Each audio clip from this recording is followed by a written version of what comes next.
Hello everybody, welcome to the interlude of the playoffs of Season 10. My name is Mathis and I'm your talk show moderator today, explaining to you all the formalities so you know what to look out for. The previous months have all been building towards this very moment. Our top four have qualified themselves for the playoffs, being Invictus, Elysium, Nokron and Ariandel, in that order. But wait a minute. What is this matchup today for then even? Well, our number 5 and 6 have something to say about that, and they are not letting go that easy. Time to explain how the playoffs this time around are structured. This is the Qualifiers, aka a play-in tournament, call it as you wish. One of the teams today have a chance of replacing Ariandel if they overcome the challenges ahead today and tomorrow. Sixth place faces 5th, being Cynic and Oracle. The winner will face Ariandel tomorrow already, and the winner of that matchup will be made the 4th member joining our top 3 in the playoff bracket that will commence next week. This also means single elimination, no second chances. That's it for the games, but I also need to talk about the structure of the stream today. As you can very evidently tell, we've upgraded from Amethyst to Diamond, but that is not the only change we have in store for you for the playoffs. And my voice is certainly also not the only one you will hear today. So, we have our standard 2 voices for during each match, who belong to our lovely Fredrik, Knudsen and MetalBro. The other 2, besides yours truly, are Andrew's and Tobi's today. A pentacast. I shamelessly stole that last word by the person whom I will let speak next. My warm first welcome of the day goes to Tobi, our dedicated stats analyst. How are you doing today? Hello. I'm doing pretty fine. I'm hyped for the matchup we have today. Oracle versus Cynic is certainly a really good matchup. And yeah, I'm pretty happy to be here. And let's see what this matchup brings to us. Oh, that is exactly what I wanted to hear. We've got thousands of people watching live today that cannot wait for the result of today as well, since it also dictates the matchup we will see tomorrow. Thank you very much, Tobi, and off to the next on my list. Hello, Andrew. How's it going as well?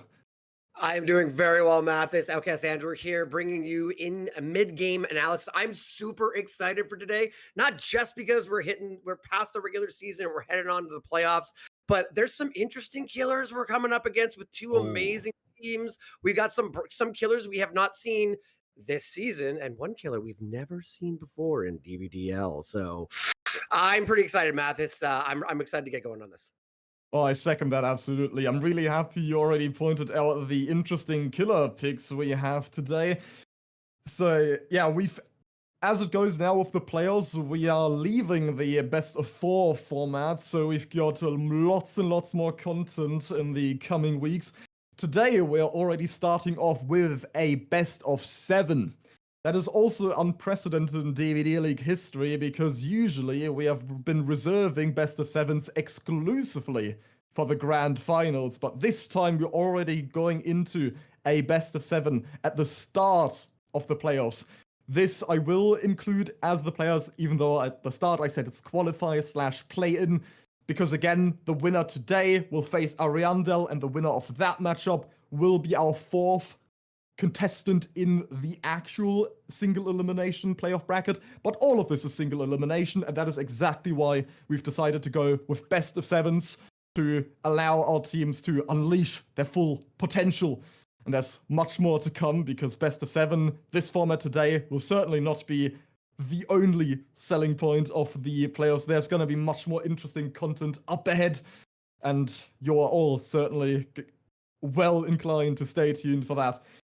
But yeah, you've already pointed out the killer, so why don't we go down the list really quickly? Again, we only get so much time before the actual game starts, and we're 5 people talking today. But yeah, the best of 7, I'm just going to give a list. Andrew, you already pointed out you're specifically looking forward to a couple of these phases, so I'm gonna let you give your 2 cents on that first, but let me just provide the list to everybody first. In order, we've got Springtrap, Wraith, Ghoul, Shape, Dredge, Mastermind, and Dark Lord. And Andrew, as you already said, there's 2 killers that are relatively odd or we haven't seen yet and haven't seen at all yet. So yeah, why don't you talk about those for a second? Absolutely. So in season 10, we have yet to see anyone bring Michael Myers into the fog. So I'm really excited for that. That will be the 4th match. So that's even if this is very one-sided today, we will definitely be seeing Myers. Our first matchup today, though, is arguably the most anticipated killer ever to come to Dead by Daylight so far, and that is Springtrap. I'm super excited about it. Springtrap is in such an interesting place. I know, like, some people are seeing him as he's not, he's not in the top tier of killers, but he has some interesting elements to his gameplay, particularly when you're talking about competitive play.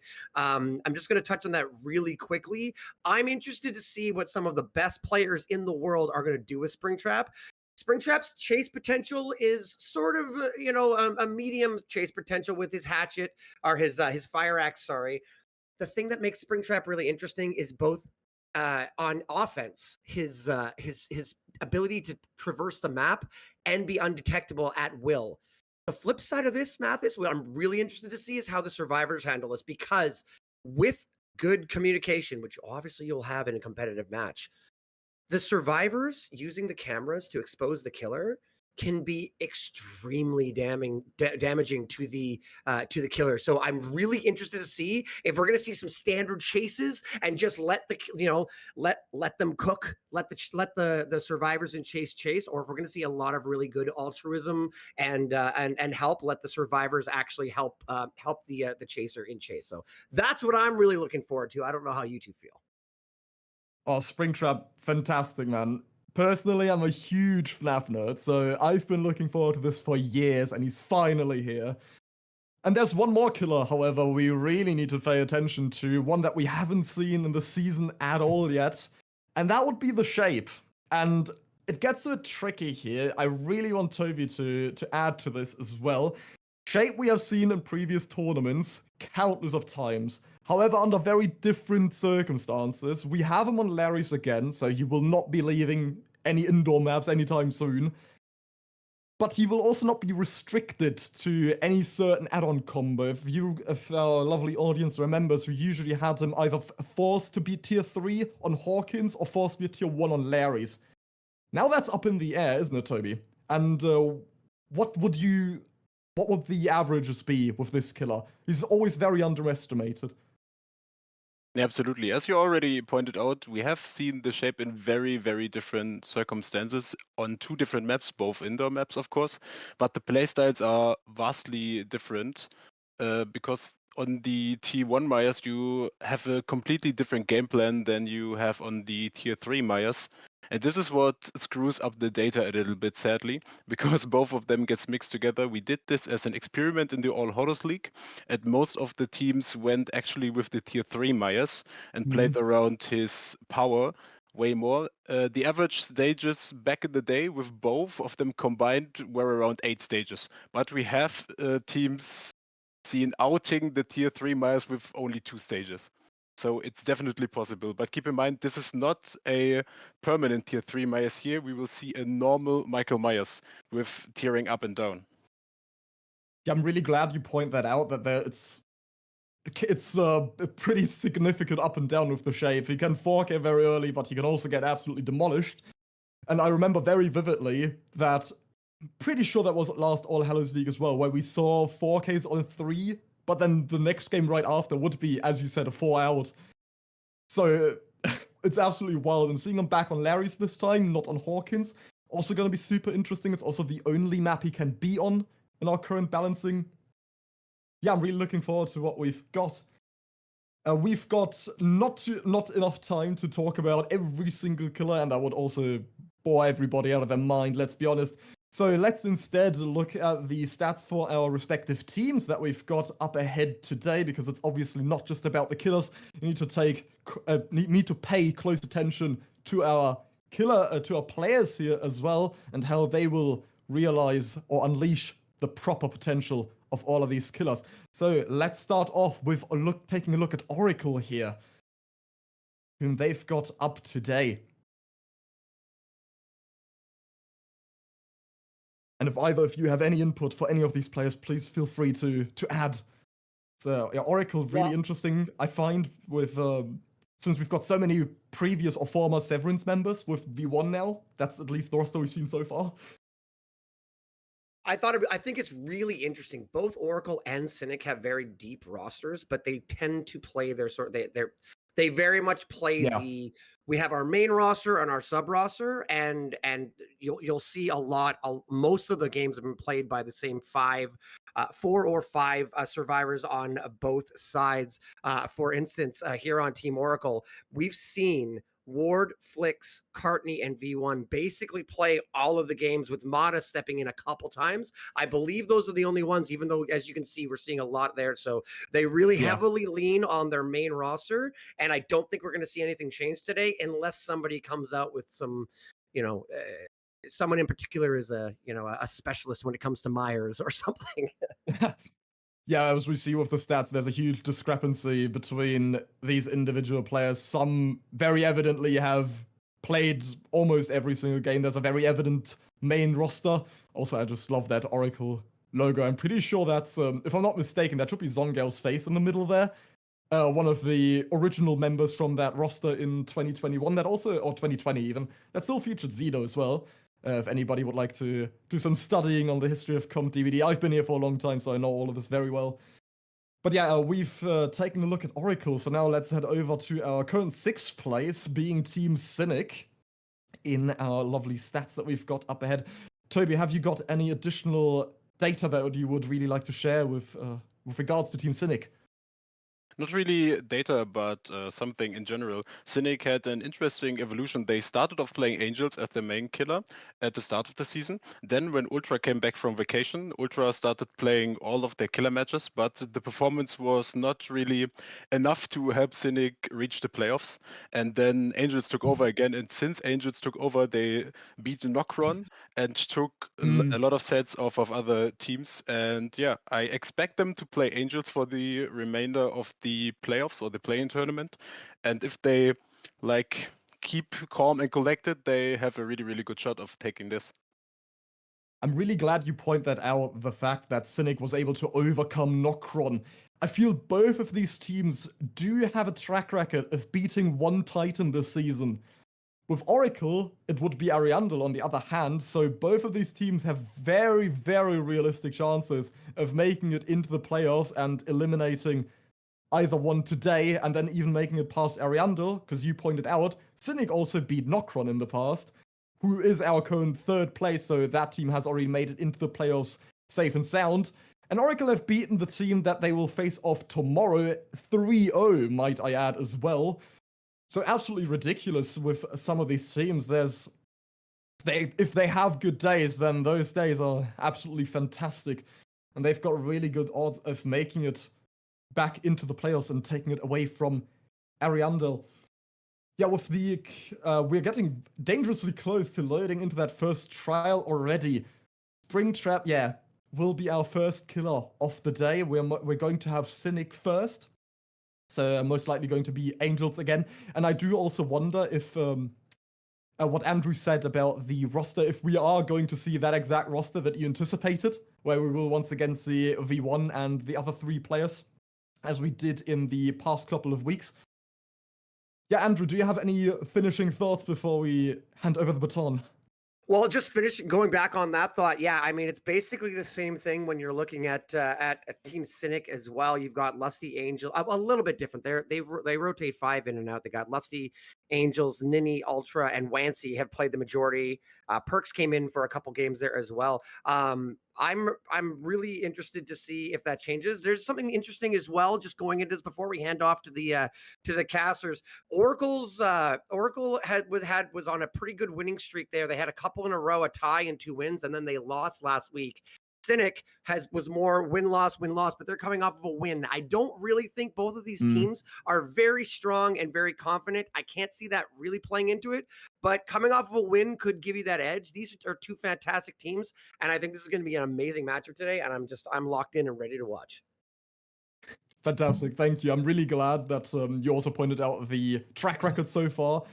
Last week was I want to say more, even more special, because not only was it Cynic's win, it was also Cynic's derby win. I see how some people might find that relatively not as important as I do, but I feel it gives a big confidence boost if you are able to assert yourself as the strongest team in your region, especially in front of the DBDLeague audience, because that should do quite the number on your confidence. And also, I must point out, in the meantime, we had a slight technical difficulty with one of our players, meaning we're going to, it's going to be our 3 voices for a couple more minutes at the max. But that also gives me ample time to allow you to talk about your predictions. Tobi, what do you think? Not just with the Springtrap set, but overall, what are we looking at here with Oracle and Cynic, especially since they're so head-to-head in the overall table?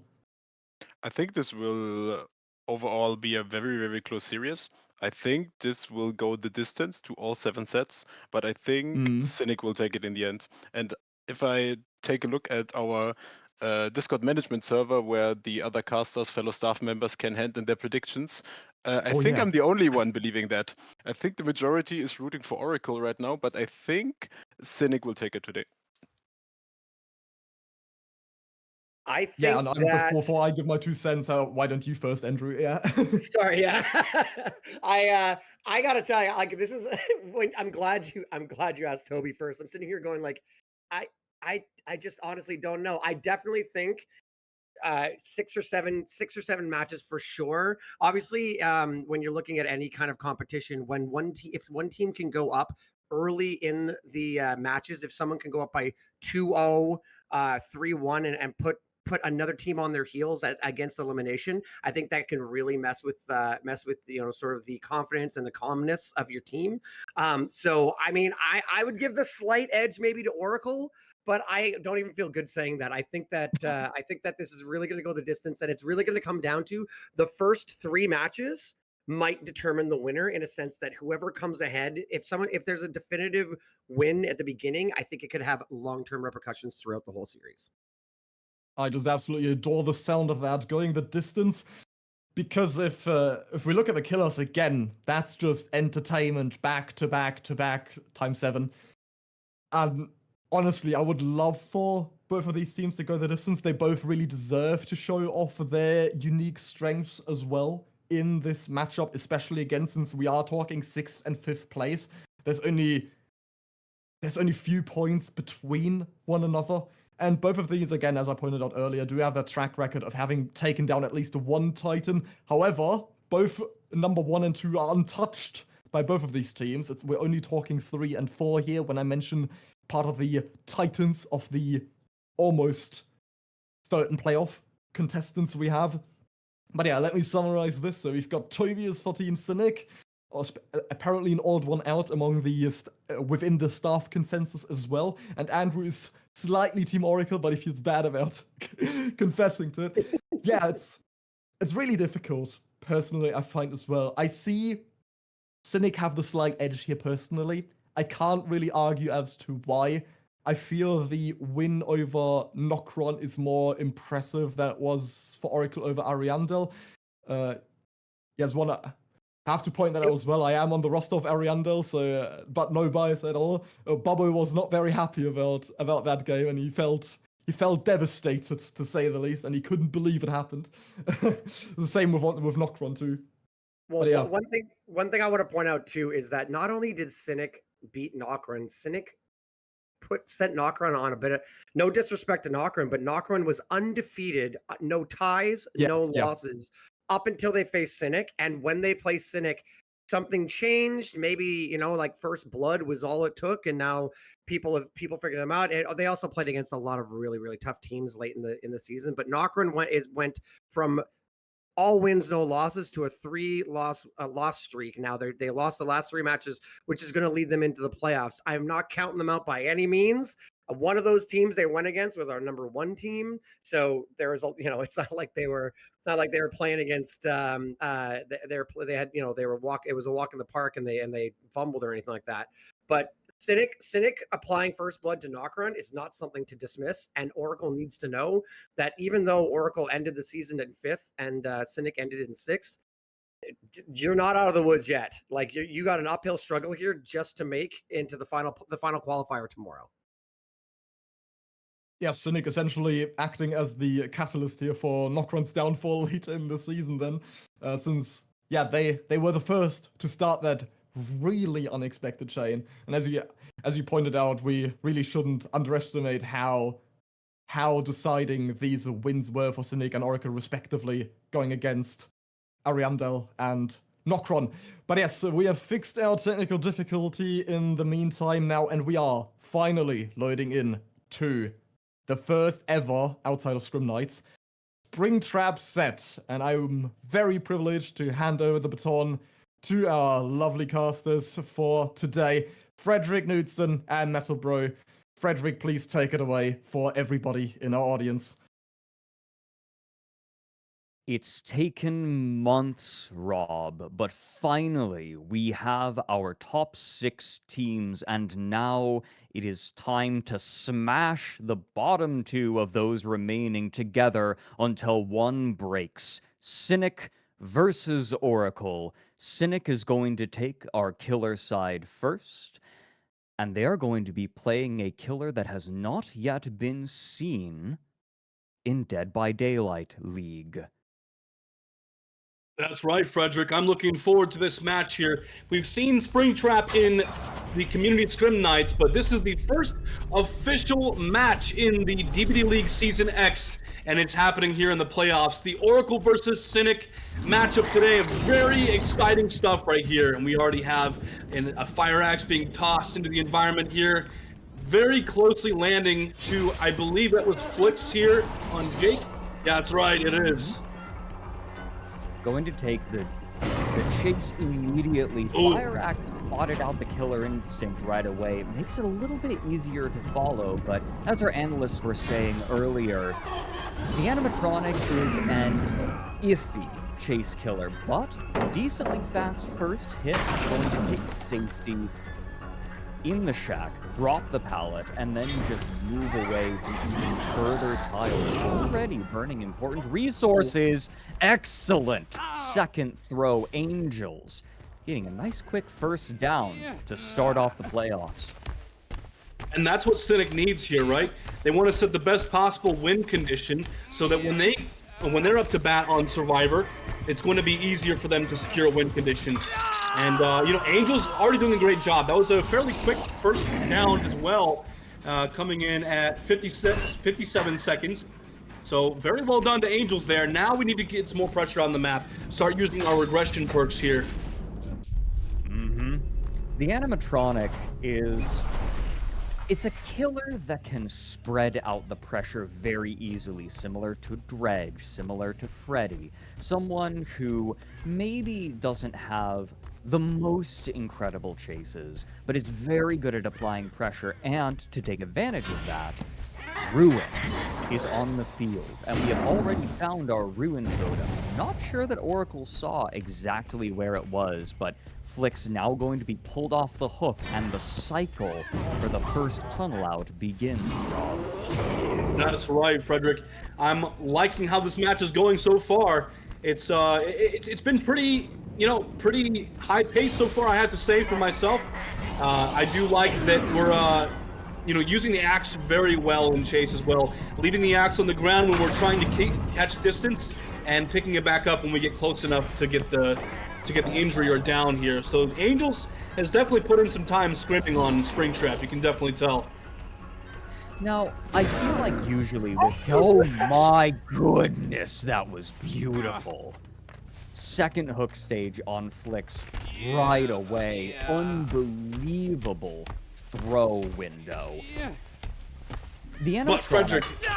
Yeah. Sorry, we have to talk about this gen pressure that's on the board right now. We do. We have two generators completed. One is about to pop right now, and we have 2 hooks on the board. So things are looking pretty good for Oracle, all things considered. No, I agree. This is looking very good for them. Oracle did, in the playoffs, beat Cynic 3-0 later on, I believe after Angels had taken over. So, I believe so. It was both teams at their highest capabilities, and Oracle was able to shut out Cynic. Speaking about the animatronic again, however, usually when you have a killer with some sort of projectile, most of its utility oftentimes is in corralling the survivors into a place where it's easy to actually defend one. The animatronic is a little different. It's very easy to recall the axe, and in fact, after you throw it, you move faster. When you are holding the axe, you're a 110 killer. When you have thrown the axe and it's on the ground, or it's in the back of a survivor, you're a normal 115 killer. So you want to be throwing it frequently. Flick's going to be left on the hook in favor of Oracle getting even more gen pressure. 3v1 begins with 2 generators remaining and a fair bit of progress already. That's right, Fredrik. Also, got to point something out here really quick. There is a spectator bug that occurs with Springtrap where you can hear his footsteps no matter what POV you're on. Very nice down, by the way. Very well done by Angels. Getting ward on the ground. No one here for a pallet save, unfortunately. But just got to point that out really quick. There is an existing spectator bug where you can hear Springtrap's footsteps no matter where you're at on the map. Getting some nice Foxy's hook value there for a speed boost. Very nice to see that. But yes, got to point that out real quick just to make sure that people are aware why you hear footsteps around the map. That is why. That was a cheeky throw trying to slide it in between the geometry, but very quick. Coming out. Nice stun. Nice stun. No smash hit, and even going to stay around the bus. And Springtrap doesn't want any of this. Wants to stay a little bit closer to the hook, perhaps. It almost feels like a waste sometimes to camp, but with this kind of gen pressure, it's a little bit scary. What's our gen situation look like? Well, from what I saw, oh no! Window bug on the fun bus. That is unfortunate. But yes, the gen pressure. Cardiney just finished the generator, and that is about all the gen pressure that they had around the map, as far as I know. There's little bits here and there on different generators. This one has been at about 50% for a little while now, but that is about all they had around the map.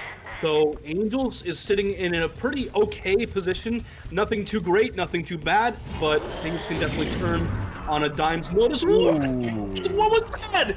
Oh my goodness! You run in a straight line, you throw the axe in a straight line, you hit Survivor. I've done this before.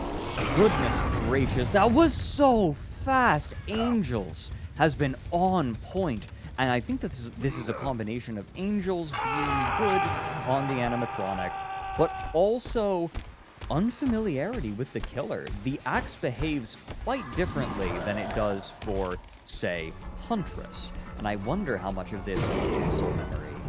Oh, that was so close.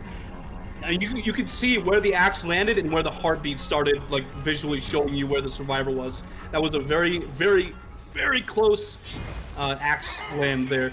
But yes, we do have 2 different survivors working on generators at the moment. 1 left, and all it takes is for Angels to be occupied for enough time, and we'll see another generator pop. We do get the down. There's 1 Pain Resonance stack left in the match, and also Gift of Pain is also putting in plenty of work, but I also have to say that it has been changed to Scourge Hook Weeping Wounds. Weeping Wounds, yes. Weeping Wounds is definitely going to help here. In fact, Angels has gotten a Scourge Hook, I think, every single time at this point. And I feel like Oracle are starting to fall into that really brutal 3v1 pattern where one person is getting chased, the other 2 people are occupied either being taken off the hook or taking someone off of the hook. That miss is going to buy perhaps just enough time. There's the pull, but the fact that everyone is being put onto Scourge or Weeping Wounds means that heals are going to be very difficult to actually make happen. It slows down the healing, and that means that it's easier to fall into this awful cycle where no generator progress is occurring. That's just about how I feel about this match as well. Also, we're baiting head on with this right here. Oh man, are we gonna get it? It was the locker next to him. You can see the blood puddle there. Oh no. Unfortunately, Angels fell for the head on there. But yeah, like you said, 3v1 definitely very brutal here. Very nice dodge by V1. Tucking into the corner of the butts there. What a play. And he does finally get the down. But yeah, we're in that, like you said, that brutal cycle of just the 3v1 where one survivor's occupied, one's on the hook, etc., etc. Oracle's in a decent spot, though. The Angels knew that they could not stay. They could not pick up. They don't have the time. There's too much pressure on that shack. They're going back to V1. They're trying to stop someone from getting the pickup. But here's Ward returning straight to that generator, continuing to put pressure. If you're Angels, I don't think you can afford the pressure V1. You have to go back to shack. That is a very hopeful throw, but we're running out of damage intensive. We have Eruption, and we are very quickly running out of capability to regress that generator. That's right, and I think the Angels is hoping to get some pressure from the Slug here so that he can push Ward off of this shack generator with a lot of progress. Very nice mind game there, wonderfully done. Eruption value comes in, and like you said, I think we are running out of damage events on this generator. Like you can see the entity spikes crawling up the sides of the generator there. Oh, this is the narrow shot here. Is he going to be able to get it? I don't know. Shooting gallery. Oh, that was horrible. Goodness. One note is that we have no ruin. Oh no, V1, the sole survivor left standing, trying to crank this gen, accepting that there's no way they're getting any outs. They just want to make this a 4K0. I think he gets this last generator. Wait, does he? He does. He does. He 100% does. Come on. Yes, no way! Just barely. If he...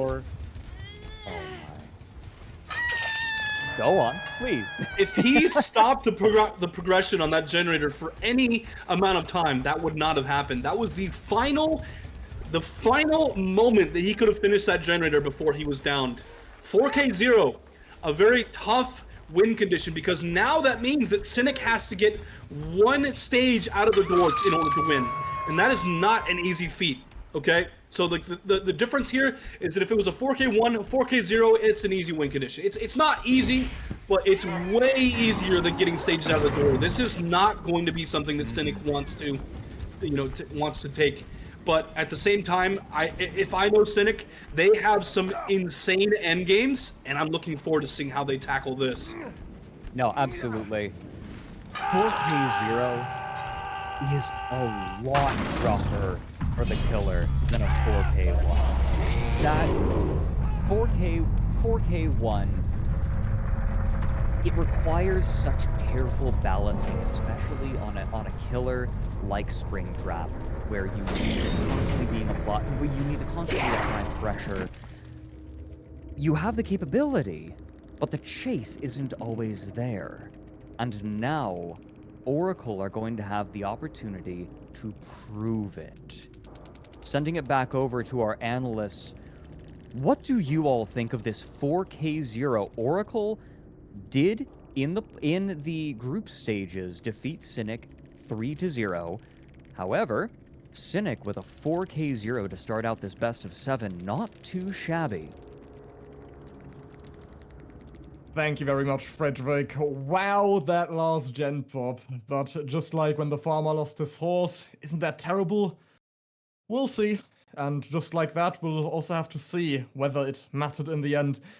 What a fantastic first showing of Springtrap, however. That down on Flicks at the very start, the first down we saw, it shows that this killer can be so much more flexible than Huntress. He essentially curved that hatchet over, or the fire axe, I apologize, that's the correct terminology. Springtrap's carrying some weight with that.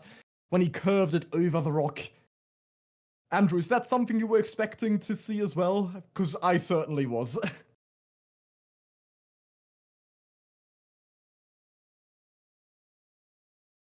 Oh, well, Anyone here? Yes. Hello, Tobi. Hello. I think Oh my we god, have I'm so seen. sorry. Go ahead, Someone was Tobi, muted. my bad. Go ahead. I think we have seen some pretty cool shots from Angels. He really put the time in on the killer to prepare for this matchup, and it definitely showed. Like the gen pop at the last second by V1 was really, really unfortunate for Angels, but it reminded me of a certain scenario that we saw on Hawkins in the Xeno Spirit Spirit. trial. Xeno Spirit, yeah. It reminded me of this exact moment, and yeah, but I think Angels did great work on the killer side here, and let's see what the survivors of Cynic have in store for us. Yeah, really threading the needle. And now back to the question to the now unmuted Andrew. What did you feel about? What did you feel with the with the axes? There's so much to unpack. I apologize for that, folks. There's so much to unpack there. It's such a little time to do it. One, Angels was on point. The hatchet plays over, not just over there, like the hatchet play between the two buses was fantastic. I was really happily surprised going for tons of orbitals. The ability for Springtrap to hit over top of obstacles and over top of tiles is amazing, and Angels seems really comfortable with it. A lot of prediction play going in, so a lot of them didn't hit. But keep in mind, whenever you throw your your fire axe as Springtrap, you go from a 4.4 to a 4.6 killer. So taking those shots, you're getting a speed boost anyway. So that was really interesting. Going back to what I said before the match, though, so what did happen was what I was interested to see. The survivors said, no, forget it. You do your chase. We're gonna crank out gens, and you saw that at the beginning of the game. That first chase came in, that first down came in really quickly. But by the time the second down came in, we had almost three gens popped. So I think that the strategy there for Team Oracle was slam out the gens, do your chase. This is just a regular killer. Treat him like a different huntress or something like that. So I'm interested to see if Cynic plays the same way or does it differently. If I could just jump in one more thing too, it was really interesting to see the build because Angels was rocking a double hemorrhage mangled build. Yeah. So we had the ripped curtain in addition to the scourge hook and no pain res. So I thought that was really interesting, Mathis. Yeah, I'm glad you point out the add-ons as well. The ripped curtain plus the two Cenobite perks that have changed their name in the past now. Also, with the Foxy's hook, I want to point out, you mentioned that the killer goes from 4.4 to 4.6, but that is actually not even entirely true since we have that add-on. So from after the moment he throws that axe and walks into that area, he goes from 110 to 122. That is quite the jump.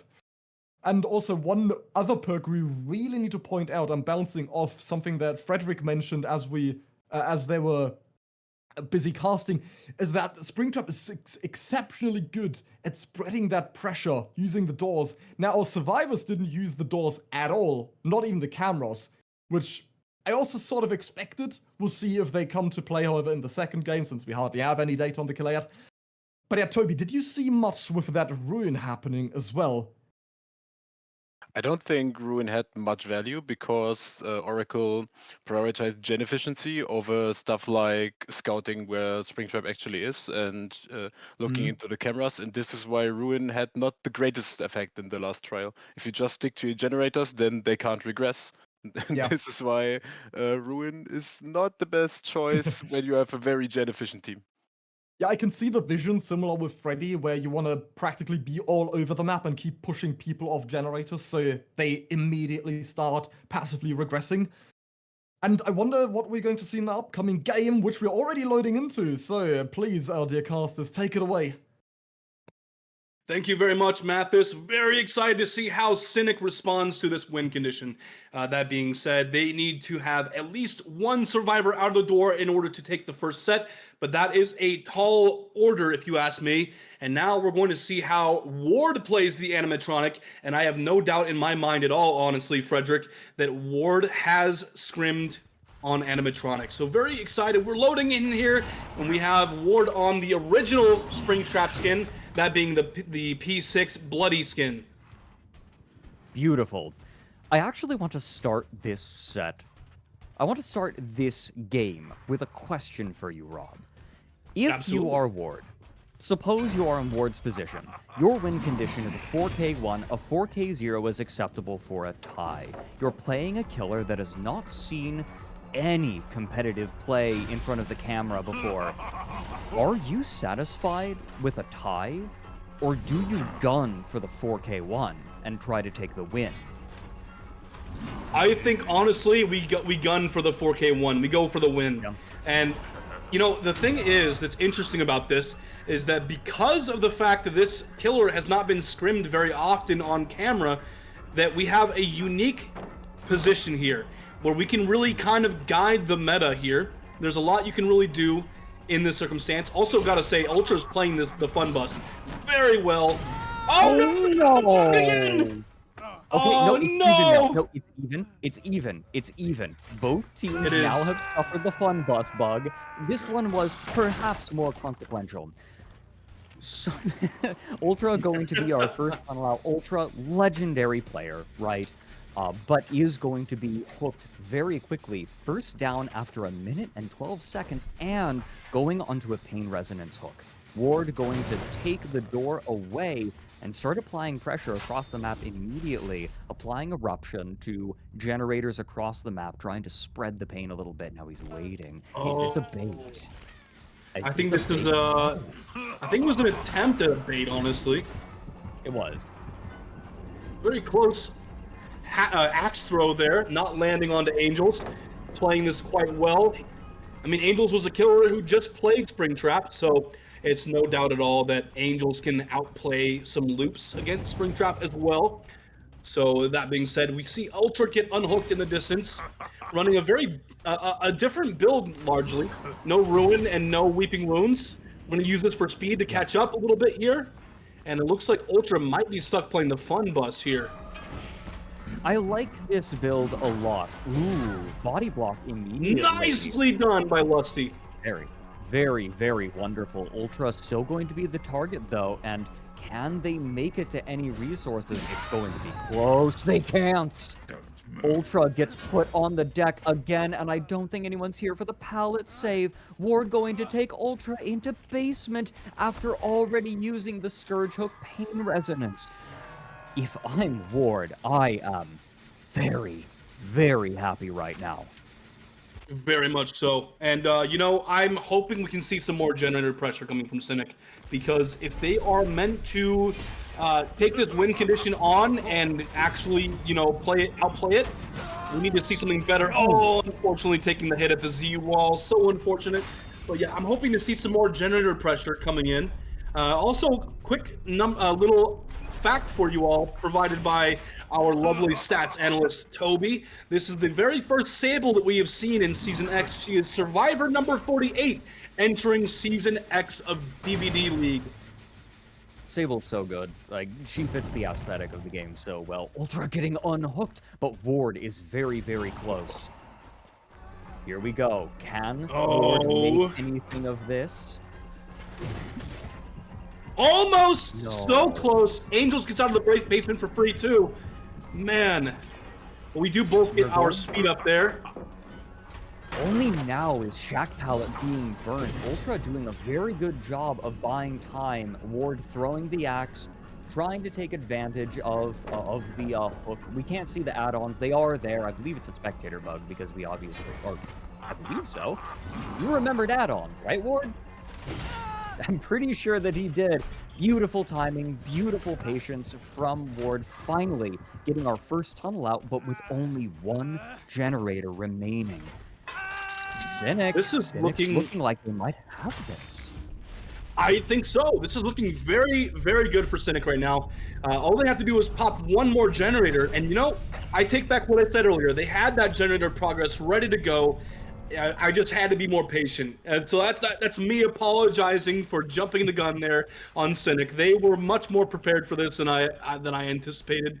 They're doing a great job in this set right now. And, you know, I got to say, Ward is also looking very good in this as well. Ward is a phenomenal killer player.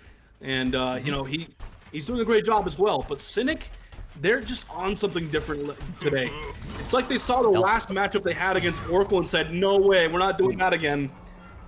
Point blank, Axe in the back, potential grab. Haven't seen one yet.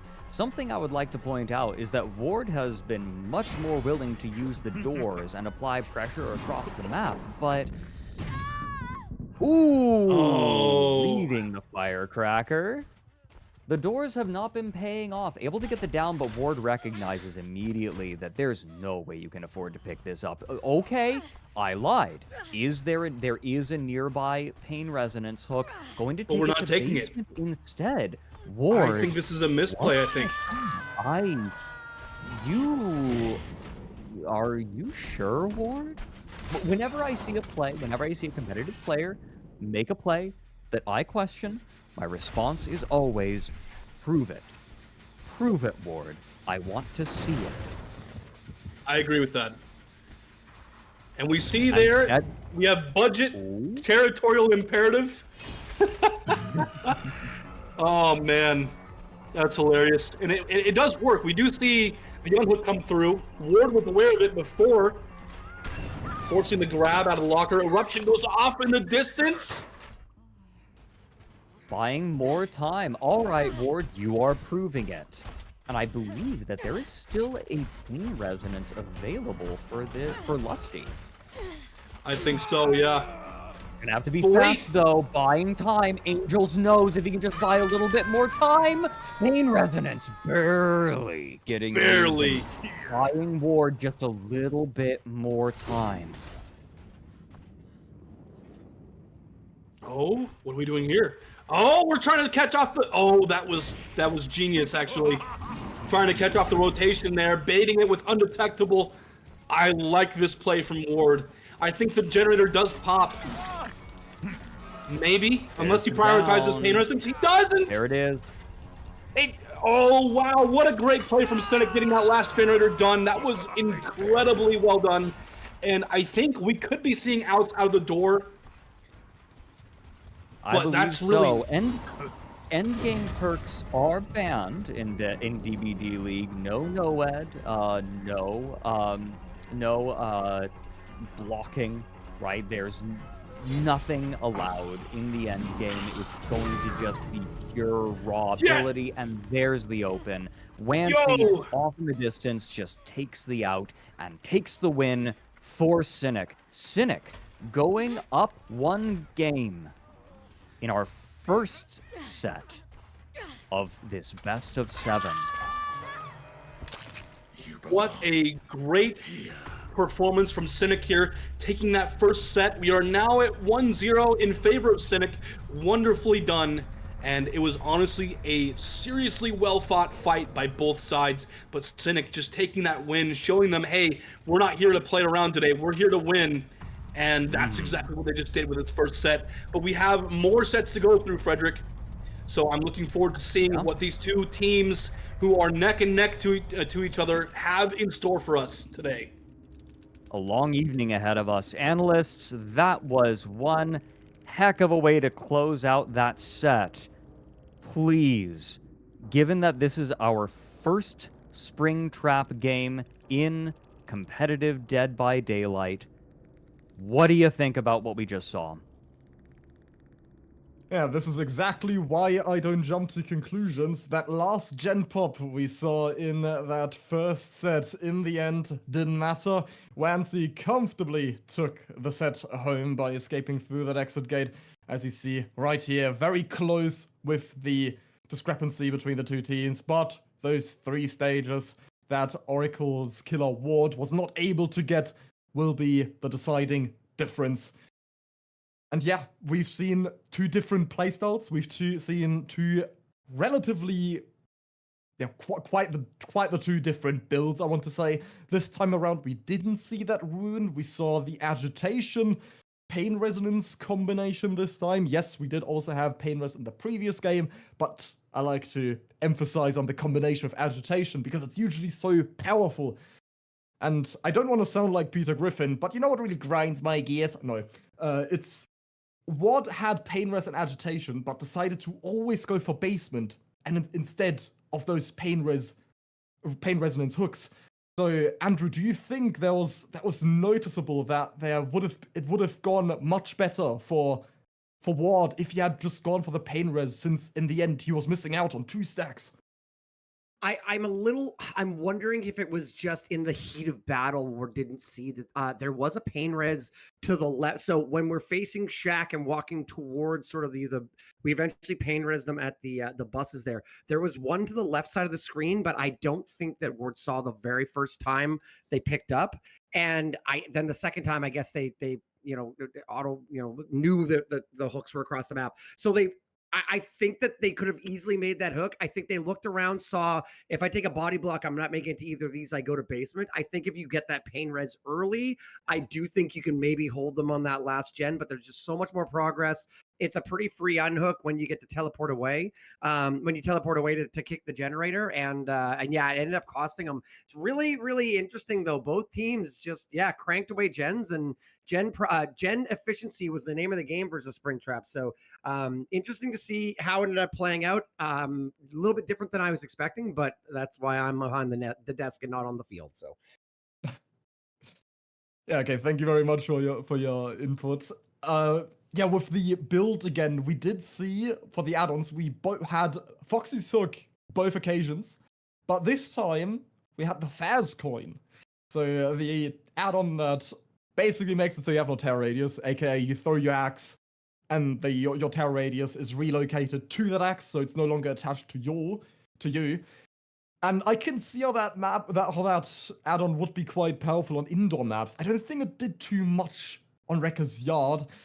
And again, people might be wondering why that iridescent add-on is allowed, because typically we ban iridescent add-ons in unless with shape as well later on. Springtrap is tier 3, but again, the add-ons don't correlate to the tiers, or that tier 3 really means for him, as that I always like to summarize it in this way, that tier 1s, everything's allowed for survivors. Tier 2, no more second chances for the survivor. Tier 3, no more healing. So with Springtrap, you also have no sprint burst and no dead hard. And then again, no healing perks. And yeah, I'm curious, Tobi, what do you think about that Fast Coin add-on? Do you think that was the right decision to go with, or do you think that didn't do much on this map? I don't think he got that much value out of it as he anticipated to. I think it had one good moment where he used it like on the edge of Shack to give the survivors a false sense of security that he's going towards the gen, but he was in fact staying at Shack. But besides that, I don't have the feeling that he got much use out of that add-on. I would have preferred if he would have chosen another add-on, to be honest. Tobi, do you also think this game with the progression of generator progression there was a noticeable difference that we had no ruin this time? Because I remember in the previous game you said it practically had no impact. This time around we didn't have it. Do you think that Ward would have profited if he had brought ruin into this trial, or do you think it really just came down to the lack of pain resonance? I think it ultimately came down to the lack of pain resonance in the end game, and his early to mid game looked really, really good on the side of Ward. He had the survivors under really good control, but he took a little bit too long to finish Ultra off and sacrifice the first survivor. And this gave Cynic enough time to prepare the mid-game generators to get them down to only one generator remaining. I think Ultra was killed when only one generator standed. And this is what ultimately lost him the game, besides the pain rest that he was not using and decided to go for the basement hook. But yeah, Cynic managed to bridge the mid game, and this is what ultimately won them the set. Yeah, perfect. Thank you very much. I hope to see more value of Ruin in the future, since he's the type of killer to be all over the place. But yeah, we are getting dangerously close to our next set already. Andrew, do you have any finishing thoughts on Springtrap that you would really like to add? But otherwise, I would like to hear what you have to say about the Wraith in the upcoming set. Absolutely. Just on overall view, I think that Cynic's survivors were really calm, cool, and collected. Ultra had that really unfortunate bug on the window. That can be really demoralizing. They just said, all right, whatever, shake it off, keep going. And they managed to get a lot of gen progress and move it on. So I think that's a really good, again, I said at the beginning, before we even started, what's going to really matter is who takes the sort of early lead that can really swing the sort of mental game. So hopefully we see more of that coming into Wraith. Wraith is a very interesting killer for us here in season 10, almost 100% 4K. I say that almost because 2 weeks ago it was a 4K. It was 100% 4Ks on Wraith up until 2 weeks ago, and we had outs, I believe, 2 weeks ago and I believe last week. But this is dangerous for the survivors. They got to be on their toes. They got to be ready. I don't have a lot more time to talk. We're loading in here, but yeah, and especially also since we are now going to Oracle home turf because this is their killer pick after Cynic have been able to take their first set point as well. So let's see if Oracle are able to match the score or if Cynic are able to pull ahead early on. Our dearest casters, Fredrik, please go ahead and take it away for our upcoming set number 2. If you are just arriving, you are just in time. Thank you, analysts. We are about to get into set 2. In this matchup between Oracle and Cynic, Oracle going to start this one off on the Wraith.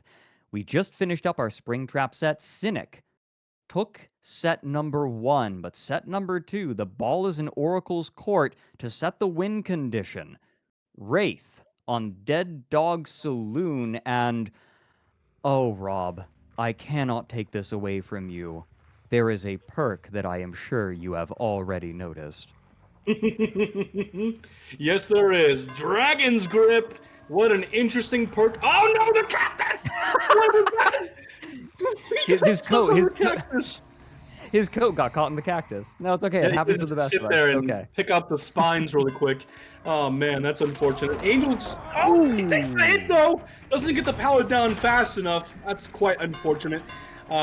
Yeah, Wraith picking all those spines from the cactus he got his coat stuck on just a moment ago. Those can be a pretty prickly situation if you ask me. But anyways, we are finding our chase onto Angels over here in the back little wooden tiles. Now we're at the water tower though. Angels playing this pretty well so far. Getting the stun! Ooh. Oh, that's such a long stun for V1 to take, unfortunately. But we do have the Shadow Dance add-on for vaulting quicker and breaking quicker. So that will help out a little bit. But in my personal opinion, I think that we would be better suited for running some add-ons for speed while cloaked, in my personal opinion. But Shadow Dance is still, like, it's a very feel-good add-on. Oh, yeah. It feels so good. It's something that you usually, you like to see with other Gen Kick perks, but it's okay, right? Like, you're still getting a lot of pressure, and I will point out, V1 did drop that first chase, getting some sloppy butcher value. It means that it's going to take longer if they decide to heal within a short amount of time. Needs to spread that pressure. That's right, and we see that Carlos, by the way, Carlos, survivor number 49 in DBDLeague Season X here. Unfortunately, it looks like we're going to take this down onto Carlos. He was still exposed by Dragon's Grip, getting some value pretty quickly, and Angels being caught out here, the only other injured survivor. So that is some decent pressure for V1. Are we going to get the... Wait a second! Oh, he's going to try. Oh, no! That is so unfortunate for Cynic. Loses everything. Loses the pallet save, takes a down. Lusty going to be going up on the hook, our first hooked survivor, and I'm V1, right?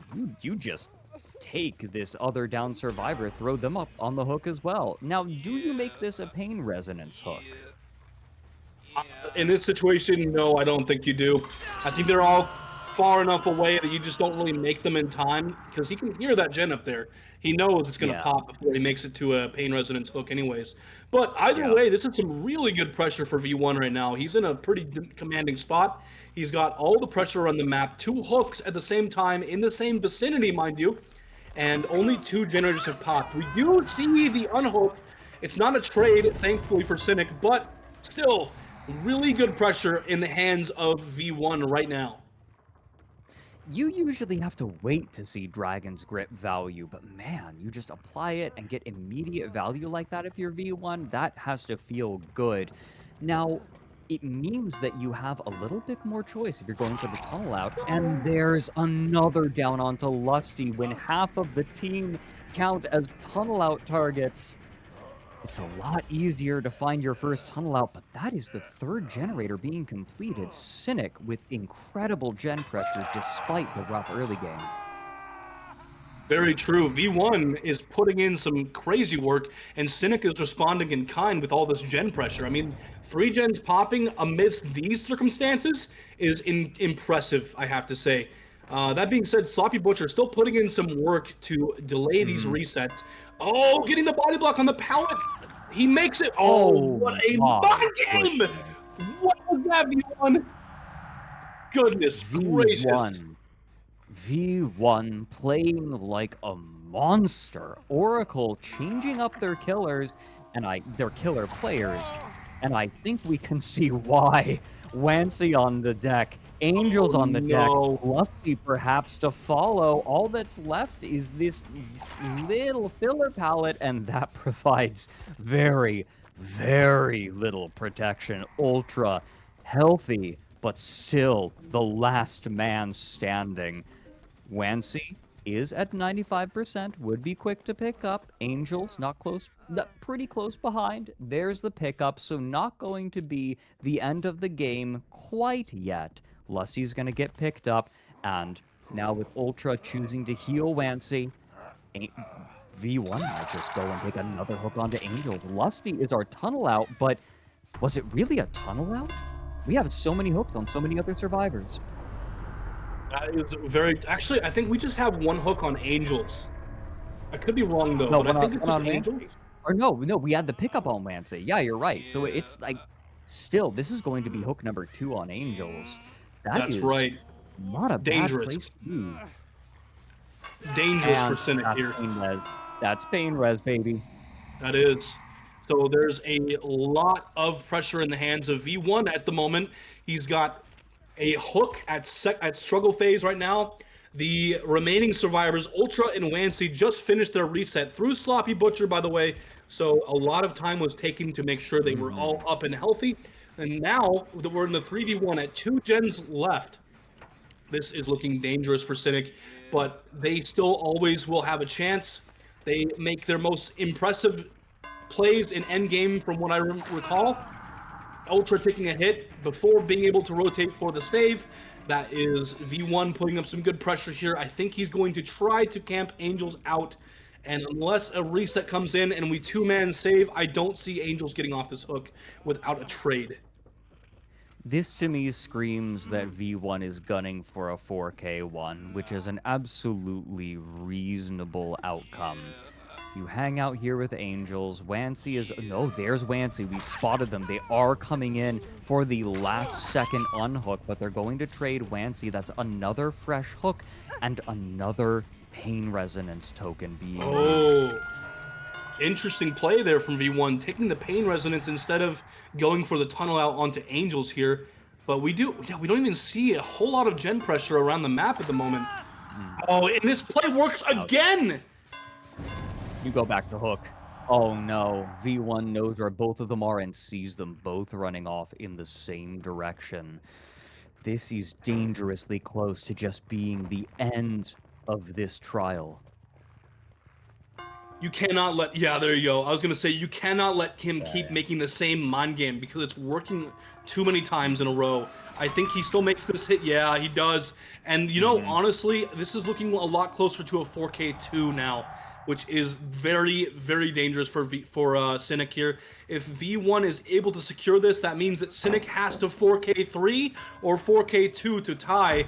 And I think that Cynic just made mistakes to let this happen. But, I mean...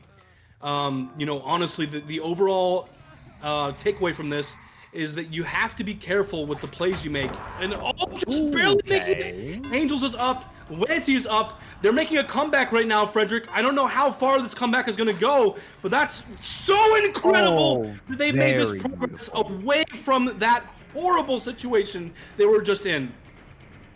V1 playing very aggressively this game, and Cynic finally calling out V1 for it now. It's taken enough time that Sloppy Butcher isn't going to slow down the heals anymore, most likely. Ultra doing a wonderful job with these iffy filler pallets, but finally going to hit the deck. And this is our last token of Pain Resonance. Okay, no, not even going to use that token. Just wants to put Ultra off in the corner next to this regressing generator. V1 really looking for the gen pressure, and this screams to me that he's gunning for a 4K2. It does, but I think that 4K2 might not be as possible as it was earlier. The resets coming through was very, very important for Cynic. But, I mean, the 3v1, right, it's very dangerous because now you're in a position where all of your survivors are off gens. They are getting the unhooks, they're resetting, they're lasting in chase, and no gen pressure is coming through at the moment. Okay. Ultra with the Mega Mind game. No! Doing well on these iffy filler pallets. These are not great filler pallets, but we're ending up in that 3v1 spiral that we were talking about in the previous set. Not a lot of gen pressure to show for all of this trading on hooks, pickups. V1 is steadily running away with this game. That is very true. I also like Wancy. Oh, what? I'm a bush. The blue hair really sold you away there, Angels. Oh, but he doesn't get to hit. What? I think he gets it here, though. Apparently blue hair also gives you a slightly smaller hitbox. That is not true. Angels, I believe this is a kill if I'm not horribly mistaken. There we go. 2v1, and that hope from Cynic for a 4K1 is diminishing by the moment. That's right. Unfortunately, this is just where we're at right now, and he takes it down. God. Yeah, this is looking really difficult right now for Cynic to do anything about. I think that the 4K2 is all but solidified right now, and finding Lancy, I think, is the next step here. We're not going to camp Ultra here. We're just going to go find Lancy and shut this game down before any other gen is able to pop. Which, yep. Unfortunate for Cynic, but hey, very well played by V1 and Oracle. Now we need to see Oracle not. Oh! Okay. Well done by Wancy. Okay. All right. I see you, Wancy. Greeting. I cannot believe that this filler palette has stayed up for so long.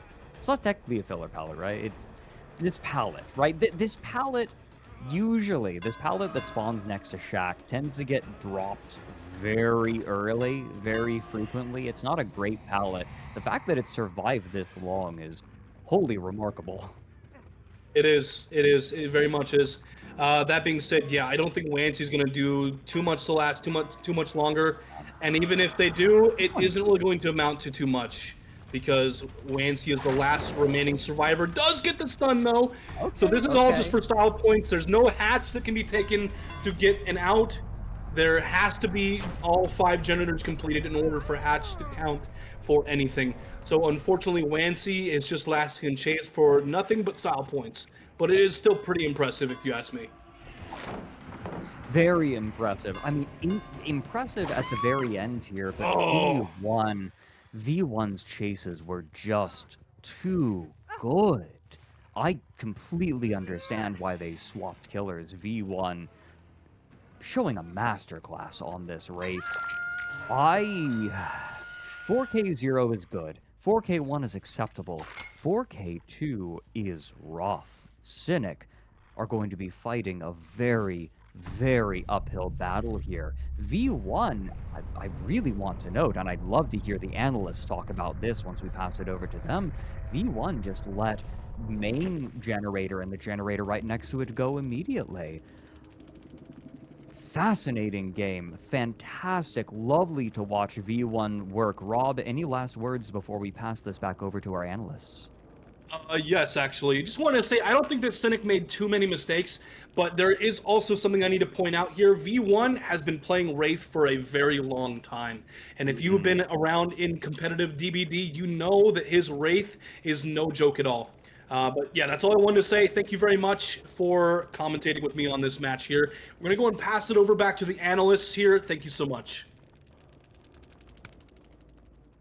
Yeah, thank you, MetalBro, for handing us over the mic once again. That was our first Wraith game of this very set number 2 in total, and so far it seems like Oracle is setting the standard, setting the mood for this set to be, considering it is also their pick to be their first set point in this matchup overall. I find it really interesting, the perks, that's also the first thing I want to talk about. The perks that V1 decided to go into. No Corrupt, but instead we had Dragon's Grip, Bamboozle, Sloppy, and Pain Resonance. So, yeah, that Dragon's Grip and Bamboozle? Very interesting combination. I'm going to argue that it's most likely because of area denial. And what do you think about these two perks? What were they really used for? And also, we can't ignore the add-ons because they sort of work in tandem with our Bamboozle pick, the Swift Hunt, and the Shadow Dance. Obviously, boosted or buffed that perk as well and allowed him to shut down the main building much more efficiently. Well, it's very important, and I gotta. Bamboozle is very important, particularly not necessarily on Wraith, although definitely it helps, but on Dead Dog Saloon in general. That main building could be such a nightmare for any killer, except for maybe Nurse or someone who doesn't worry about walls. So being able to shut down the main building window takes a lot of tools away from the survivors. I think that V1 played it just masterclass there. Spread your damage with Sloppy Butcher. Obviously, the turning point of the match was right at the beginning when we went for that pallet save and unfortunately missed the pallet save and took the extra down. And so now suddenly, when there's only there's some gen progress. I think one gen had been completed at that point. Some other gen progress, and now you've got a slug and a down coming in right away. That's a really rough position for the survivors to come back from. I do want to say, Mathis, I feel like that game was a 4K2. I feel like V1 was playing a little bit, I don't have a better term for it, but seemed nervously. I feel like there were several times when we were leaving slugs and trying to end the game, and it ended up prolonging the game. And it wound up working out. So V1 managed to get the 4K2. But there was a few times when there wasn't a lot of gen progress, where I think that we could have taken a hook in the deep corner. We had kind of 4 gens down that side of the map, all far away from main building. So I think that V1 played very cautiously and didn't want to give anything up, and it wound up paying off. So it's very tug of war-y, especially in those situations that you just pointed out, where we at one point had 3 survivors down, but then all of a sudden, or about a minute or 2 later, we had 2 survivors completely healthy again. And it's this constant wish, this constant desire of trying to one-up each other and in the end break the mold. And that's what they were trying to do. V1, however, persevered in that situation and was able to overcome that rough situation. Also, I'm absolutely not trying to ignore or skip him. Tobi had something come up IRL, so he's going for just this break. Do not worry, he'll be back again next time. So this is my interview of OutcastAndrew, everybody. So tell us your deepest, darkest... I know. Anyway, we can already move on to the upcoming trial because our survivors, or our players in general, are exceptionally quick today, and they've already set up the next lobby, and they're already loading in as well. Do you think we're going to see corrupt intervention? Yes or no? I think no. I think that you got to go big, go home. We don't have time for that. We got to get some downs. If we don't have a fast start for Angels on Team Cynic, this is going to be a win for Oracle. So we'll see what happens. Perfect. Thank you. And the Dragon script, super interesting. For area denial, I hope, but apparently also psychological warfare, since we saw Lusty jump into V1's arms at the start of main building. We'll see how that unravels in our second set. Please, our dear casters, do take it away. Thank you very much, Mathis. Looking forward to seeing how Angels is going to tackle this one, because 4K2 is a very steep win condition. But we do see the pretty much the same build, minus Ruin not being in the last trial. We had Dragon's Grip instead. But this is still an interesting build here, I have to say.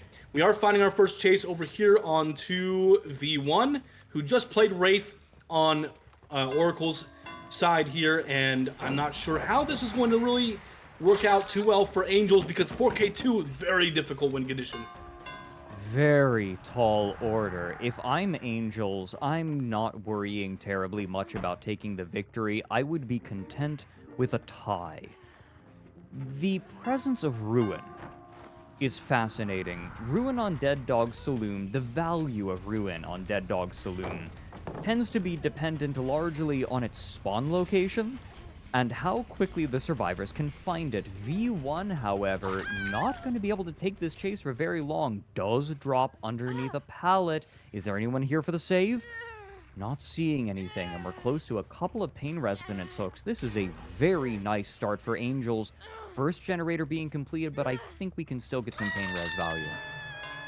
Yeah, and also another thing to point out here, Fredrik, is that the first down came in at 1 minute and 1 second, which is almost another minute faster than the last trial, where the first down came in at 1 minute and 58 seconds. So things are actually looking pretty promising for Angels here, but I think he's going to need to rely on Oracle to make a couple of mistakes, because 4K2 is still not going to be that easy just because your win came in, your first down came in a little bit faster. Absolutely. But that being said, it's a good start. It needs to be great. Exactly. I also like this play from Cardiney here. He knows that heading to that water tower is going to result in a hit and being zoned in the wrong side. So he just takes the hit and leaves. Very well done by Cardiney. Taking quick little hits like that when you have Sloppy Butcher is always worth your time. It wastes so much time, or it gives you the opportunity to just apply lots of pressure. It makes it harder to go for unhook saves, because it really puts survivors in a rough position. They don't want to heal when Sloppy Butcher is in effect, but it's really hard to get much done against a killer with balancing like this that's as oppressive as Wraith in the DBDLeague. However, big win for Oracle, finishing off that main generator. Ooh, greeting the toilet pallet. You sure?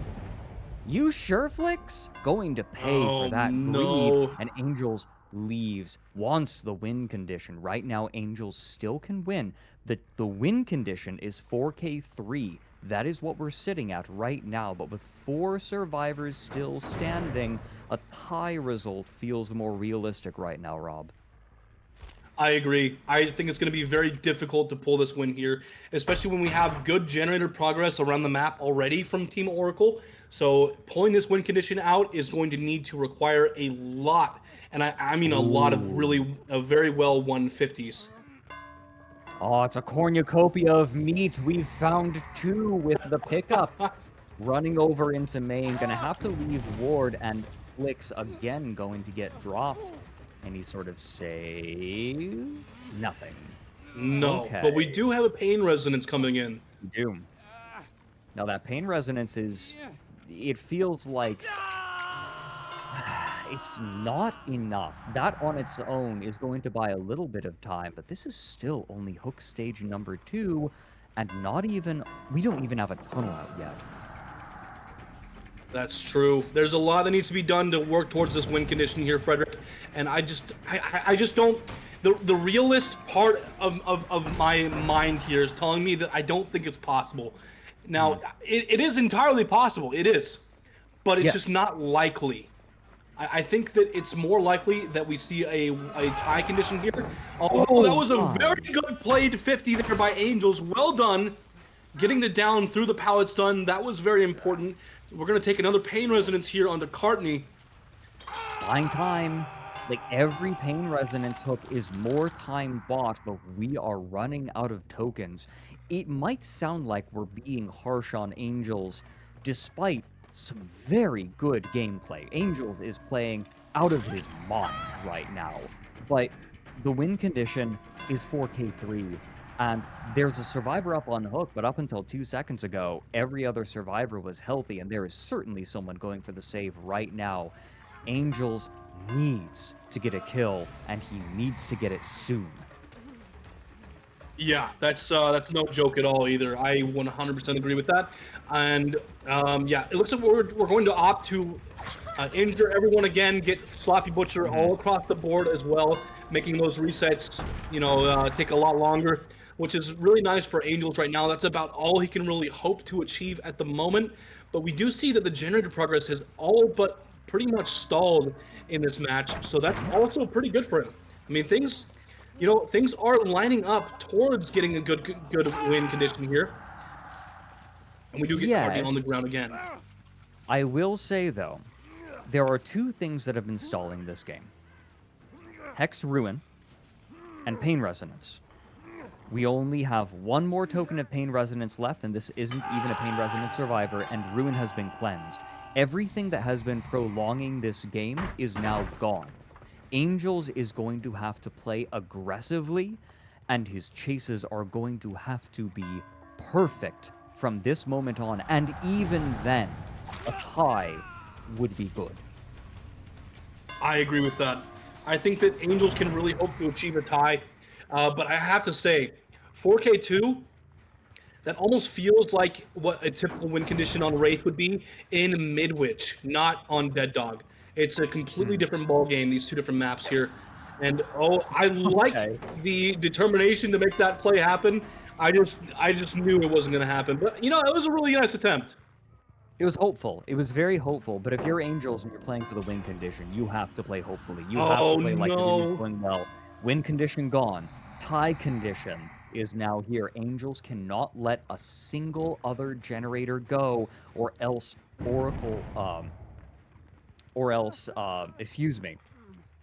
Cynic loses this set. And with 4 survivors still standing, there we go. Eruption value still able to prolong this game a little bit. But we're running out of resources. There are some things that are in Angel's favor, but boy, like you said, this is not Midwich. This is Dead Dog Saloon. And the gen spread is atrocious, might I point out. Yeah, it is not in Angel's favor at all here. There are so many things working against him, and the fact that he's doing this well right now is definitely a testament to his play, to the amount of time that he's been playing in competitive DBD. But either way, it's still, and there goes the last Pain Resonance stack. That is the last stack of Pain Resonance to be used right now, which I think is going to be helpful. But at the same time, this is just really, really bad for Team Cynic. I think there's a lot that Angels is going to need to do to secure this tie condition. But man, just all 3 resets as well.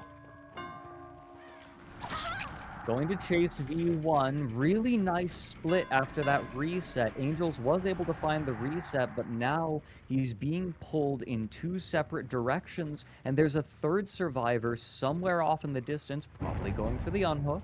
There it is. Angels simply cannot be everywhere at once.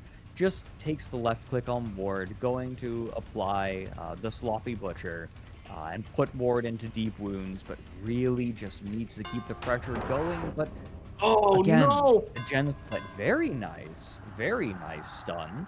Going to drag out this chase even more, but we see pressure being put on multiple different gens. That's almost 75% progress on Gallows. I think that Oracle winning this set wouldn't be too far out of the realm of possibility, especially since, this is a killer that V1 plays a lot of, and also that it's also Oracle's pick, so it would not be too much of a surprise to see Oracle taking this set point. It is looking like it's in their favor for sure, but Angels is still holding on to every thread that he can here to pull out a tie. I just don't see it happening at this point. Yeah, it was really nice getting pressure on multiple survivors at once. The opening looked very good for Angels, but the fact that we still don't have a tunnel out is really causing problems. Another problem is that the gen split means that there we go. Too much pressure on too many different gens. It was going to be Gallows, or it was going to be that one in the corner, and that pressure on the corner generator was just too much. Oracle going to take set number 2 putting this best of 7 at 1-1. Now we're just playing for bragging rights. Oh my goodness. Wow. Going to push this to completing all 5 generators, and with all 4 survivors still alive, 1 on hook, 1 injured, granted, we could be looking at outs. If I'm Oracle, that feels nice. That feels like a statement. It does. And now we are sitting at 1-1 in the standings. We are currently at a tie. I am... Oh, what? Oh, no. That is so important Okay. for Angel. But, oh, no, not again, Angel! V1 holds W and wins. Wow, I think we might be seeing multiple survivors escaping here. That Body is block? some Can you get it? incredible work here. Nope. Unfortunately, no, it looks like, yeah, we do get the body That's it. block. Wow. That's it. We even have a survivor going for Hatch. Oh, this I is think he's gonna dirty. get it This too. is dirty flicks. You get it. That's 4 survivors out. Oracle taking set number 2, our Wraith set, in profoundly convincing fashion. Now, that was fascinating. We had some major differences in the way that the killer was played. We had some major differences in perks, and I am fascinated to hear what our analysts have to say about this. Thank you very much, Fredrik. Well, we have one very, very obvious thing that we need to mention again from that first trial as well, that evidently didn't happen this time around, that failed pallet save. And I want to make the claim that if that hadn't happened in the previous game, then this would be looking much more even, and that is probably the most deciding factor that we had between these 2 individual matches. We see the very, very clear differences here. Practically, well, went from 6 stages to 4K3. And yeah, now like any school teacher would go, or if you may remember from tasks and homework and so on. My claim is, if that hadn't happened, this game would have been on even terms. Discuss, full stop. And what do you think? How important was that for V1 in that first set, and how much did it miss out, especially looking at that early game with the Dragon Script 2? The big difference here. There was so much night and day. For the record, Angels put in a great fight. I think that our casters had it right. The no tunnel out really hurt. The gen split was a little bit different that time too. When we were getting towards the mid to end game during V1s, we were getting a lot of deep desert hooks past the gallows. Whereas this time, originally the first chases were taken out there and the gens were on the opposite side of the map this time. So the survivor went to the right spot to die.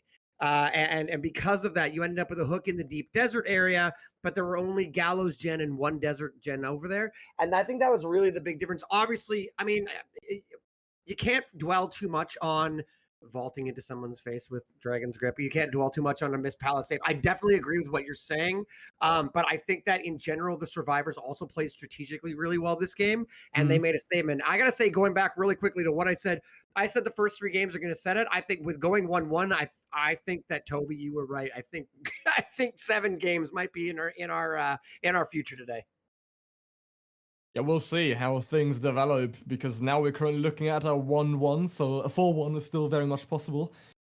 You were especially focusing on the gameplay aspect of what we just saw in regards to that it wasn't really about that mistake we saw by Team Cynic on Survivor in the first set, and this time it was really just about, positioning and decision-making.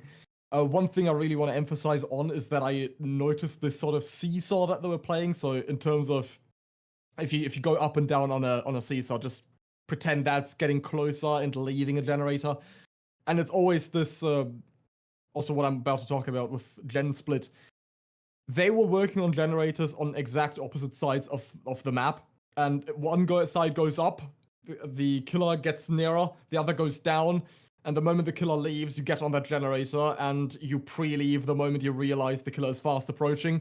And that is what they were able to take advantage of really, really well this game. Fredrik said that Angels couldn't be in all places at once. I feel like V1 was able to in the previous game because he did have that 4-gen set up fantastically around Gallows and on the other side of Shack, which on that side of the map is effectively a 4-gen as Wraith, especially since you're so fast and all over the place. Tobi, did you notice anything with regards to gen split? Again, as I said, we had that really dominant 4-gen last time, and if you 4K on 2, that effectively means you don't have to break the 3-gen, you just need to break the 4-gen, and that's a much easier task. Yeah, exactly. As you pointed out, this made the win condition for Oracle much easier in the last trial because the result of the previous trial was so good. Angels had to worry a lot about his gens and he couldn't keep up with the pressure. He had a good time in the mid game, but at a certain point when he ran out of pain res, his rune was gone and the regression limit started to kick in on those generators in the mid section. Then he couldn't keep up his generators anymore. Yeah, Andrew was happy about that. Or not Andrew, MetalBro was really happy about not Grim Embrace, hello. Dragon Script, that's the perk. Dragon Script for a reason, because we saw just how much that did for our killer in the previous trial. And yeah, this time around, he did have the rune, he did have the pain res, and he was able to get all 4 while the game was still going on for a change. That is quite the rare sight to see in DBDLeague at least, because we usually always have one person escaping with it, or being hooked and killed at a time where it doesn't matter anymore. But this time we actually saw it come through, and it still, unfortunately, did not suffice. And V1's build that relied in the department of gen regression solely on that pain res was able to outperform what we just saw with the rune and pain resonance. And yeah, we have finished up on the race set now, so the next killer we will be going into is once again Cynic's pick, the Ghoul, and we're going to see, instead of Angels, Osaka as well. Andrew, any finishing thoughts? I'm pretty sure you have seen Osaka on Cynic, playing for Cynic on Ghoul before? Actually, I have seen. I'm excited. Like seeing Osaka come out, I'm not too surprised. Strong killers are not a foreign concept to Osaka, so I'm really interested to see what we're loading in here. We don't got any time to talk about it, but Ghoul is a very, very oppressive killer. I'm expecting a 4K here. The question is, how many gens can the survivors get done before that happens? Thank you very much, Andrew and Tobi. It is time to hand back over to our casters. Go ahead, guys. Thank you, Mathis. Match number 3 between Oracle and Cynic starting right now. Our Ghoul set. And we've seen a little bit of Ghoul. Ghoul, one of the newer killers, but easily one of the deadliest that competitive Dead by Daylight has seen, and already starting by running straight into the corrupted generators. No fear, no question, and finding first chase almost immediately, Rob. That's right, Fredrik. And one thing to note here is that this is the final set that Cynic played versus Nokron when they took the win against Nokron. So Osaka, a very strong Ghoul player. I'm expecting Cynic to take the win for this, as I haven't seen Oracle play Ghoul, in my opinion. But I would not be surprised if they had a very strong Ghoul player as well. I mean, with him being firmly in the standings now as well, in the balancing for DBDLeague, I would not be surprised with a lot of scrim practice on this killer. But that was a very fast first down right there, coming in at 50 seconds. Very well done by Osaka. Now we're going to have to see how the rest of this match plays out, because that was quite the early down. Yeah, early enough to justify a pain res on hook 1, even going to hit the Shack generator. Ideal. Kaneki, I feel like, is a killer that can play around Shack pretty darn well. And Osaka going to be pretty happy about that. That is a very quick unhook. Before Osaka was able to get those charges back to leap back, but going to end up in chase immediately around a very weak killer pellet, and Ward hits the deck again. Yeah, a very, very nice mind game by Osaka. Unfortunately, Ward took that and did not win the 50 there. Ward, another very good Survivor player as well. And honestly, just, the 50 there, it could have gone either way. It's a 50 for a reason, right? But yeah, Osaka is a really good Ghoul and Blight player, so it's no wonder at all that he won that 50 there. Ooh, not quite able to get the jump, so just going to go ahead and kick the generator. A little bit of breathing room for Oracle. Yeah, no kidding, right? But we do see that he did get his power off of that, even though the injured never came through.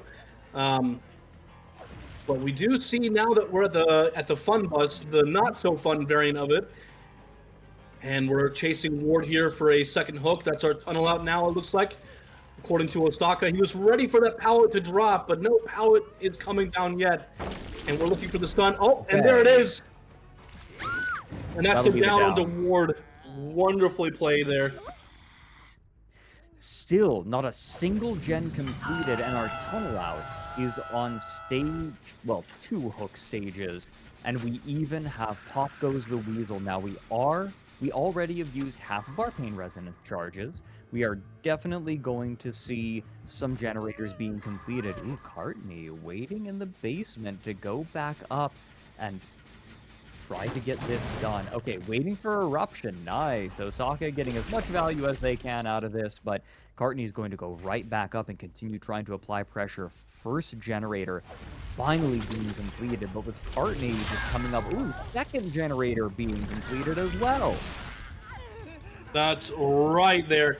And yeah, V1 getting that generator done right in Osaka's face was honestly a pretty courageous move, if you ask me. I'm not sure how well it's going to pay off, but I definitely like the confidence that V1 was displaying there. But either way, yeah, this is a very exciting match here. I think that V1 knew that Osaka couldn't continue the chase because Osaka had to go back and start applying pressure to these other generators, right? Like, there's nothing over in that corner to be done. There's, like, that generator's already completed, so you just, like, it's better for Osaka to just leave this chase, apply pressure where there are generators, trying to kick them off of the generators, buy a little bit more time. So very well played on the part of Oracle, but Osaka still applying very good pressure. Very, very true. It looks like, you know, we're losing our tunnel out here. Osaka, wait, no, he's here. Ooh. He's just taking very good body block there from Cartney, putting Osaka on the ropes here. This is really, really interesting. And also we get the heal off onto Ward. My goodness. I think that was second win, was it not? It must have been. It happened in the middle of chase, so I imagine. Ooh, Ward, okay, play him with fire right now. Okay, Osaka. Oh, we do get the vault. First tunnel out. Wow. At 2 gens remaining. And we are getting our resets off at Shack right now. And yeah, our first tunnel out comes through here. V1 is opting to stay injured, it looks like. Yeah, what a play from Osaka there, getting that vault over the pallet and getting the down right after. I almost didn't think that would come through, but Osaka, I mean, he's been putting in the hours onto Ghoul, so I'm not surprised at all that something like that would come through the woodwork there. Another usage of it too. We get the hit onto Flicks here. What is? I'm honestly amazed by these kinds of plays here from Osaka. He never disappoints. This is the kind of gameplay that's possible with Ghoul. I feel like when Ghoul ends up in a 3v1, okay, very nice pallet stun. Flicks doing all that he can to delay this. Ghoul is a brutal killer to end up in a 3v1 against because of the absurd map pressure. V1 getting dropped now. Whenever you are playing against a Ghoul, you are always trying to stay out of that cycle, that spiral, when you enter the 3v1. That's first hook on V1, not burning the pain resonance. All of the Scourge hooks were a little bit too far away, but this means that we may be entering the cycle, and with not a ton of gem progress, across the map, Osaka has an opportunity to run away with this game. Oracle's been playing great. And Osaka is going to have to put them in their place. No, that's definitely a way to put it. I also want to apologize for a misread on one of the perks there earlier. It was not Second Wind that Ward was running because I believe a different survivor is running it. That was actually Clean Break. It's Okay. Arcane Break. That is my fault for miscalling that perk there, but now we know. There are a few perks that can do it. There are a lot of survivor perks at any given time. V1 getting unhooked. Courtney now in chase. And the cycle begins. Very nice, deliberate movement from Osaka, going to drop Courtney. But Oracle also doing a good job getting the heal on Flix. Flix is healthy, but this is going to be a pain resonance stack being used, and we see Flix not too far in the distance, running away from that generator. This is a hook, another fresh hook, with a generator right nearby. And we're finding our next chase on the Flix here at Shack. I'm wondering how long he can keep this chase up, because I think Osaka is going to want to commit to him. No, maybe not, actually. No, leave. No, he has Pop. He wants to use Pop Goes the Weasel. And very true. A generator with good progress. Ugh. Finding a generator with 75% or more progress with Pop Goes the Weasel it's satisfying. Such a feel-good. Pop Goes the Weasel's regression is dependent upon the current progress of the generator, not the total progress required to finish like most other perks. So you want to use Pop Goes the Weasel on more progressed generators, so you get more regression value out of it. And so Osaka knew that there was a generator. Osaka just not only playing these chases really well, but also with really good macro game awareness. And you know, I gotta say, Courtney was looping on that rock filler there, doing a really good job of keeping Osaka from getting an easy down. Really, really well played by Courtney. But here, I think, yeah, we get the down here, but Courtney wasted a lot of Osaka time. Very, very well done. And now Flix in chase, but that might have been never punished. Oh, that window is now blocked, however. Another generator being completed in the distance. Osaka not quite able to close these chases out fast enough. This is going to be a drop on Flix. V1. That is dirty. All right, V1. Flix just bought you a fair bit of time. What are you going to do with it? You're going to pick up Courtney. Now what? You know, all things considered, Oracle is responding to this very... Whoa, what was that? Oracle is responding to this pressure set by Osaka very well, and they are really showcasing why they were able to overtake Ariandel in their matchup a few weeks ago. They're doing a phenomenal job right now, and I mean, they're really riding the high of that win on Wraith, I would have to say, at the moment. However, that is going to be more eruption value. Heal onto Flix, but Courtney not quite out of the game yet. There's a fair bit of pressure on all of the different survivors, and that has bought Oracle a lot of time. They've done a very good job of pulling Osaka in so many different directions, but now you're running out of breathing room. Very well said, Fredrik. And we do see the unhook coming off onto Courtney here. V1 now in the sights of Osaka, looks like, trying to prevent him from getting an easy down and tunnel out onto Courtney. Now that Courtney is on death hook, we are looking closer and closer to a 4K1, especially with this gen pressure right now. But there's still a lot that Osaka needs to do in order to secure a 4K1. However, with I believe Flix and Courtney are both on death hook at this point. So getting a drop on either of them is going to turn this into a 2v1. Flix is healthy. V1 pulled off of the hook. If Oracle can manage to get another reset, okay, right as I say it, Oracle getting that reset makes this game much more winnable. A 4K0 against Kaneki, great, right? I feel like that is an admirable result. And if they can get a heal on B1, okay, so they have found not able to get the injury. Okay, Courtney buying a little bit more time. Oracle playing excellently, playing around Osaka very well. I mean, and Courtney has been doing that, right? He's been lasting these chases quite a bit. A generator was able to pop because of Courtney and keeping alive in chase on that rock filler there. That was how they were able to get the fourth generator done. I mean, things are looking pretty good for Oracle right now. You know, despite the pressure that Osaka had. Oh, goodness gracious. That was quite the play there from Osaka. He said, I dare you to come for this pallet safe. And now we see V1 is out of the match. We have Courtney and Flix left. Courtney is injured. Flix is fully healthy.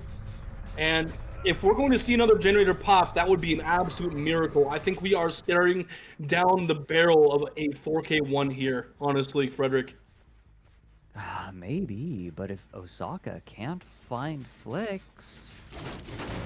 Okay, decent progress on this generator, but between Eruption and Pop, there's been so much regression. Osaka has gotten so much value out of this. Osaka smells a rat. Where are you, Courtney? Come on. Did Courtney give Osaka the slip? Or that was Flix. That was Flix that gave him the slip. Courtney was on main generator. Courtney being pushed off. It's riding a line, but I just don't think there's enough gen progress to make this any better than a 4K1. I agree with that. Although we do... Oh, we found Flix here. Hello. Hello, Flix. There you are. And yeah, we're going to get the injury here now. Both survivors are injured. Eruption is on both of the progressed generators. So if Osaka is able to get a down here, that would stop the gen progression. And we'd be looking at, a very undeniable 4K1 here. But if, good. you know... Good. Very good sense from Osaka, yes. recognizing good control, recognizing, okay, I just need to go back over to this gen. There are 3 generators left, but realistically, there are only 2 generators with enough progress to be worth paying attention to. And that makes this 4K1 significantly easier for Osaka to clinch. Very well said.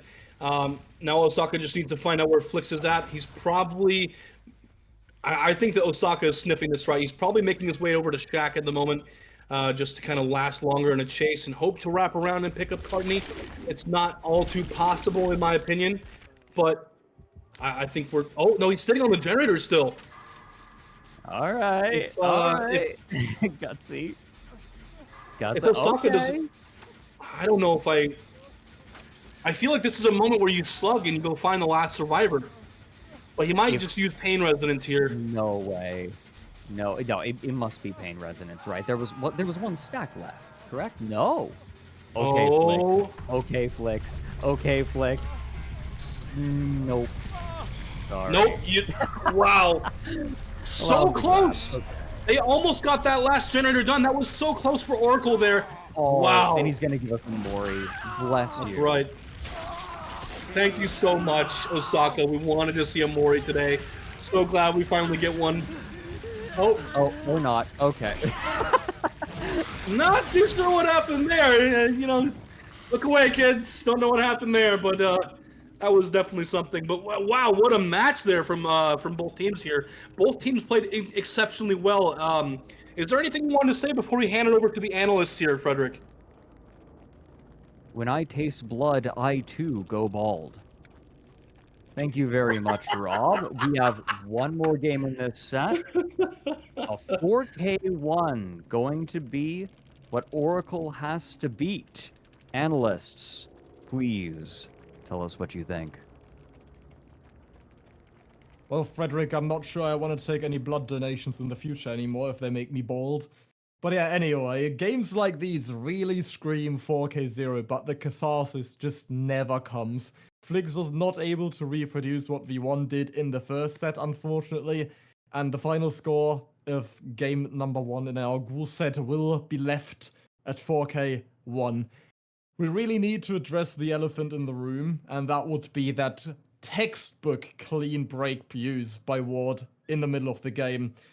Tobi, would you like to explain real quick as well what that perk does exactly? Yeah, the thing with Clean Break is after you finish a healing action on another survivor, Clean Break is activating and you can press the active ability button while being healed by another survivor, and then you become broken. And after 1 minute exactly, you become healthy again. And this is exactly what Oracle did utilize in this game. A lot of people were wondering, wait, why is Claudette healthy again? But it was Clean Break in the end. We had Second Wind also in the game, but Second Wind was on Ace. This was a good usage of Clean Break, but didn't work out in the end. Yeah, if I understand this correctly, essentially how you use this perk is you have your buddy who's injured come in, you are the person in chase, has Clean Break, mid-chase you tap your teammate, immediately press the button, and you get healed after a minute, correct? Yeah, basically. Okay, super cool. Because that could not have come at a more opportune moment for Ward either. We saw Osaka on his back, about to hit him, and then Clean Break comes in and just heals him. That was so, so amazing.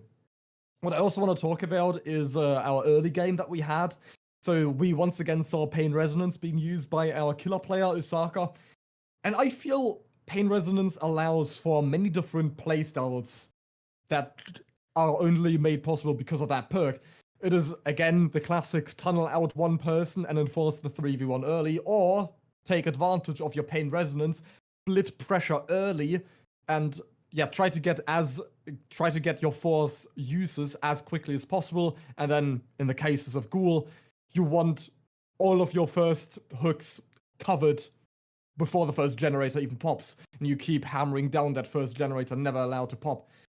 Osaka, I feel, played a bit into both, didn't he? Because we had those two Pain Resonance stacks. We had one on Ward, the tunnel out, and one on V1. So, Andrew, do you think it would have been more beneficial to Osaka if he had continued splitting the pressure? Or did he make the right call here of trying to go for Ward and just taking V1 in the meantime as a freebie?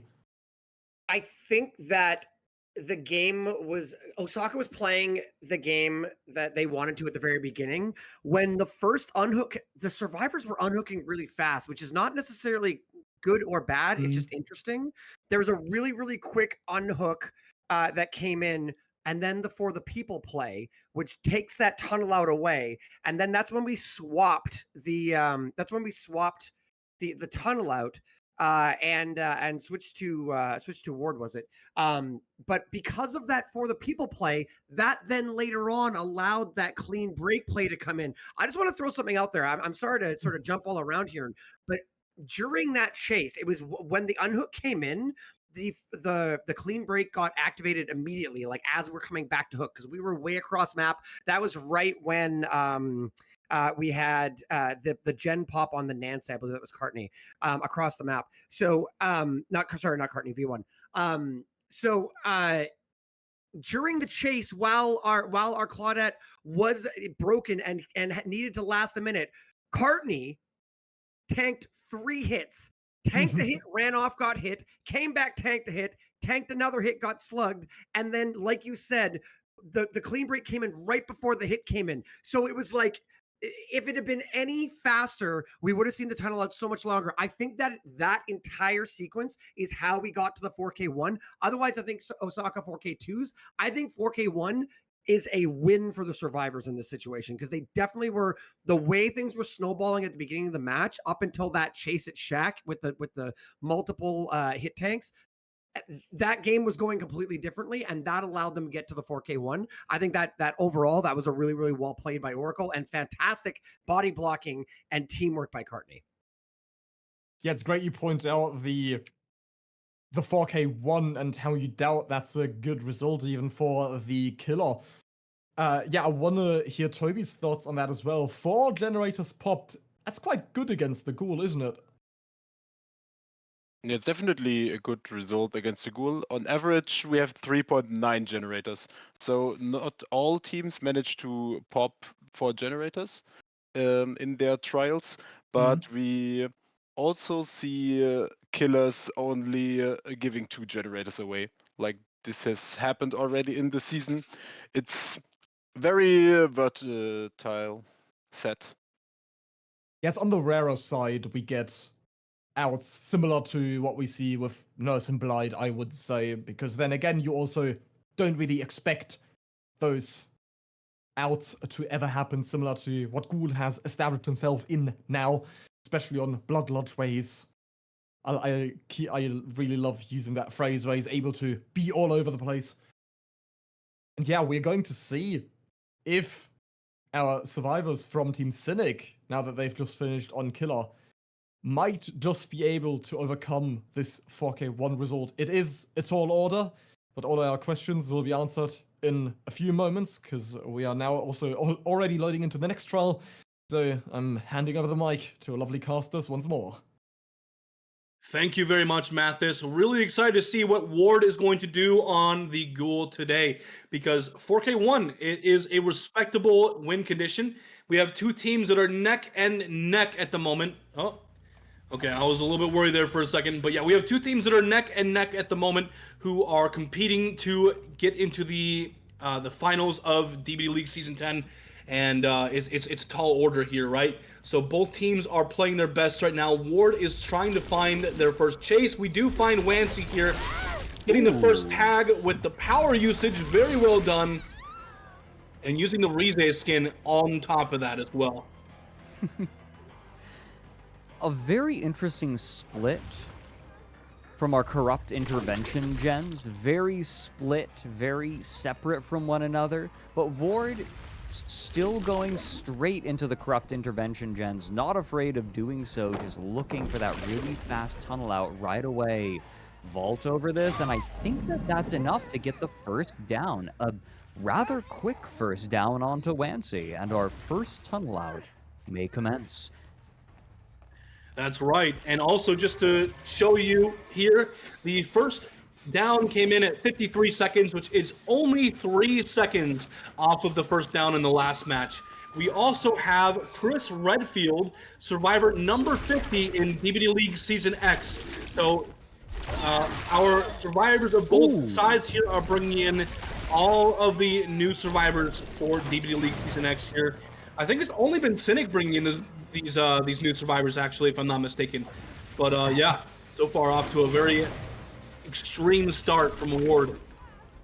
Bless them for doing so. Getting pop value even before the first generator is completed is quite nice. Ultra now in chase, dropping the pallet, not looking to buy all of the time in the world, just looking to buy enough time, forcing Ward to even go back to this generator and now come back into the chase.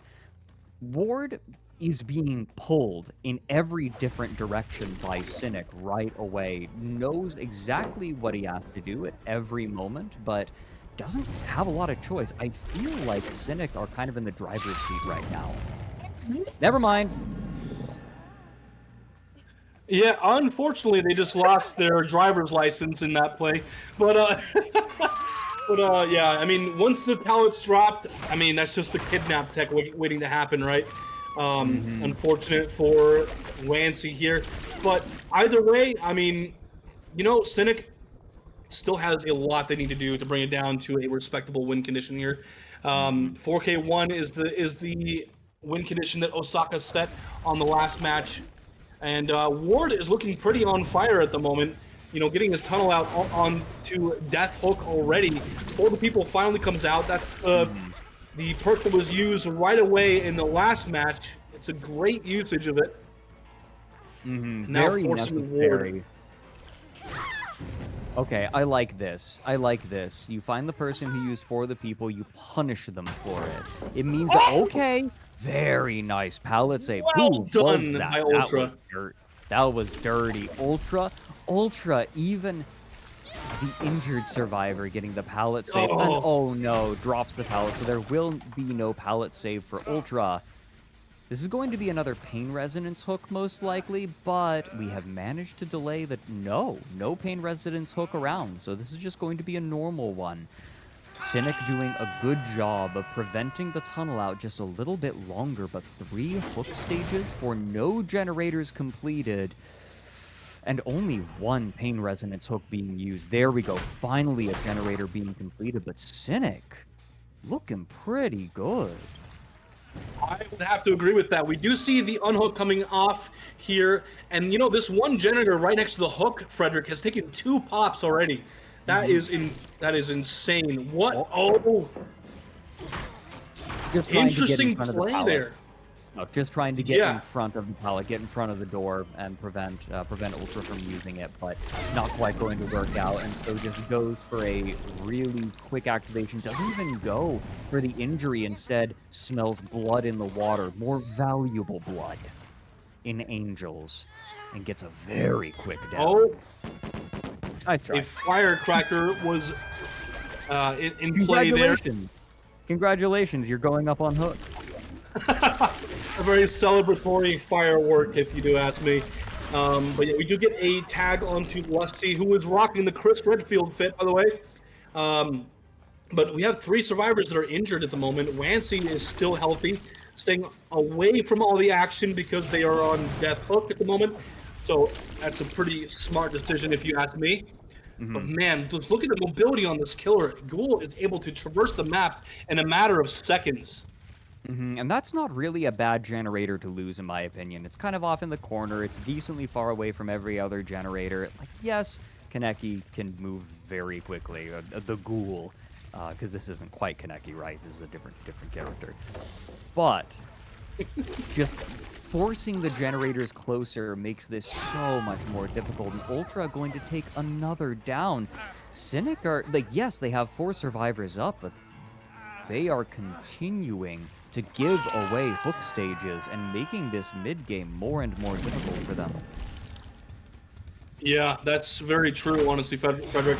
I think that this could lead to their downfall here and lose another set point on the killer that they picked, which is not what you want to happen if you're Team Cynic here.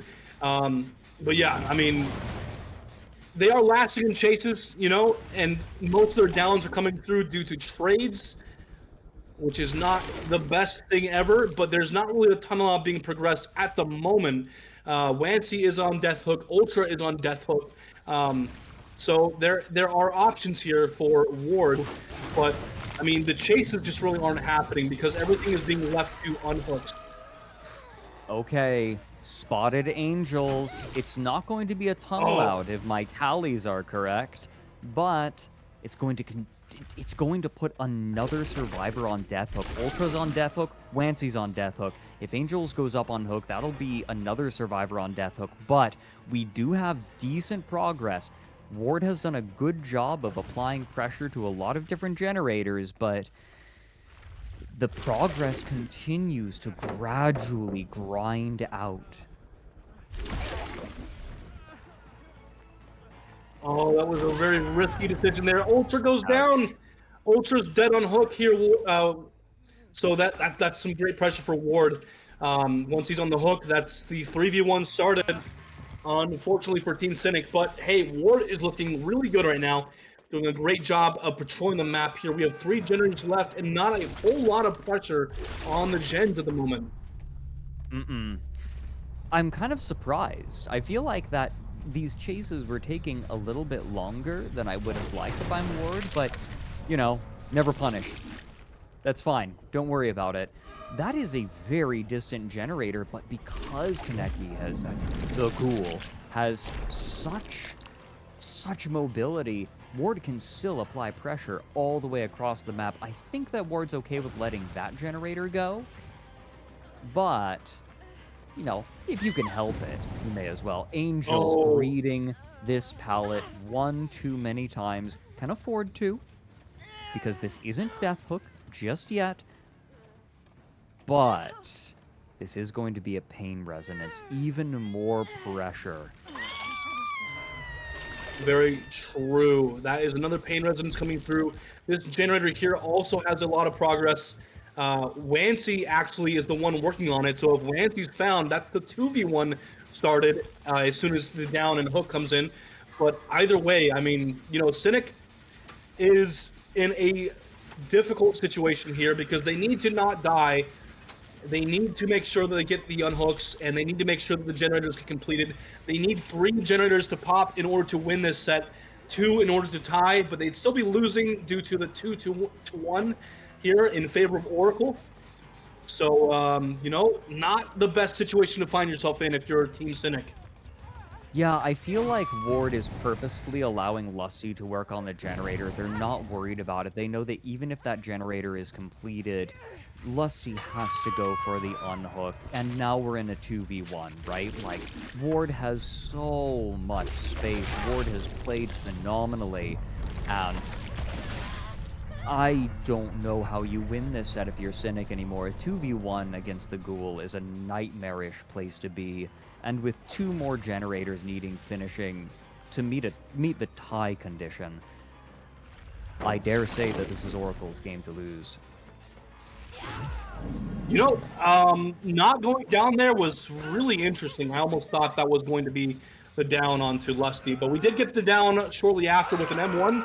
I was expecting the power to down him, so it's interesting that that didn't happen. But either way, yeah, Ward's just, you know, Ward is a very phenomenal killer player. It's no wonder that he's putting up this kind of pressure against Cynic. But, you know, there was just so much happening in the background of all of these matches. We are going to see one more generator pop, it looks like. Angels is getting the last generator popped here. And we're now down to 2, but 2 more need to pop in order to take the win here. Yeah, so what?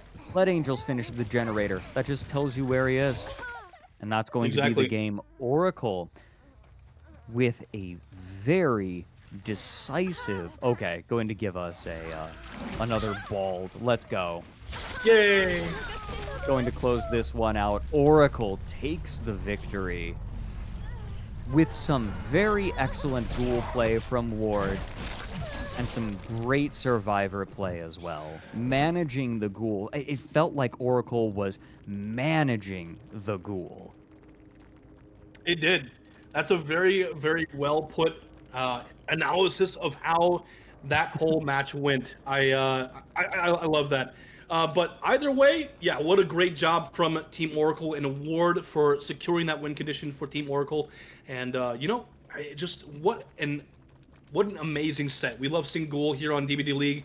But if there's anything else you have to say, Fredrik, I'm going to let you say that, and then we'll turn it over to the analysts. I think that anything I have to say could be better said by our analysts who have been stewing watching this set. Analysts, please. Absolutely stewing. Yes, so that concludes our 3rd set already. Now with the Ghoul complete, we had a slight difference between both teams that boils down to 1 generator now.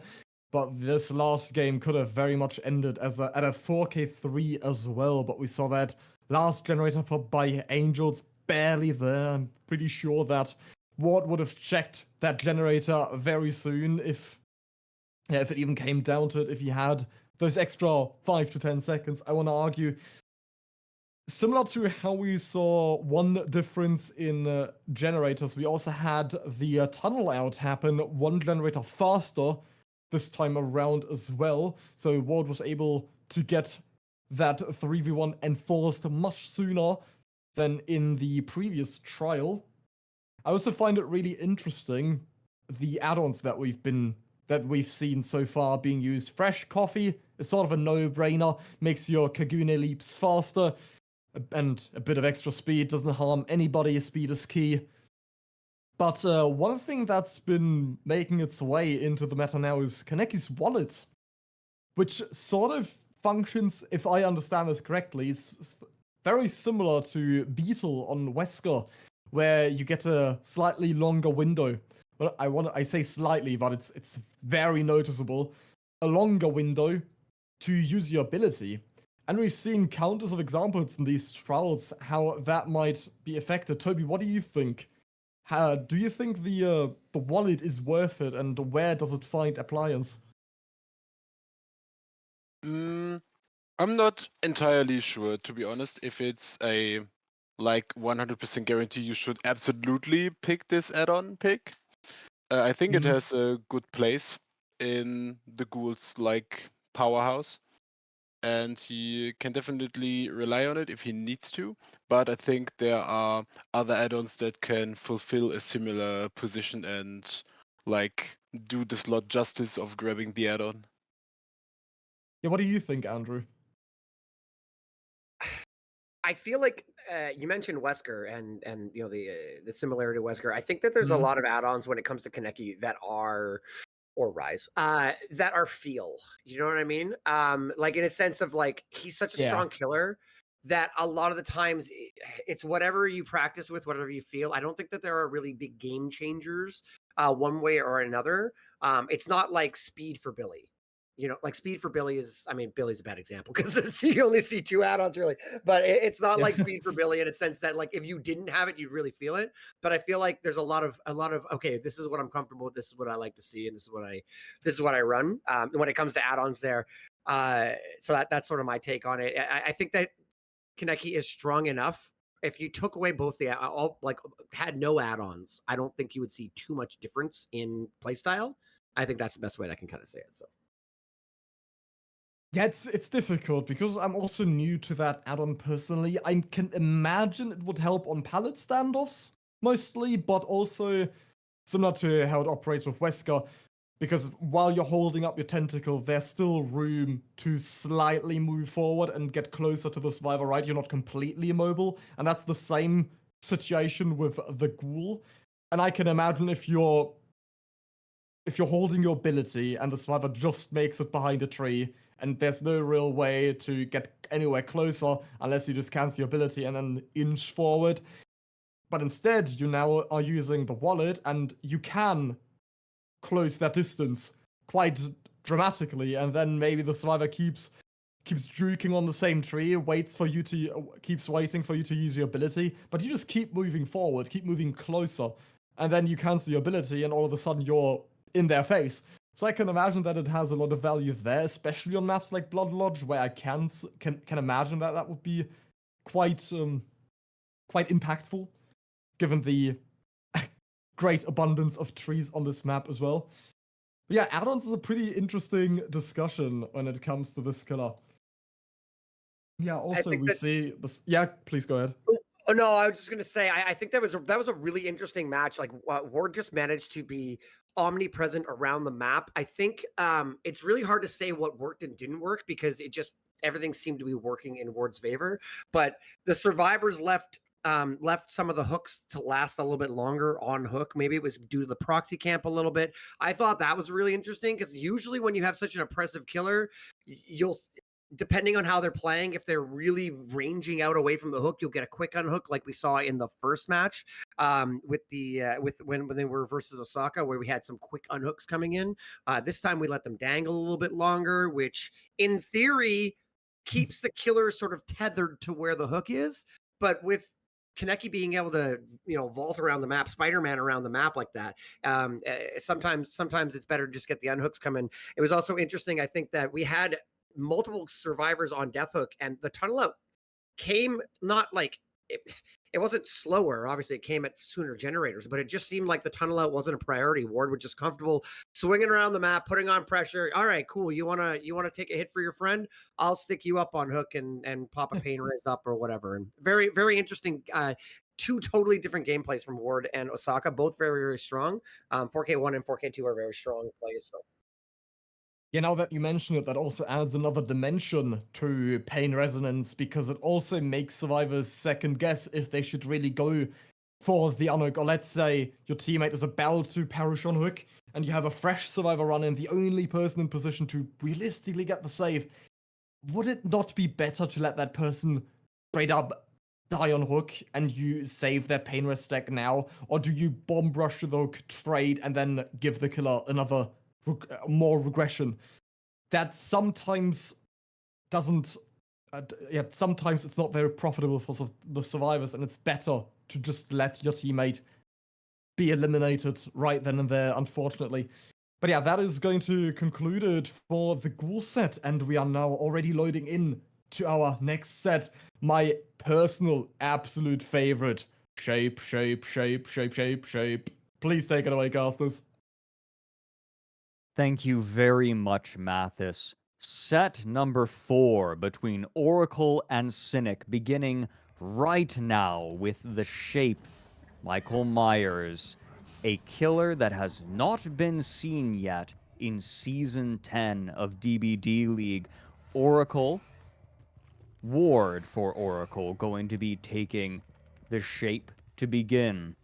And Rob, I don't really know what to expect. Historically, the shape has been sort of pigeonholed with the add-ons into one direction or another, but this is pretty bog standard shape that it is being forced to be used because of the add-on restrictions.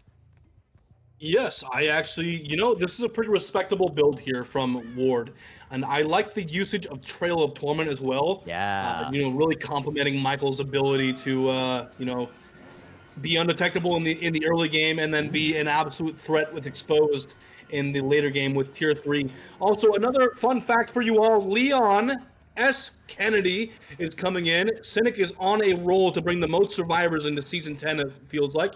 They are now bringing in Leon with Lusty playing as Leon. So that's really interesting. But yeah, I do agree with you there, Fredrik. We are seeing a pretty interesting build coming in. Oh, what? Okay. What a stun from Lusty. So, something that it's important to note. This is a closer to standard shape, but the lock of hair is being run, which increases the duration of Evil Within rank 3 by 40 seconds. It increases it by more than half a minute. And so we see Ward not bothering with these first hits, just gathering up as much power charge as he possibly can, and that is the moment that he's going to come online, and it's going to be interesting. Killers like this are very interesting because you know the moments that are important, right? There are some killers like this, and with the shape, especially with a build like this, he comes online when he hits stage 3 of power, and he's going to have to use that as well as he possibly can. Very, very true.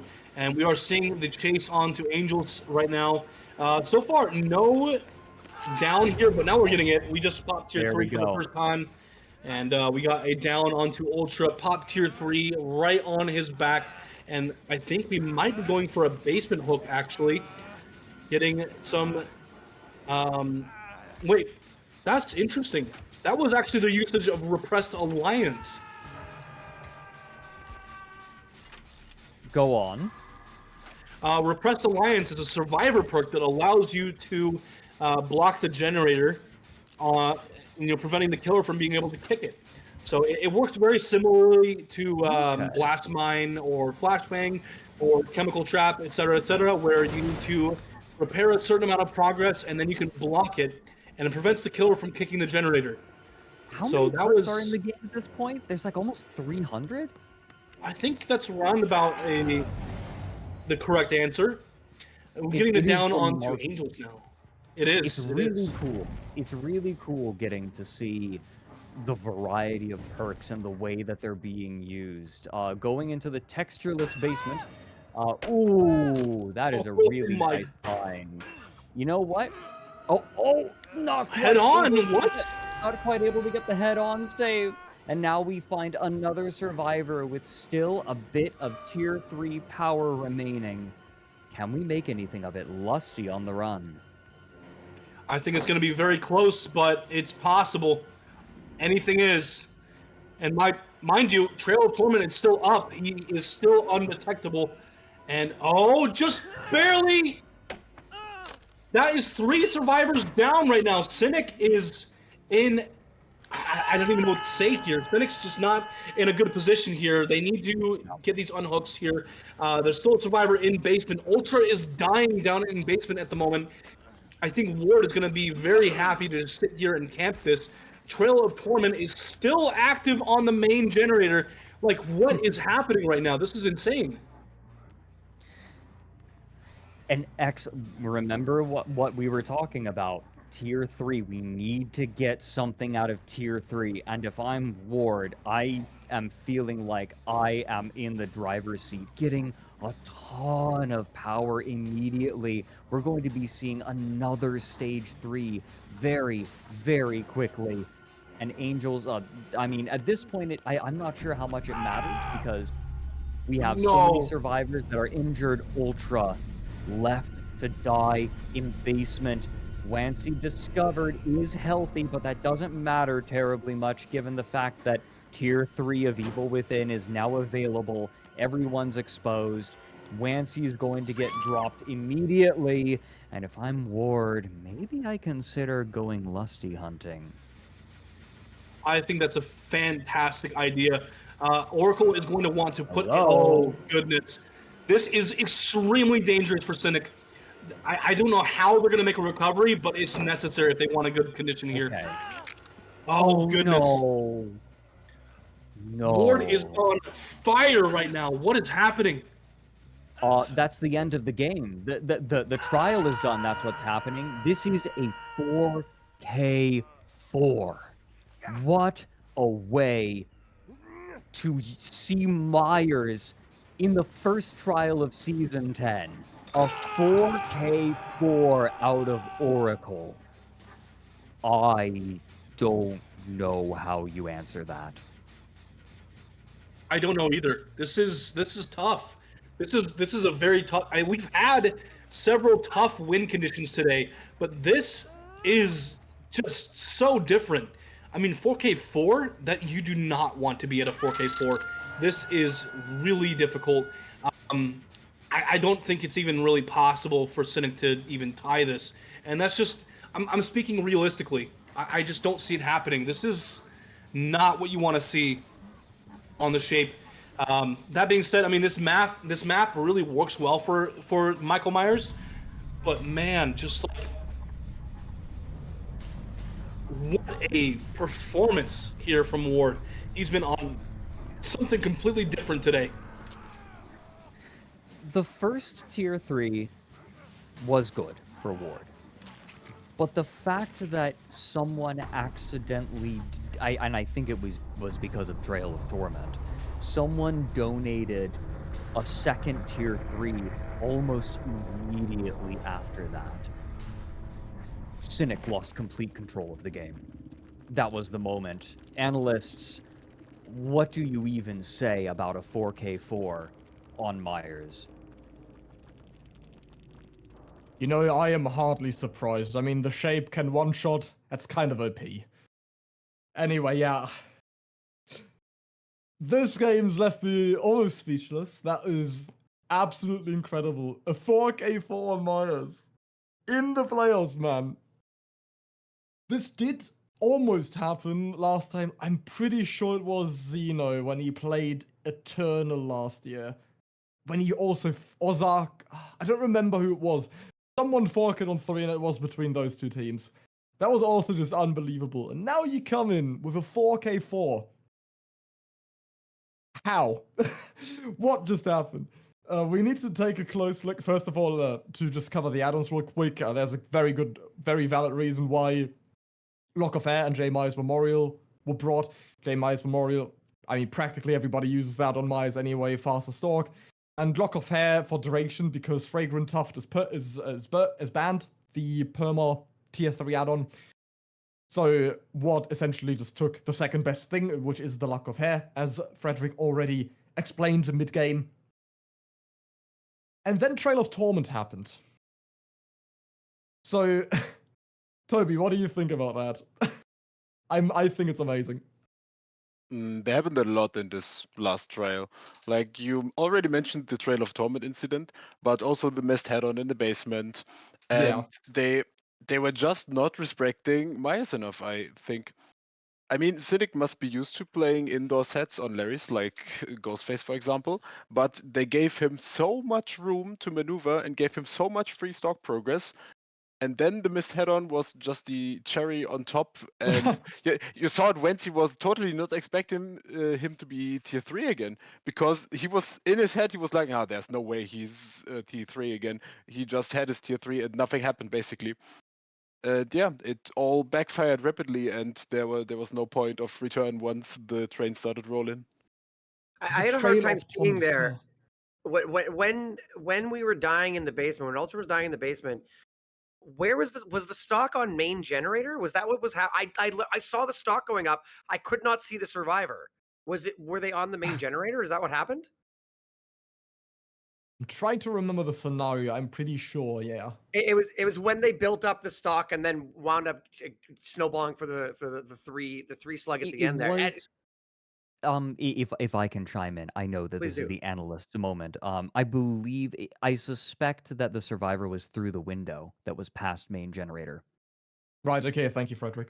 Thank you. I believe. please, we'll Andrew, have go to on. review the footage, Yeah, but no, like there was a window behind main generator where he was looking. Yeah, so I'm sitting there watching, and Ultra's died. We're camping out the basement hook, and then I see the power go up. I'm looking on my screen. I literally couldn't see the survivor, so I'm watching from the killer's perspective. I'm not surprised that the survivors didn't know that he was 99 again, and then suddenly healthy survivor down, slug dead. Like it was over in an instant, and I'm watching from the killer's perspective. So wild, absolutely. Yeah, it can happen that quickly.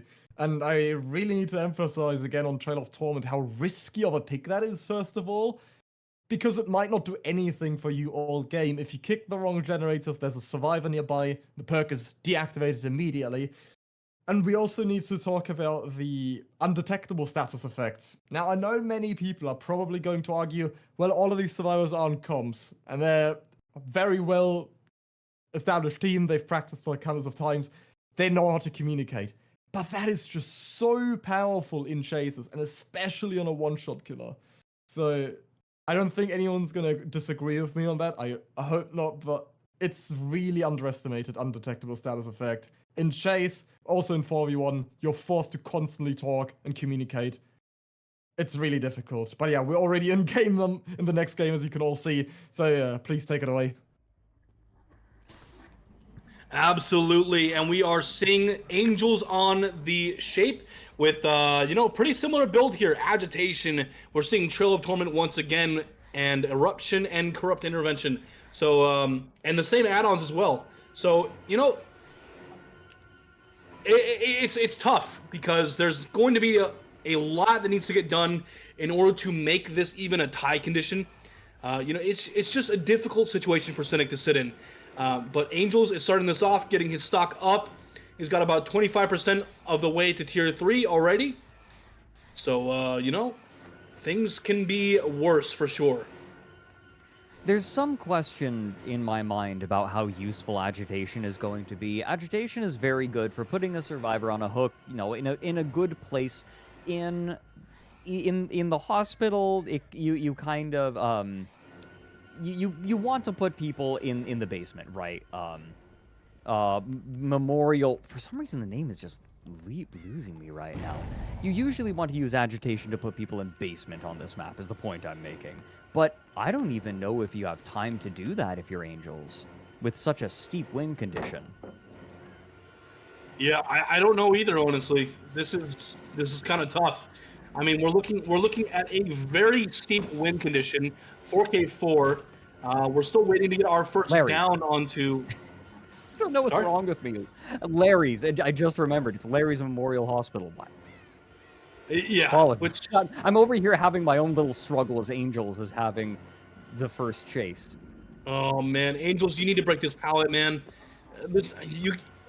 It's gonna be difficult to outplay this pallet here. Loses Bloodlust. That was tier 3 Bloodlust, and Angels just lost it. Just gone. He might as well just.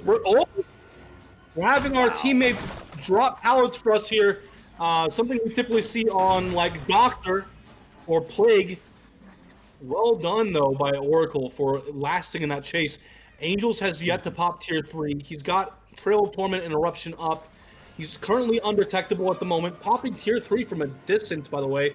He does have a duration add-on, but that I'm not too sure about popping it this early. There we go. And that's the win condition. That's it. That's right.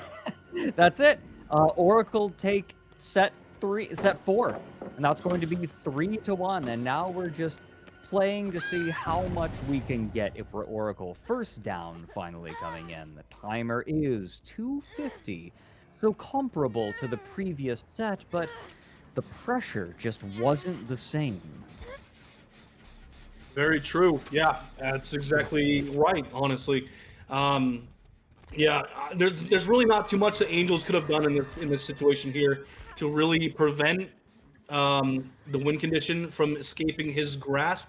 It was an extremely tough win condition to start with, and Oracle has just been responding very well to all sorts of pressure. Oracle has been on a major comeback streak here, really shutting down other teams quite efficiently. We do get the down onto V1 here, so this could snowball very quickly, but either way, Oracle has already secured the win condition. Yeah, right now we're just playing for fun. The win condition has been met. For those of you who are wondering, maybe less familiar with competitive Dead by Daylight, we have win conditions. The number one win condition is generators completed, then it's number of hook stages, and then it is number of fresh hooks. So we saw that in the previous trial, the killer was able to kill every single survivor with 4 generators remaining. That means that the other team, when they're on the killer, they have to kill everyone before a single generator is completed. That is an absurdly difficult win condition. So now, Oracle have already met the win condition by completing 2 generators while they're on the survivor side. Their killer did well enough that they had a pretty easy win condition. Now, we just get to see what Angels can do on the killer. What kind of plays can we do? Like, what can you accomplish, Angels? Let's see what you can do. We still want to give you a chance to showcase your abilities on the shape. Exactly. Like, the match isn't over, even though the win condition has already been met. Correct. Match is not done. Taking the short swing there, expecting Ward to drop the pallet there, but not happening. Not getting the fast vault either, getting the medium vault, leaving it up for a grab for Angels. It's definitely something, Well, I mean, grabbing someone in the window still is kind of like them being exposed, right? Kind of, yeah. I know. You're injured. It's still one shot, Yeah, pulling someone out of locker. It's like, oh, you're making yourself exposed. Why would you do that? I'm still just a little bit in shock at the 4K4. Like, I'm still reeling from the previous trial. And by the way, fortunately, Rats was able to see, one of our people behind the scenes was able to see just barely. It was Angels that gave away the stock on the previous trial. Angels was working main generator and did not notice Michael Myers standing there, which is obscenely unfortunate. Oh, not quite able to get the hit. This body block. Gonna buy time for Ward. It is tier 3, so he's gonna go down, but we do want the tunnel out. One more generator getting done during this. Okay, done with Cartney. Just get out of the way. I'm busy with Ward. Exactly. Yeah, we're really trying to get Ward here, which is, honestly, it's the best thing you can really do in this situation, going for Ward. But either way, it's just, there's nothing that Angels can really do in this situation. Going for the short swing again, trying to land it through the pallet stun. Not happening, though, unfortunately. Now we're going to go back and try to find Cartney and get some pressure at least, since Ward just isn't going down. Another. Okay. Wow.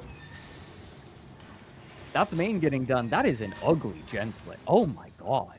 A football field away. Okay, Goodness. never mind. The gen split doesn't even matter if you just finish the generator.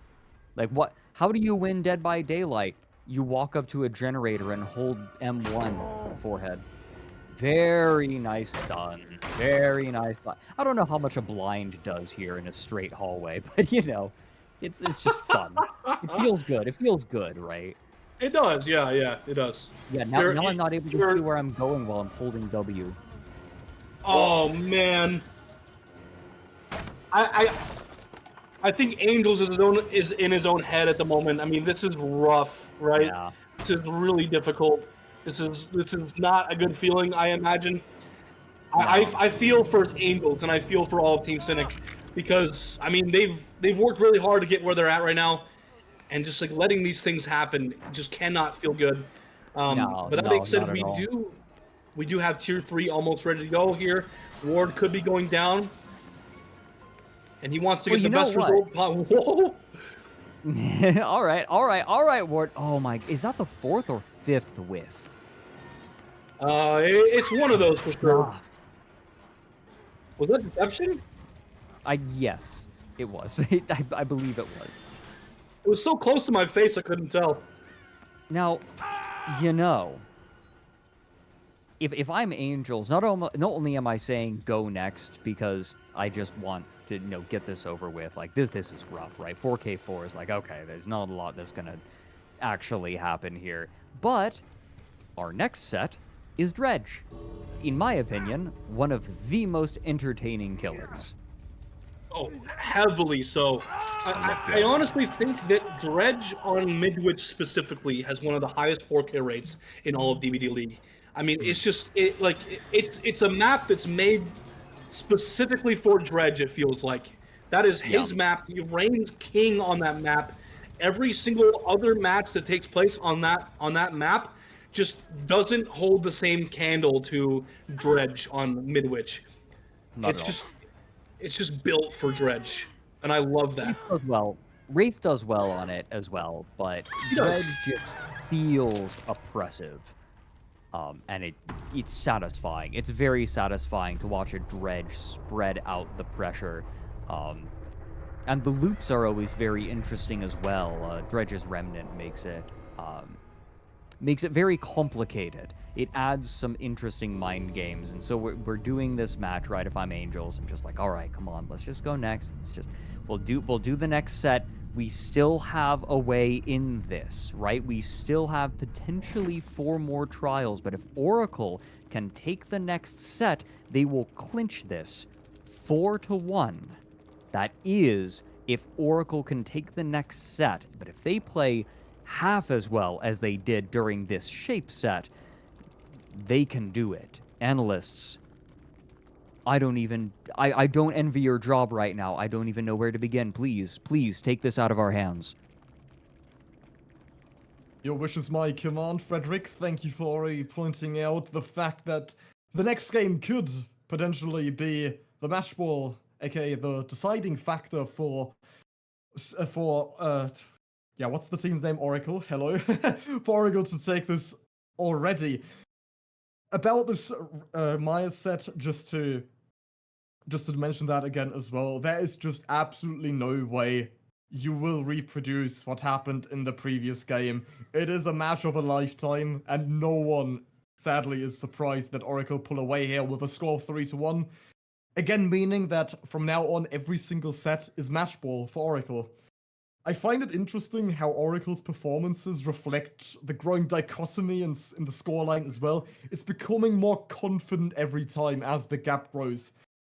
Andrew, do you think that's an accurate assessment? I feel especially their communication in the past 2 rounds has gotten so much better than what we saw in the first round when Cynic was still able to take the set point. Yeah, I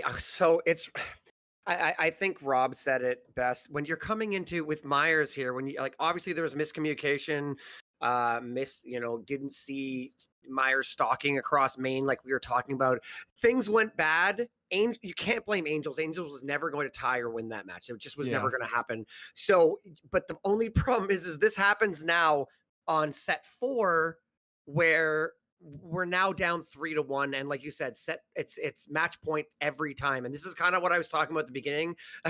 I'm eating my words because I was like, well, it's 1-1 after 2, so now it's going to go the distance. Well, now Cynic is on the edge of elimination for the rest of the day. Can they do it? Can they pull this out? Absolutely.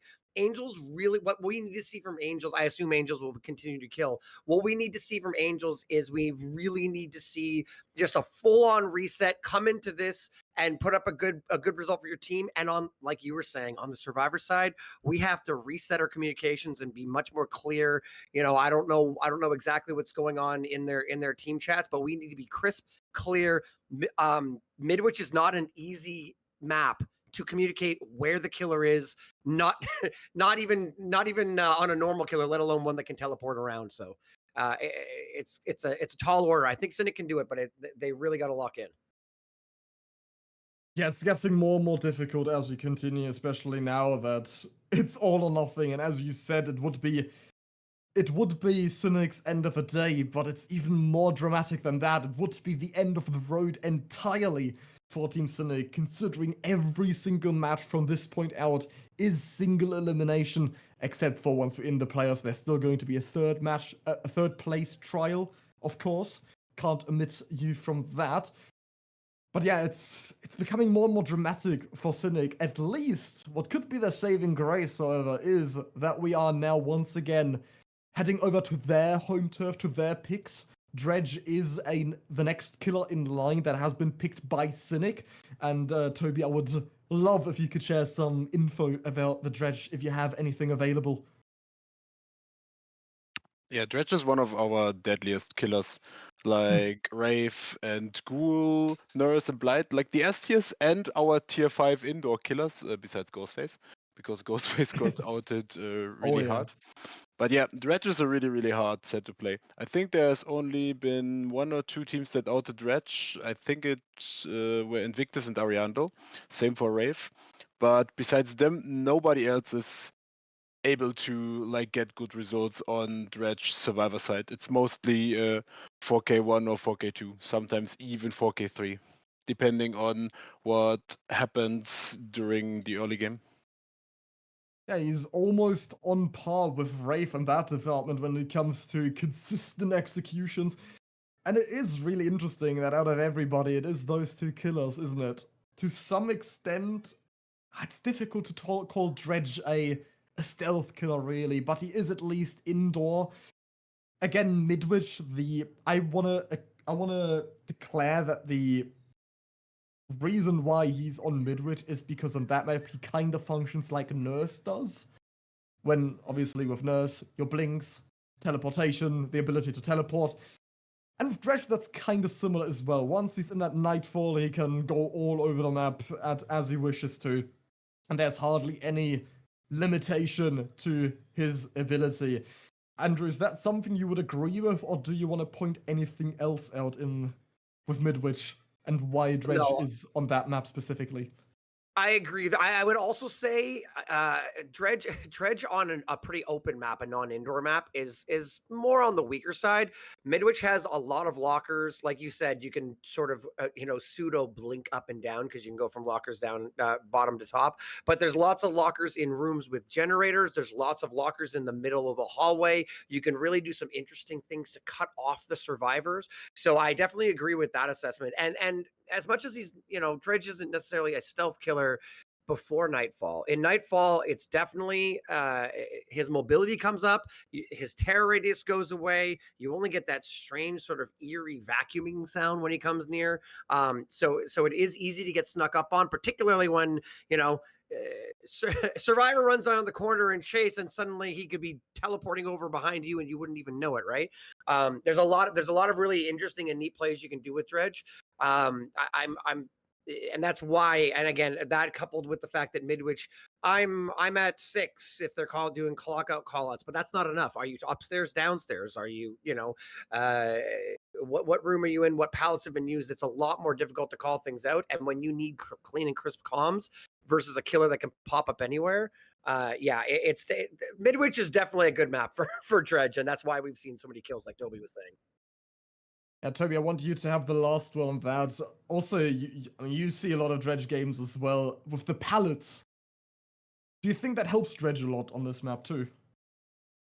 It kind of depends. We have some Dredge players that love to play mind games with the Remnant, and often it just backfires. Like if you try to mind game every single pallet and you lose every 50-50, then you get in a situation where the Dredge is not as oppressive as it can be. So it's like a blessing and a curse at the same time, depending on how lucky you are on your 50s and in which areas of the map you are actually taking those gambles. Yeah, fantastic. Thank you very much. My opinion is, when in doubt, bloodlust it out. And we're probably going to see that a couple more times today, at least on the Dredge set also. But yeah, we have already successfully loaded in, and I don't want to take any more words out of a caster's mouth. So, our dear friends, take it away, please. Thank you very much. It's time. Set 5 between Oracle and Cynic. Cynic going to take our first game on the Dredge in Midwich. One of the deadliest killers in DBDLeague, going to find the first chase on Ward after teleporting right away. And Rob, God, this killer is so much fun to watch. I have to agree with you. Dredge is one of my very favorites to watch. There's just so much you can do with him on this map specifically. And I mean, just the usage of his power, especially in Nightfall, is just so chaotic. And you know what? That's what I love about Dead by Daylight League. There's just so much chaos to be had in a lot of these sets, especially on Dredge, on Hillbilly, Dark Lord, which we're going to see later. And, you know, it's just, hopefully, yeah, that's the key takeaway here from this matchup. But I'm a huge fan of Dredge matches. They are so much fun to watch. Yep, this is Game 5, but right now, Oracle are sitting on, oh my goodness, blocking the well done by Power. Angels. Excellent job. Angels doing a great job getting 2 quick hits. Not only is that going to progress Nightfall quite a bit, but it's also going to apply Sloppy Butcher. Different dredges play Dredge in different ways. Some of them really like to apply pressure immediately, like now. But some of them like to just try to push for Nightfall as fast as they can. Angels choosing to take a more aggressive stance right away, but now with 3 injuries going into first Nightfall, Cynic and Angels in a pretty good spot. All survivors injured now. Sloppy Butcher applied to everyone. No generators complete yet. Angels spreading out the pressure. Ruin doing work as well. Not a bad start if you're Cynic. And I'm already feeling hopeful for at least one more set. Oh, Nice! What a play by Angels. So well done. My goodness, that's what I love to see on Dredge right there. The Remnant mind games are always spectacular. And that was another well done usage of that. So our analysts were talking about how mind games with the Remnant tend to backfire for the killer more often than they help, but I think that this is Angels is clearly the exception, because that was beautiful. And already going into another chase on Ward. Ward running over to this to the little pillow fort in the corner. Already dropping these. Not going to be able to make a whole lot of this one anymore. Well done by Ward there, not letting that hit come in so quickly. One of the pallets in the build-a-house area is gone. And now, are we going to do a Remnant mind game here? No, we're not! He's going to... Oh, my goodness. You know, now, and I think that Angels feels comfortable doing this because the reset came out, and that meant that they weren't working generators. That meant that Ruin is still around. That meant that Ruin was doing work. Angels knew that he had time to stick around, break that pallet, and play the long game.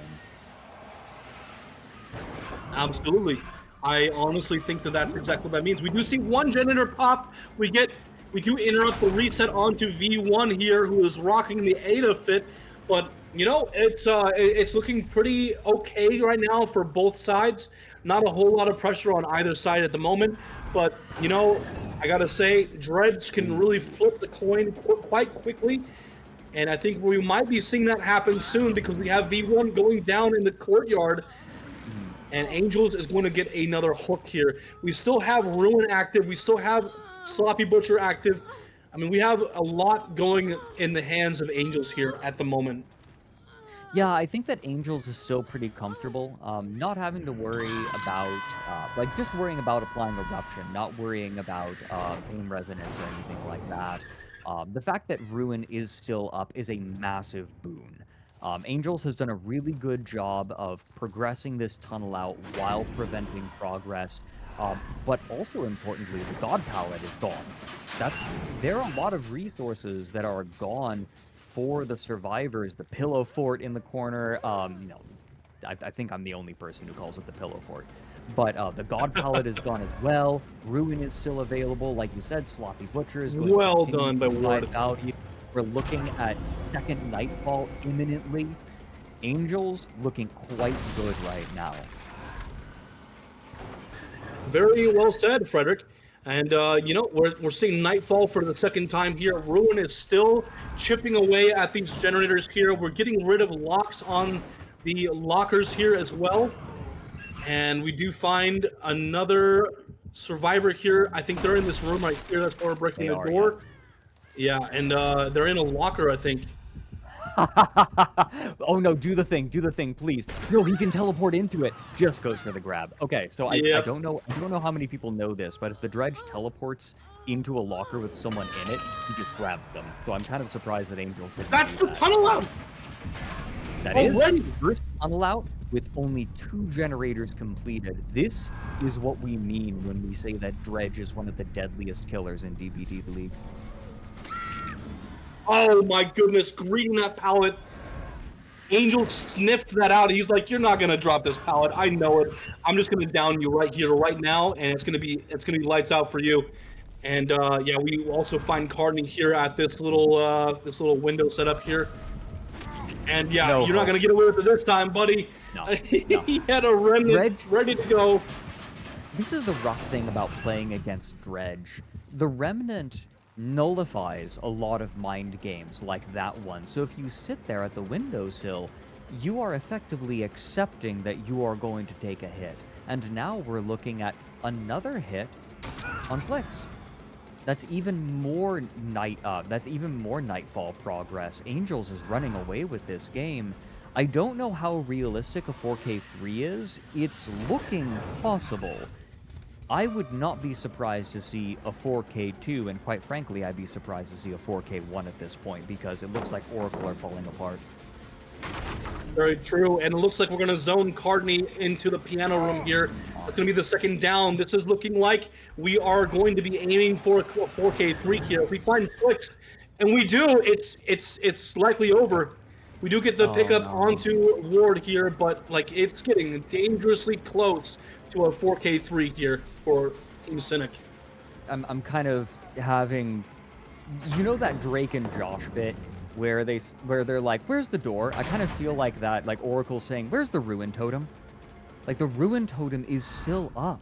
The longer that Angels prolongs these chases, the longer Ruin has to work. Any progress. Oh, that was disgusting. Dirty.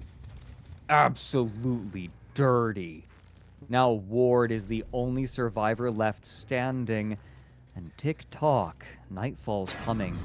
As soon as Nightfall occurs, if Angels can just keep this cycle going until Nightfall begins, then there's no way for them to escape. If you teleport during Nightfall, then if there's a survivor nearby, then that activates Killer Instinct. It becomes so easy to hunt down the last survivors. And there they both are. Oh no. We do get the pickup, but we're just prolonging the inevitable, it feels like, because just no generator progression is able to be made here. It is getting very, very in line here for a 4K3. The stars are really aligning here. Both survivors that are up are currently injured. Flicks takes the down through the pallet, and Cardinal is right around the corner. This is dangerous for Oracle right now. This feels God! Different. That was it's over. 4K3. We just finished watching Oracle cream Cynic with a 4K4, and then get outs on the survivor side. Now Cynic get the chance to pick a killer, and they are finishing the first half of this set with a 4K3. That, and you know, feels like vengeance to me. You know, one thing that Andrew and I have in common is that we love rooting for the underdog. And, you know, the thing is, while I am really all for Cynic taking this win here, they have to be able to beat this on the survivor side. They cannot let this turn into a 4K4, because then that means that this win condition that Angels worked really hard for is going to go to absolutely nothing. And we don't want to see that happen. One thing I want to say is Cynic has a special place in my heart. First and foremost, I'm NA as well. And also, Cynic is one of the first 2 teams that I casted when I first started casting for DBDLeague. Aw. So they've got a special place in my heart. But either way, I've also known about Oracle for quite some time. These are 2 teams that I respect a lot. And I mean, Angels did a fantastic job here getting this win condition, and now we need to make this worth something when the survivors of Team Cynic here are up to bat against Team Oracle's Dredge, who, I'm suspecting Ward is going to be playing Dredge for Team Oracle. That sounds. I actually don't know off the top of my head. However, it wouldn't surprise me. Ward has very good macro knowledge, has demonstrated it very well, and that's something that you're rewarded for a lot with Dredge on Midwich and DBDLeague. That's it. We close it out. 4K3 is what Oracle is going to have to beat. Cynic striking back with excellent form. Analysts, I don't know how you can see that as anything other than an absolute. Well, they haven't won the set yet, but you gotta feel good if you're Cynic. Well, Fredrik, it wasn't a 4K5, so it could have been better. No, of course not. 4K3, quite the result. Excuse me. Now that I already mentioned what you just said, I also want to reconnect to the meme you brought up earlier. Oracle probably felt like Josh primed to throw hands upon realizing the door was gone, and Oracle the same way for not finding that cursed ruin totem, stood up all game. What I find odd especially is that the start did not convey that feeling at all that we were going towards this result, since their survivors seemingly were winning the tug of war. Super well organized. Angels did have 4 injuries at the start. However, we saw Oracle heal fully. They even got a gen while all of that was happening, and Angels seemingly struggled to profit from it altogether. But, as what you also pointed out, they removed a lot of pallets. So, Andrew, do you think that allowed the 4K3 here, or was there something I missed? It was that is absolutely true, but I swear Angels did exactly what Angels was all over the map all the time. He was ever present everywhere. He literally did what I said the Dredge can do. You're in chase. The survivor, I forget who they were chasing. They were chasing a survivor. Survivor goes around the corner, and the moment they're out of sight, teleports across the map, busts out, and chases somebody else, and gets a tag on another survivor across the map. You can't communicate that. You're literally in chase, and 2 seconds later, they're on the clear opposite side of the map, chasing someone else. The fact that we were able to spread tags around with Sloppy Butcher really kept the survivors on their heels. They did manage to get the full reset back before, like by the time the first hook came in, all the other survivors were healed. But that means Ruin was taken away. That generator that Ada was on, that V1 was on, that generator was almost completed, and then wound up getting the first down. That progress, that ended up being the first generator that popped, but it took a significant amount of time because the survivors need to reset, and that let Angels really get into that bouncing back and forth and spreading danger. Really great use, by the way, of the remnant in the Nightfall. When you teleport to your remnant, you'll get Killer Instinct on any survivor nearby, and they can't even crouch to block it. You can crouch when they teleport to lockers, but not while you're not to your remnant. Anyways, great game by Angels. Well played. Yeah, little known fact about the Dredge. I'm grateful you point that out. Also, both of you were relatively critical about the use of Ruin when we were spectating Springtrap, since both of the killers sort of have that in common, where they can practically teleport all over the map. Obviously, with Dredge, it's much more responsive, much faster. Again, very map dependent, but we'll just take that as face value. And here we've got Midwich. So, Tobi here. We saw the 2 perks of Ruin and Sloppy. Do you think that's much stronger on Dredge than it would be on Springtrap, and why? It's way stronger on Dredge because we are playing on an indoor map with a very high mobile killer that can teleport from point A to point B. Sloppy Butcher is a key factor for this because survivors are constantly either injured or need to reset, and in this time the survivors cannot work on generators, and this is where Ruin kicks in. And Dredge is so omnipresent on the map because he can literally port every few seconds to a place he desires. And this is why Ruin is so good on a map like Midwich with his hidden totem spots, and it seemed like Oracle couldn't find the Ruin totem.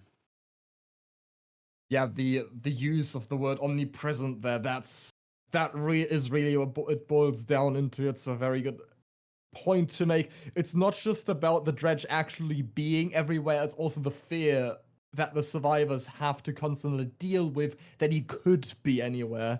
So it's this second guessing yourself. Should I really be doing this generator? Am I not putting myself in a dangerous situation? Have I not got my back against the wall here, the corner? So especially when you're injured, that's why you usually see, especially on indoor maps with Ghostface, Myers even, that survivors will not move away from pallets unless they know exactly where the killer is. And with Dredge being even that more responsive, it grows so more terrifying. We're already going into the next game now. We'll have to see what Oracle on Killer this time have to say about the 4K3 in the previous trial. Please go ahead, casters. Alrighty, we are loading into the next match of the Dredge set, and another fun fact for you, Cynic is still on a roll with bringing in new survivors to Season X. We are now seeing Tobi from, if I remember correctly, Rainbow Six Siege, the partnership with, or the collaboration with Rainbow Six Siege, rather. So they are really bringing in all these different survivors. They are on a roll here. It's pretty crazy if you ask me. They are really trying to go for some sort of record here in DBDLeague, and that's definitely one of them. But now Cynic is tasked with what with a very interesting situation here. They have to be able to not die before 3 generators are able to pop. They need to bring it down to a 4K2. It's quite the task, and I would love to see them be able to meet that. It's going to be a tall order. Angels got... Oh, that's the Ruin Totem already cleansed. That completely transforms the landscape of this game. Angels really struggled in the shape game, had a nearly impossible win condition, was obviously frustrated during that game, completely shook it off, ended with a 4K3. If Oracle want to win this set, they need a 4K4, and you know what? Getting Angels to drop the pallet on the wrong side is a good way to start. However, Ward is taking a very different philosophy than Angels did in the previous trial, trying to prioritize Nightfall progress rather than applying pressure, and with Ruin now out of the game, I don't know... You really need to just start applying as much pressure as you can. You have to get them off the generators, because you only have Eruption now. Eruption is good, but without Ruin, it's going to be a lot harder. Very well said, Fredrik. I could not have said that better myself. Without Ruin here, there is just so much pressure now not in Ward's hands and can no longer be in Ward's hands. And we see that it's tangible here with Ward opting to leave the tunnel out here and go back for the hook. Excuse me, vice versa. Opting to leave Tobi and go for Angels here instead. And, you know, we already have 1 generator popped. Another one needs to pop for the tie condition, and a third one needs to pop for the win condition. So Cynic sitting in a pretty respectable position here. They can absolutely take this set for sure. It's just, can they, is a different situation entirely. Now, there is something very important to note about the concept of a tie condition at this point. Oracle we are currently in set 5. Oracle has 3 games. Cynic has 1. If Cynic want to win, they need to win the next 3 sets, including this one. It's a best of 7. Oracle only need to get a draw in order to guarantee a victory, because otherwise there won't be enough games left over for Cynic to be able to actually win. I believe that's correct. Yeah, 5, 6, 7. Yeah, 5, 6, 7. I can count. Yeah, exactly, yeah. Yeah, we're proud of you for that, Fredrik. Thank you. That being I've said, been working very hard. You have been. You've been using both hands to count. I'm very proud of you. Me too. I actually just started yesterday. That being said, Ward kind of not really having all the pressure in his hands at the moment. Cynic is really in charge of this game at the moment, which feels great for Cynic, especially after the last few matches that haven't really gone in Cynic's favor here. We do get... Oh, wait a minute. 3 survivors. They were doing a reset, and Ward was able to find it. Yeah. All right, so that means that there wasn't a whole lot of progress going into generators. That is fortunate if you're Ward. Still not ideal. I still feel like you're on the back foot if you're Ward. You're still playing keep away with the generators. You don't have a whole lot of choice. And this is the rough part about playing when you're behind, right? Like when you have such an easy win condition as the survivors, you can predict what the killer is going to do, because often there is only one route to victory, and it multiplies the difficulty for the killer, for Ward in this case. Very true. We're finding the reset again. Ward is again. What is happening right now? Who needs nurses calling? Right? I don't. Yeah. Exactly. When you have Dredge in Nightfall, you don't really need nurses calling at all. Nice read. Now all 4 survivors are injured. This is grounds for snowball here. This is looking really dangerous.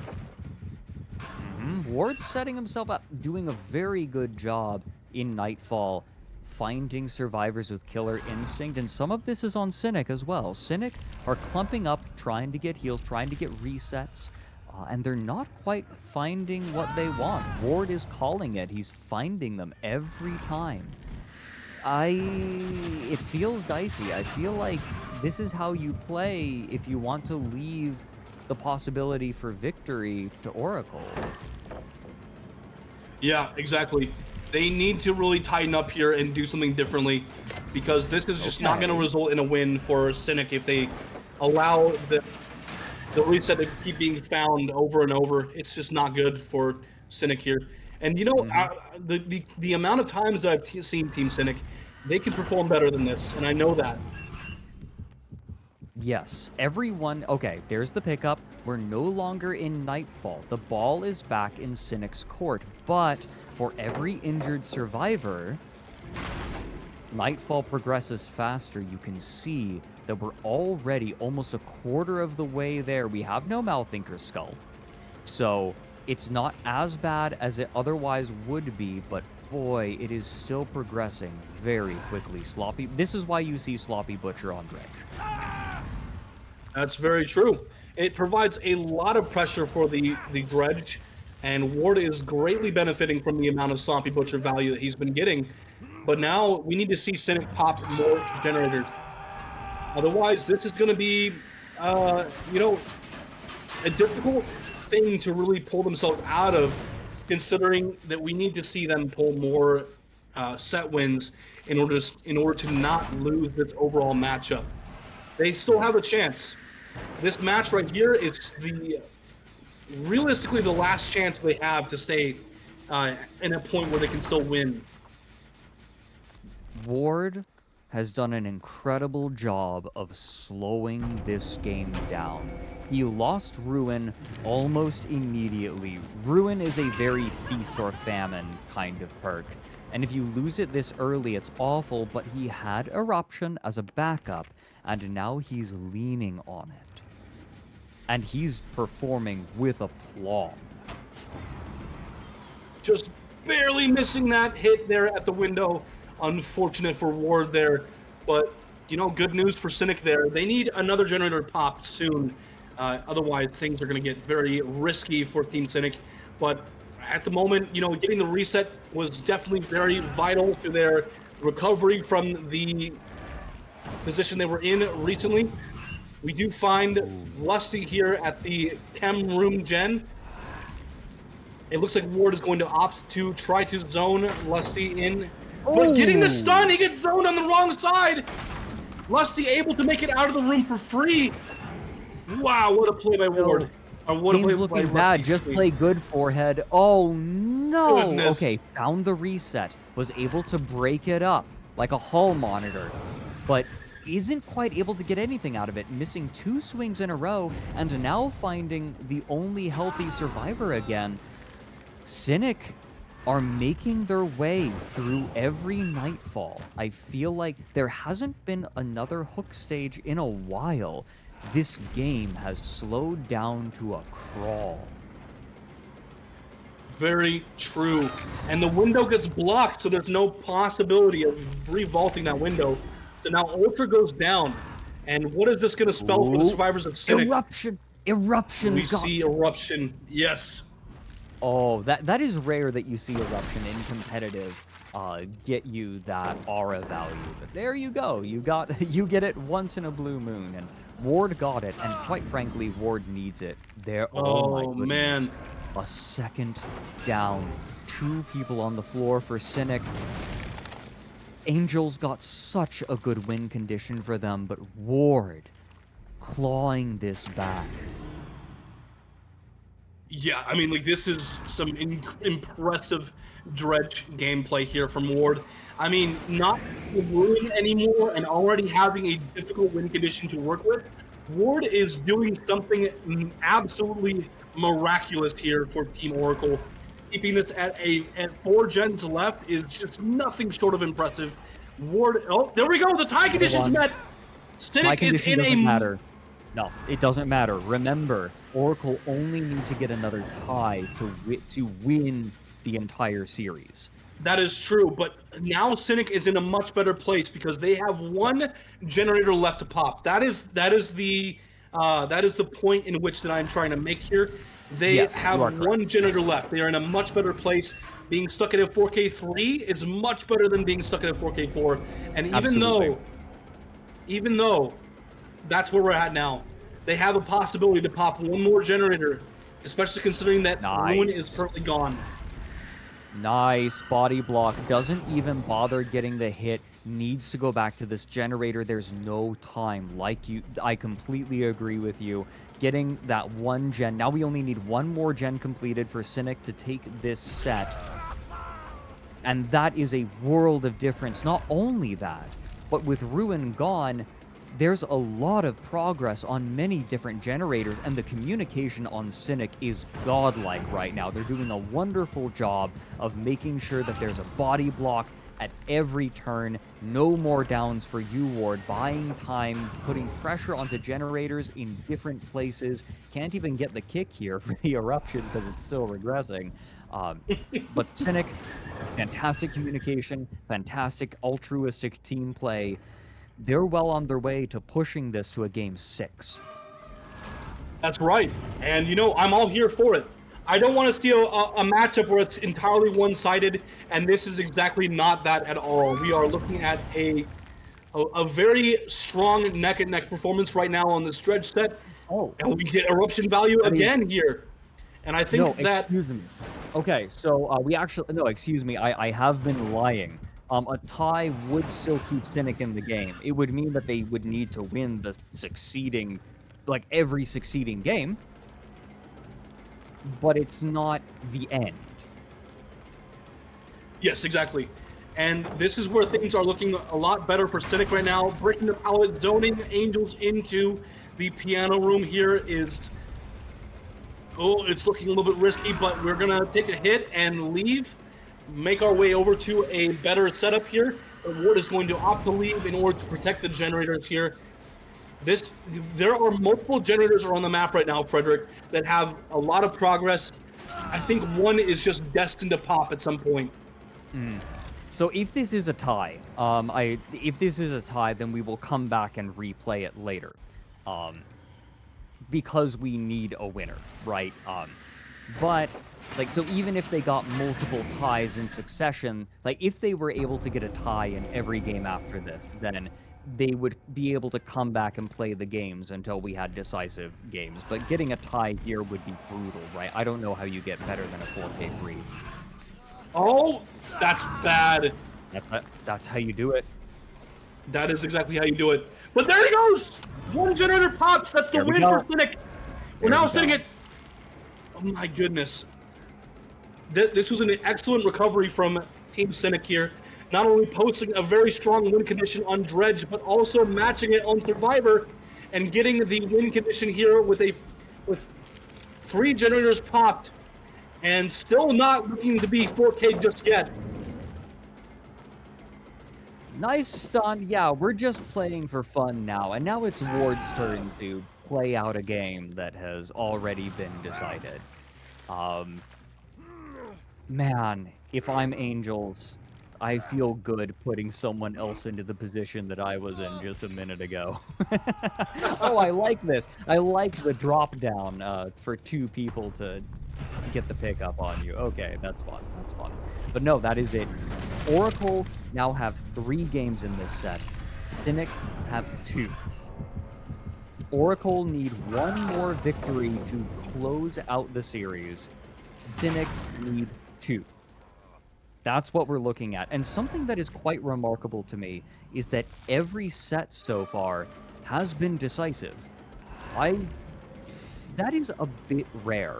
It's not uncommon to see a tie, at least one tie, especially when you are looking at so many games in a row. Wraith is really common to tie on. I feel like Dredge is relatively common to tie on. But here, the Dredge set has been decisive, and the Wraith set has been decisive. It's remarkable how back and forth these teams are. These teams feel like feast or famine. Either they perform extremely well, or they flounder. Like, the killer gets the best of them when they're on Survivor-thon. It's kind of remarkable, and it's extremely volatile. Very, very, very, very. I couldn't agree with you more there, Fredrik. And one thing I want to note here is that it looks like Cynic is trying... I'm sorry? Those are bricks. He was running into a brick wall. Oh, yeah. They were. I think he was trying to get into Hogwarts for a second there.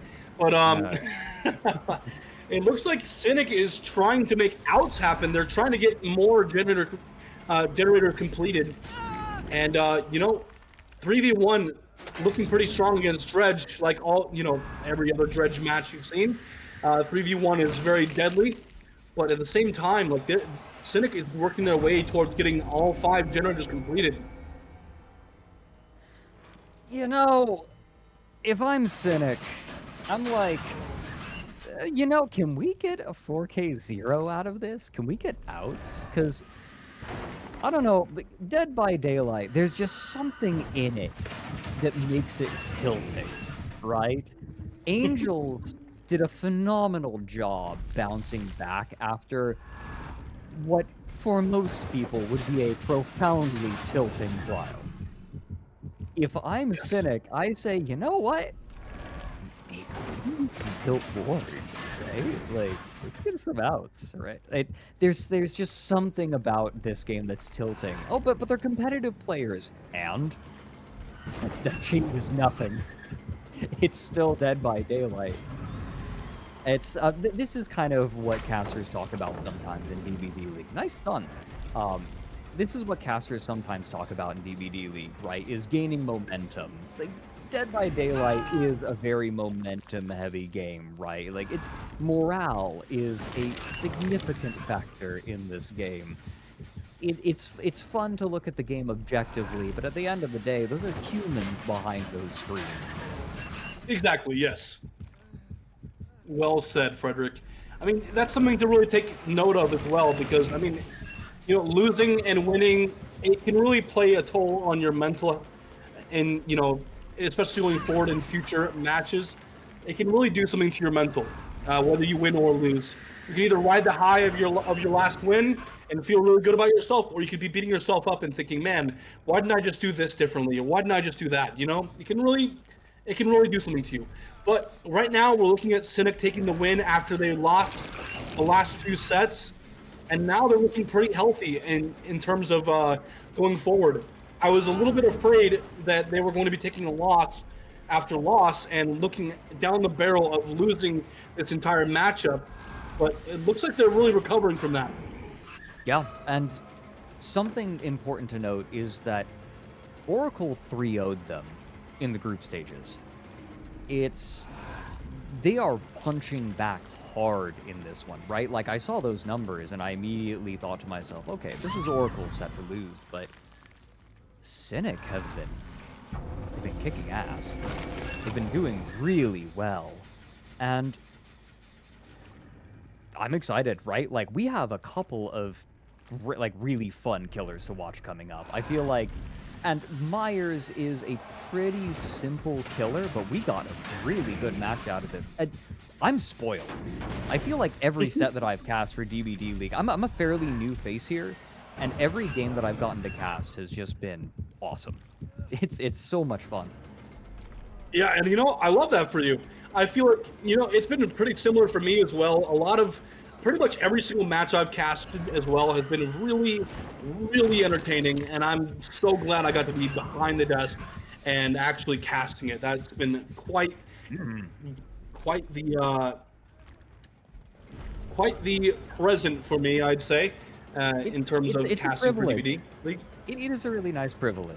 It makes me quite happy getting to do this. It is. And it looks like... Oh, and they get another generator. Wow. Okay. Cynic is on fire at the moment, looking to prove something, it feels like. 3v1s against Dredge are rough, and cranking out another generator is a tall order. Cynic are proving their Dredge knowledge. They are so comfortable playing as Dredge, they're comfortable playing against Dredge. Angels was able to get a phenomenal performance on the Dredge, blowing out a good performance, right? Like, this is a good performance from Dredge, make no mistake. Like, a 4K1 is good. It is very good. The performance... okay, was he about to jump in locker? I think he was. The exact locker that Ward was teleporting to. I was hoping to see a grab, honestly. That would have been really cool. But, hey, congratulations to Team Cynic. They took the win for this set. Really well done. And Oracle, still winning in the overall matchup, but Cynic is looking to make a comeback here. No, absolutely. Both teams have been playing phenomenally, right? And that's no surprise, given the way that these teams have been playing throughout Season 10. I was expecting a good matchup, especially given that, they're number 5 and number 6. They're quite evenly matched. I wasn't expecting something this good. And that's exactly why we're happy to cast DBDLeague, because these kind of things happen. And they happen out of nowhere, it feels like sometimes. And we get just absolutely treated to such a wonderful display of both sides doing their absolute best to get a win condition for their team. And this was a display of that. This Dredge set, and like we mentioned earlier, it's very chaotic. And we love to see chaos in these sets. So, yeah, I'm really happy with this result. I think Cynic can be happy with this result. And I think Oracle is still, in a pretty good spot, and they don't have too much to be worried about. But if they underestimate their opponent, this can turn into a very strong result. No, He wants to be worried. No. He wants to be worried. I was hoping that Ward would jump into the locker, teleport into it, because that animation is very cool. It is very cool. I'm a big fan of the animation as well. Okay, so fun little story in one of my pub games. I teleported to a locker across the map and then grabbed someone out of the locker. They just happened to jump into it, I think grabbing a flashbang. That proceeded to happen again halfway through the match again. Like, that can just happen. Dredge is just a tilting killer, right? Like sometimes you play against Dredge and it's fine. Sometimes you play against Dredge and it's brutal. That's as true in pubs as it is in competitive. We again see that Dredge is one of the deadliest killers, but we see Angels bounce back from just a brutal beatdown in the previous set, showing that Cynic have the backbone of an oak. Analysts, I don't know how to put it any other way than very impressive from Angels, very well played from both sides, but I think that Angels' performance really was standout this time. What a long session this game was as well. That I feel like went on for about 20 minutes, but that's just how Dredge games can sometimes escalate. If we compare the scores real quick, it did boil down to those generators. I am yet to see live at least an escape on Dredge, but also that's not the first that I witnessed this very Dredge set. Also, the fact that we saw a generator popping in an already enforced 3v1 that late into the trial, I have never seen before. So that is well impressive by Team Cynic survivors. Great job to them. It was merely for the style points since the 4K2 would have already been the win condition. Correct, but still seeing that pop at the end is quite impressive. Tobi, we already talked about the Ruin in detail in the previous game, how impactful that can be on Dredge. This time it was practically cleansed instantaneously. Did you feel the impact of that happening? I think you could feel the impact that Ruin was gone instantly, but to be honest, Cynic just did a really, really good job on protecting their tunnel outs and delaying the 3v1 as long as they could. And even when all survivors were still alive, they managed to break the win condition. And I think they just played this textbook. They were calling out where the Dredge is at the moment as best as they could. They left generators relatively early so they could create enough distance. And I think this was just a really good survivor trial by Cynic. Let's see whether they can keep the momentum up and win the Mastermind and Dark Law sets as well. At times in the middle of the trial, it really did feel like the Ruin was still up as well when we had that generator and chemistry room make it past the 95% mark about 127 times. I counted myself, of course. That was quite impressive, I feel. So the fact that Ward was able to make it feel like the Ruin was still there. But yeah, besides that, the other player that we completely haven't even mentioned yet, obviously, with Eruption and Corrupt Intervention, but the other passive regression perk we have would be Sloppy. And Andrew, how important do you view Sloppy on killers like Dredge? I mean, we've talked about the fact that you can be everywhere on the map. The resets take forever. When I think it was the second down on Angels came in, we again saw a full reset from the rest of the injured survivors.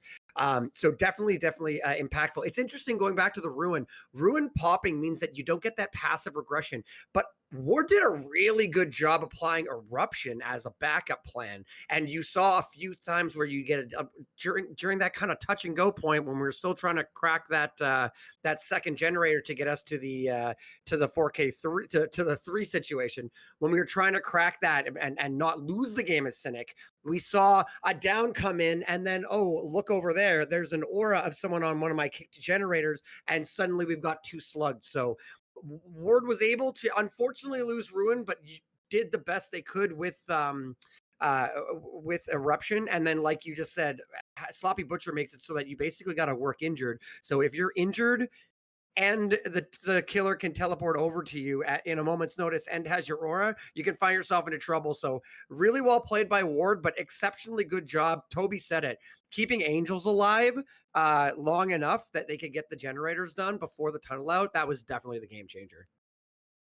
And what I specifically enjoyed watching was also how they were able to also avoid being hit by Eruption. They did not only body block to prevent the tunnel out, but also to prevent Eruption from happening in the middle of the trial so that chemistry room could get some bonus pressure, some bonus progression. So I thought that was a really nice addition to the way they were playing this out as well. Thank you very much for both of your insights. That is already going to conclude set number 5. That was the Dredge on Midwich Elementary School, and we are now officially loading in to set number 6 between Oracle and Cynic. Everybody's prediction was accurate in the way that we said we were going the distance. We might not be at set 7 yet, of course, yes, but going to 6, to me at least, is already going the distance, which will be Mastermind on Call Tower. We can't get ahead of ourselves yet after having seen Cynic win and putting the score back to 3-2, because now we're going in to another one of Oracle's picks. Dear casters, please take over. I hope that it's only 7 minutes after that 20-minute Dredge game. Over 20-minute Dredge. That single trial was 20 minutes. Wesker, going to be played by Ward. Angels was humbled during our shape set. Brought it back during our Dredge set and took the win. Ward was humbled that time. Now Ward on the Wesker, looking to show that he still is a killer to terrify. Rob, I think he can do it, but these games have been so decisive. Yes, they have. That is very, very true. And unfortunately, Springburst not doing anything against Mastermind there. Able to catch that out as he's rotating, but the stun comes in. That's really nice for Ultra. Also, another fun fact for you all, we see survivor number 53. Cheryl Mason is coming into the trial, and Cynic is once again bringing this in. And it's not even just Cynic at this point. It's literally just Lusty. Lusty is playing Lusty's got a notepad and taking notes of every single survivor that has not been played in Season X yet, and they are just rocking them in each match. And Lusty, what is Lusty doing? Why are they bringing? I love it. I'm a huge fan of it. But my goodness. It could be their last chance to do it, so they're just going to break out as many as they can. Keep doing it, please, Lusty. It's just so much content. I'm such a big fan of it. We do have Pop Goes the Weasel being applied to this skin at 3%, I think. Minute and 2-second first down for Ward. Not looking too bad. Staying on that 7-minute pace. Here comes the trade right away. Able to get the M1. I said left click at one point, and I got teased endlessly by the lot of you. I'm sorry. All right. A very quick down on Ultra. Second down. Tunnel out happening very quickly. Second hook being taken in exchange for the first generator. Wouldn't be surprised to see. No. That's a lot of progress on this generator right next to it. And if Ward with a hook right there, perfect place to put that hook, because that is the other heavily progressed generator right next to it. That is. It's looking really good for Ward in this position here, hooking in very opportune spots. Getting the Pop Goes the Weasel on another progressed generator as well. Very impactful in how this match is going to be played out. And I mean, Ward has just been, he's been playing killer for a long time, and he's been playing killer in competitive DBD for a long time. So he knows where to set these hooks at. He knows where to really efficiently guard what he needs to guard. I mean, this is great for Oracle here. It's very fortunate being able to put the survivors where you want without agitation, right? Like, usually you need to rely on agitation for something like that, but Ward getting value as though he had it. A very centralized location, I should note. Very close, not only to a lot of generators, but okay, wanting to invalidate this quickly. Excuse me? Body block to help finish the unhook. Massive mistake from Cynic here. Running away, running back in. I guess they weren't able to get the unhook from the other side. The body blocking was too good from Ward. Angels going to force the pick out of Locker. And Cynic managed to delay the tunnel out just a little bit longer, but they trade another stack of pain resonance for it. Yeah, not ideal for Cynic here. Taking 2 downs for the result of 1 save. Wancy on the floor. But they both get okay. No, that's good. That's good for Cynic there. They are able to get all survivors up and off the hook and off the ground.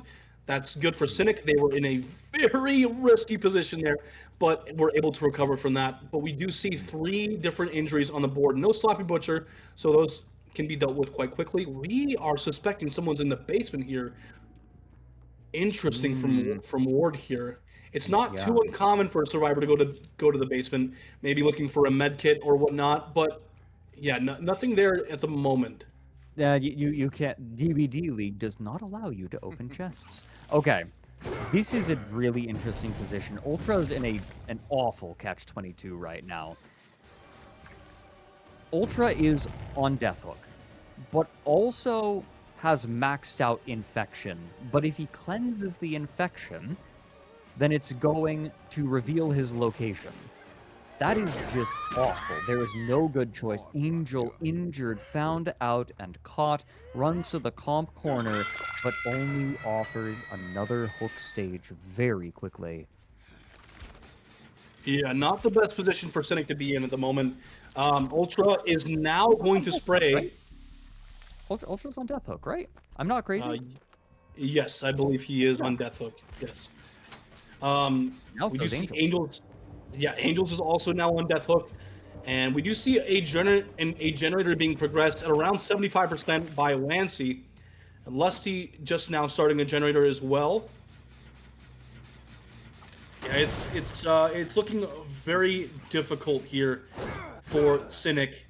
But I mean, we did see them sit at 4 generators for a long time in the Dredge set, and now we're going to be seeing the same thing on the Mastermind set. But what they can do with this is what I am quite interested in. Oh, interesting. What are you seeing? Well, Angel's pathing to this God Rock instead of going to the filler pallet there. Worked out very well for them. Maybe not. And pays for it. That's going to be our... We can't even call it a tunnel out because there's two survivors that were on Death Hook.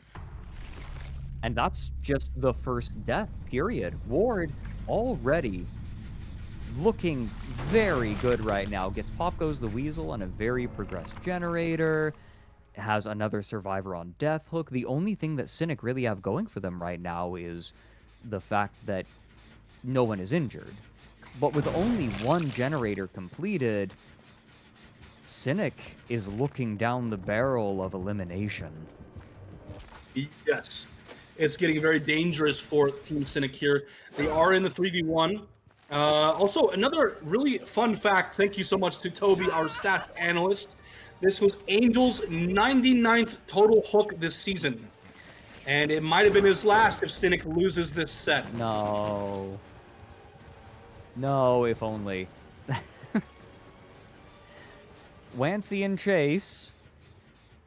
Not Ultra. Right now, Cynic just needs to not have Ultra in Chase. They do manage to finish another generator, but... this is looking like something like a 4K2 if Ward continues to play this way. Missing the injury, going back over to this generator, knows that this is going to be a linchpin for Cynic. This generator needs to be finished. It's way off in the distance. We don't have a really solid 3-gen right now, but a 3v1 this early on is rough. I think it's going to come down to how well Ward can patrol these partially completed generators. Very true, and it looks like Ultra had Sprint Burst 99 ready to go. We do see Wancy nearby as well. Yeah. Shack Pallet comes down. Another generator does get finished, but this is getting dangerous. I don't know what I just saw, but man, that happened really quickly. Wancy is...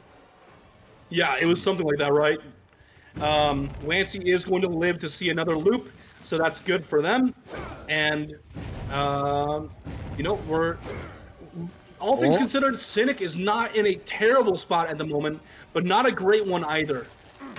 No, this is anyone's game right now. I feel like Cynic were behind, but they've managed to claw this back. The fact that it's been about a minute, I want to say, since we've had another injury, finally Ward is able to get a down on Wancy. Finally going to get another hook. This is, I believe, I believe this is going to be a pain resonance. So yes, it is. Finishing off one more generator just before. Yeah, okay, that does mean that there were no other progressed generators. That's right. That's huge. So It was a pain resonance stack ready to be used, but since no other generators were progressed at all, it was not used because there's no generator progression to damage. So interesting. No pain resonance gets used there. Very interesting there. But yeah, like you said, Cynic was able to claw this back to one generator remaining. And now my biggest question here, and I'm sure you're wondering this too, Fredrik, is can they get outs? That is going to be the biggest the biggest win condition here, because Mastermind typically sees outs. You don't want to see a 4K with any generators remaining. Even a 4K 0 would be respectable, but getting outs would really sell this for Cynic. This is Ultra, though.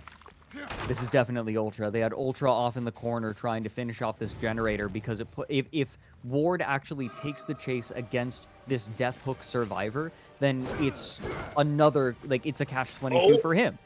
It's not good. He does not want to take this chase because it's so far away from the other generators. However, Ultra running over to the other generators, probably looking for body blocks from allies. Very true. And we do see a down coming in. Not gonna get it. We don't get it. Oh, dirty. Ultra's able to get away without getting hit. Okay, wait, is there a window? Not quite able to make the window. This is going to be a kill. Eruption gets procced. What does the generator progress look like for the rest of Cynic? They're doubling it up. It's getting close. It's not a pain res. It's not. Getting this generator done would be really, really good for Team Cynic. But yeah, Ultra's dead. We're at the 2v1 now. Last generator does get completed. That's really strong for Team Cynic here. But getting out is the next biggest thing that they need to try to do. Even if one survivor gets out, that would be really, really strong for Team Cynic. And that would mean that Oracle would also need to get outs out of the door in order to win.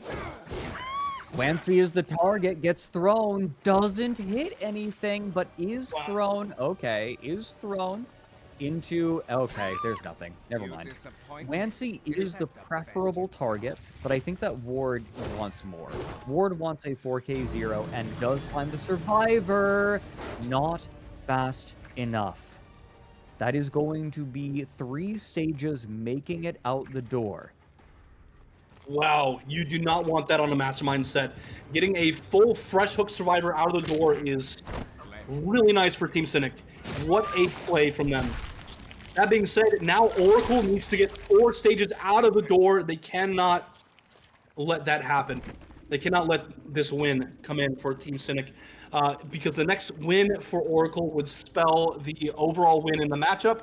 Cynic is doing a great job in clawing this back into their hands here. Now, Fredrik, I got to ask you if there's anything else you want to say before we pass it off to the analysts. No, I think that I've said pretty much everything that I want to. I think we both have. Fascinating set. I think that the fact that he did not find the injury on 2 bound strikes was a significant factor. He was able to get follow-up hits pretty quickly, but it did waste just enough time for three stages to get out of the door. Analysts, what do you think? Thank you so much, Fredrik and MetalBro. First of all, I need to apologize. Apologize for something I regret. I compared Kaneki's wallet to Beetle. It's egg. I got my Mastermind add-ons mixed up very, in the 3rd? Yeah, whenever we had Ghoul. You know what I'm talking about. Anyway, I noticed and I didn't want to correct you on stream, but you said it. I'm like, okay, that's cool. You got it. You got it. But yeah, here we are. I was like, egg, but it's okay. Anyway, I need to come clean real quick. The fact, let's go back to set 6 now of this the game we've just witnessed. The fact they got someone out the gate is shocking. There was so much pressure at the start. We didn't see the immediate effect of it. We didn't see all of Cynic immediately crumble. Stages, however, stacked up so quickly. It took a while to take effect until we had Angels eliminated first, but we had Ultra on Death Hook, we had Angels on Death Hook. At some point we had 3 survivors incapacitated, essentially. We had a death at 4 gens. and somehow they were able to get someone out the gate. I was already surprised when they were doubling that last generator, and it was so close to popping. Absolutely fantastic. Andrew, what do you think about the sequence of events that we just witnessed here? I was sitting here going like, oh no, like, because I think it was that body block on that unhook on the second hook of Ultra, which was the original tunnel out that came away late. It didn't end up getting tunneled out right away. The body block where we had we had Ultra injured, 2 on the ground, looking for the fact that Ultra was able to stealth out and last a little longer. Really helped that out.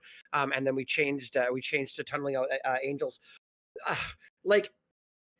I was sitting here going, oh my God, they're going to get 4K4, 4K3'd. And then they got down to 4K2. And I'm like, if they get the 4K1, that's doable, that's beatable, that's tieable, you're still alive. 9 hooks, 3 fresh is actually a really good result. Like I would be so happy with that. So I don't think Ward did anything wrong. I think that the survivors made a mistake or got outplayed at the beginning, and then they wound up coming back and locking in, and that was Cynic's game to win rather than Ward making mistakes. Really well played by the survivors of Cynic. Now that we're already so focused on results, Tobi, have you got any information for that? We've seen Mastermind a couple times this season as well. What do the averages say of the general data on this killer? Yeah, the Mastermind fell pretty hard in popularity compared to previous tournaments, but the average is just what Ward just achieved. 9 stages, 3 fresh is the average. So, as Andrew already pointed out, Ward didn't really make a mistake. It was the survivor side of Cynic that really clawed back this game. Like when the body block on the Anno happened, this was 4K4 potential. Like that they managed to get lusty with 3 stages out of the door is absolute insanity. Like I was sitting here watching this body block on the Anuk, and I was so certain that this is a 4K4 and Cynic is going out here. But both hands on your face. I think they realized that they have a really good shot of winning this entire series, and they are comfortable on the Dark Lord set. So if they can win this Mastermind, we might see Cynic come out on top overall. And that's exactly what all of us here really wish to see. Obviously, it's a bit biased because we want to see more, so everybody is more entertained, not just us, but also the audience. But still, it's awesome. It's just straight up awesome if we see 2 teams of this caliber go the distance as we've kept talking about it in the past. And the fact that this is actually very likely to go to set 7 is amazing. But again, it all now resides with Cynic on Killer and Oracle on Survivor side. They need 4 stages out the gate if they want to decide this for themselves, and our casters will be the 2 to accompany you on this potentially final journey or this last door to open for set 7. Right, Mathis. Now we're loading into the second match of the Mastermind set. Angels has a task ahead of him. He has in the previous sets, but this match right here, and every match, and the next match going on as well, the next set, they both hold a very heavy dilemma for Angels. Nicely done getting a toss into the cold. This is death. This is early down territory. Very well usage of that. Oh goodness, that was an early down. 7 minutes. 7 minutes to spare. Try 7 seconds. Goodness gracious. Rob, that is one of the fastest first downs that we have seen. 30-second first down. Now, if you want to get 10 hook stages, get the win condition, you are already well on your way, plus an infection on Ward, right? That's just a little bit of icing on the cake. Already getting the unhook, though. Someone's in the distance. And Angel smells a rat. Certainly does, and that rat is heading into Shack. We're gonna pick up this chase onto Ward here, who is currently in Shack. Just dropped Shack pallet at the moment, and yeah, we're gonna break this pallet up really quickly. And it looks like Angel is going to want to follow up for a quick second down and second hook. This Not is going to be the Deja easiest. Survivor. It is. Oh Wow. Second Very stage nice. before any generator pops is some insane work right there. Wonderful job by Angels. I think that they are seriously clawing their way back into potentially winning this. Absolutely. You want to know how I know Angels is confident? Angels got the first down so quickly that he didn't bother using Pain Resonance. Then he used Agitation to drag the Survivor, to drag Ward deeper into the map, knowing that the generators would not pop yet, so he could use the Pain Resonance closer to the generators that he wants to guard. Angels, not only is Angels doing well, he knows he's doing well. Goodness gracious. You know, of all the sets that I didn't really expect Angels to do so well on, Mastermind is definitely one of them. I don't think I've seen Angels play Mastermind before, to be honest. And he's doing something quite crazy at the moment. Almost getting the tunnel out completed onto Ward there. That nearly landed onto Ward's back. Okay. Going to follow Ward up the stairs. Ward wants to get the balanced landing. Able to get away and throw a filler pallet, but here we go. Not quite able to get the angle. Chasing around main, continuing to. Doors broken, but that just gives V1 the chance to go for the body block. Is also going to be infected. Oracle's doing a very good job of delaying this tunnel out, but in doing so, they are permitting for a lot of infections. That is very true, and a lot of injuries too as well. And also, that means they're sacrificing generator pressure as well in order to prevent Ward from dying so very early in the game.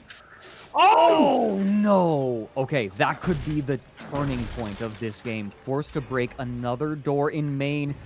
3 generators now completed for Oracle. It was looking so good for Cynic. They did a wonderful job on the Survivors side, but this game might be getting away from them. That's 2 Survivors that are completely filled up on... Oh no, doesn't get the injury on the bounded strike, but is able to get the left click underneath the pallet. Ward is scary infected, going to be slowed down. Nope, that's going to be the tunnel out, but that's a tunnel out at 4 generators with no... Well, 4 generators completed with no other hook stages. This was looking so good for Angels. It was. That early down in the very beginning of the game really helped him out here, but my goodness, just lasting in that last chase there with everything... Okay. Well done. Flix takes it down because he's fully infected. So he does. We're going to opt for the one by the logs, it looks like, so we can have a better position going forward in this match here. You need to, right? Like, you need everything that you can get if you're Angels right now. That is a damage generator. He knows there's progress somewhere. This gen split is pretty ugly, though. It is. I dare say that we are moments away from Oracle potentially taking this set and ending our evening early. Very true. And we want to see that Dark Lord set. I know I do. Please, no, please. So yeah, I'm pulling for Cynic, if only because we get more DVD. Exactly. Yeah. Exactly. Well said, Fredrik. I'm a big fan of the words you used and the way you strung them together. That being said, we're going to find this chase. There we go. Ending onto V1 here, getting the down with the power there. Very well done. Another Pain Resonance is definitely in store. I'm not confident that you make this one. No, maybe you do. I think you make this one. Actually. Oh, he saw the body block coming in, and he immediately made a change of decision. Very wise. Good decision-making from Angels. I highly agree with that. It looks like we have pretty much no generator pressure around the map for Team Oracle. So getting this last generator done is going to be a very heavy task here.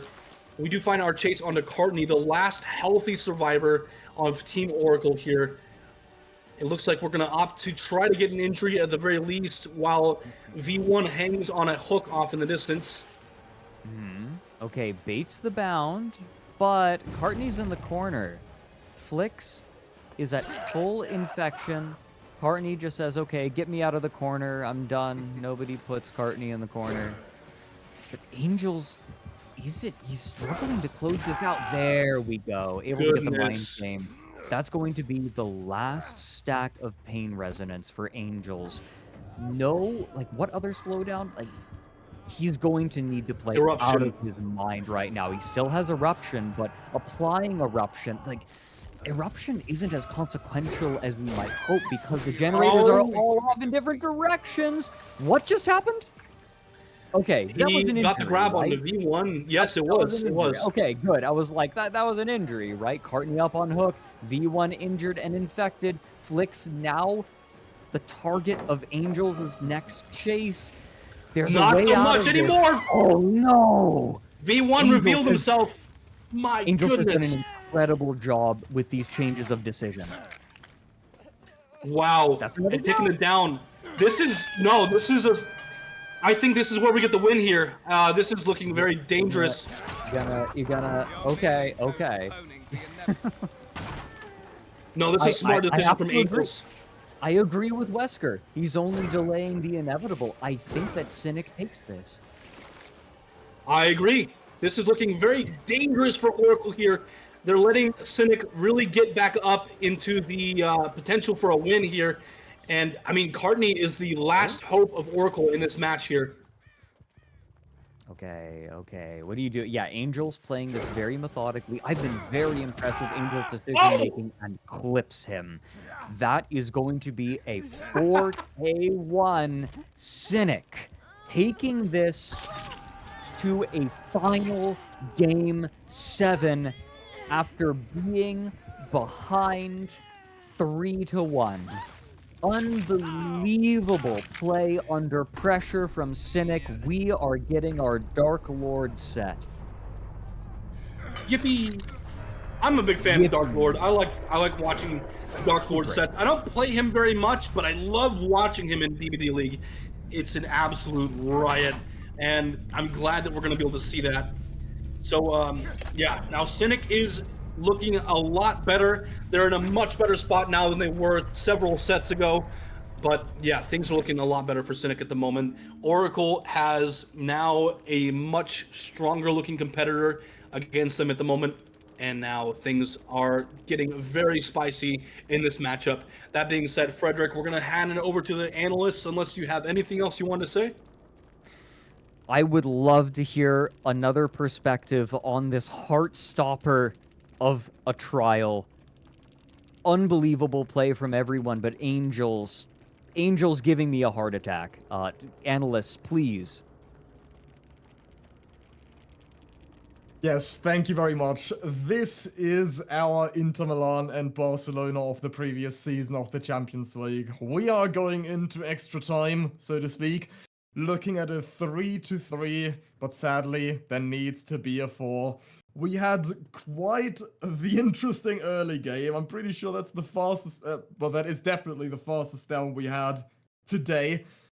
I mean, I just wrote down in my notes, Angels clipped Ward so hard, and then later on, Ward clipped him back, because that's in essence what happened there with the straight up 2-tap that we saw on the TL. Extremely unfortunate for Ward, but looked stunning on Angel's screen.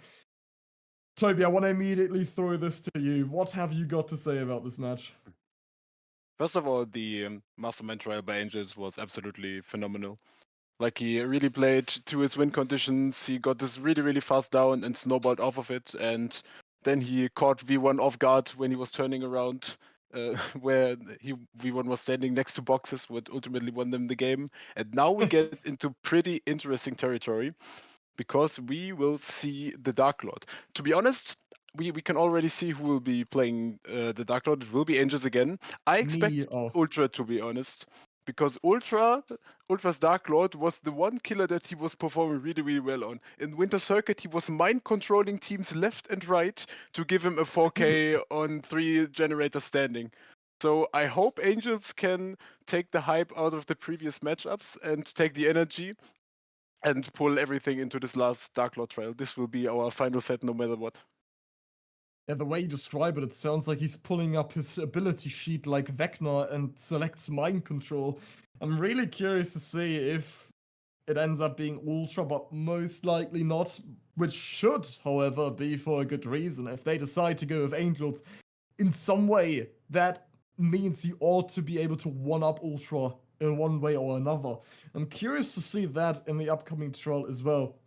I want to mention real quick about in the previous game, there was one really cute sequence happening around main building on Gold Tower where we had the pallet on the back wall dropped, and then they kept going in a loop. I think it was Angels vaulted about 6 times and then got juked on the vault at the end. That made me really concerned for Angels at first as well, thinking that maybe this might actually go to turn south, and in the end we see Oracle taking it, but Angels was able to pull it back superbly. Andrew, now, really important, I don't want to leave you out either, so have you got any finishing touches on this on the match we've just spectated, or would you also just like to immediately go into the Dark Lord set? Was in my throat.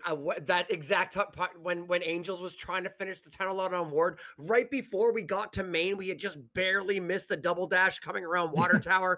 Then we go into main and we're doing the vaulting. I'm like, oh no, he's losing distance. He's going to get it. And then he makes some, highlight reel going in a montage, makes Angels vault the window. I was like, oh no, this is how it maybe falls apart.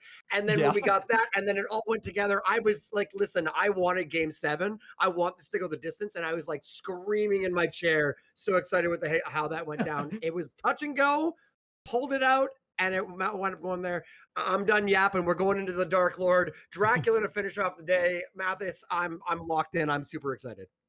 I call that great minds think alike when we're talking about the Mastermind game, and yeah, we're now great minds is even funnier because it's the Mastermind, haha. But yeah, we have now completed that set, and we are going into our ultimate tiebreaker set.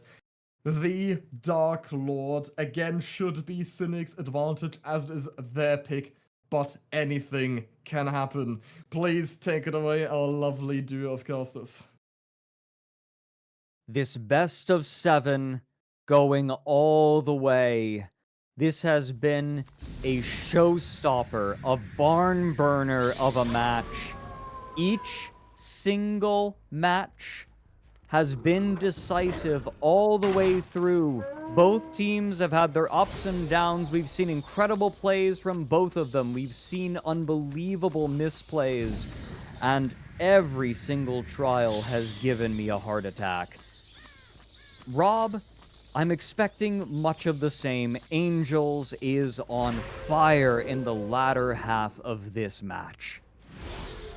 Yeah, absolutely. And there's no other way to put it, really. I mean, Angels saw that Cynic was potentially going to lose this matchup, and he said, okay, I need to lock in, and he did. So we're looking at Angels completely, oh goodness. Taking the down through the stun onto Cartney here. And we're looking at Angels getting his first tunnel out started, because that's just how these Dark Lord sets go. You identify your tunnel out, and that's what you go with right there. Dark Lord has enough pressure, enough mobility. Wait, what? We dropped Cartney. Drop him? Just We wants did. more pressure, question mark? Maybe I he think- saw that... Okay, I think, theory, maybe there were only pain resonance hooks around, and he wanted to save it. Question mark? I don't know. Potentially. I'm thinking that since it was at Shack, Ward was actually blocking him off from going into Shack because he was standing at the pallet. And he I wants think the that's what basement. happened. So, take a second down. Why not? Easy. Exactly. Yeah. Easy for Angels. Easy peasy. And I mean, it's not like he didn't have the time. That was a 57-second first down. Angels continuing to play out of his mind in this final match. Exactly. This is looking a lot. It's you definitely want to get your first hook for sure, and then get Ward. But then at the same time, it's still time that was wasted to go pick up Cartney off the ground. Speaking of Cartney, had 4 the people used onto Ward to prevent him from being an easy tunnel out. A great usage of that perk as well. Cartney on the run. These are 2 generators in very close proximity. If I'm Angels, I've already scouted my 4-gen. those, like, there are 4 generators right here in the corner of the map, as occasionally does tend to happen on this map. I think that Angels has already scouted his wing condition and is going to be playing for that. I agree with that. It looks like we're still trailing V1 here, trying to get this down here. I think it'd be a little bit better. I think it would be a little bit better to still go for the tunnel out onto Ward, but getting any pressure right now, I think, is really necessary. We do get it down. One generator does pop.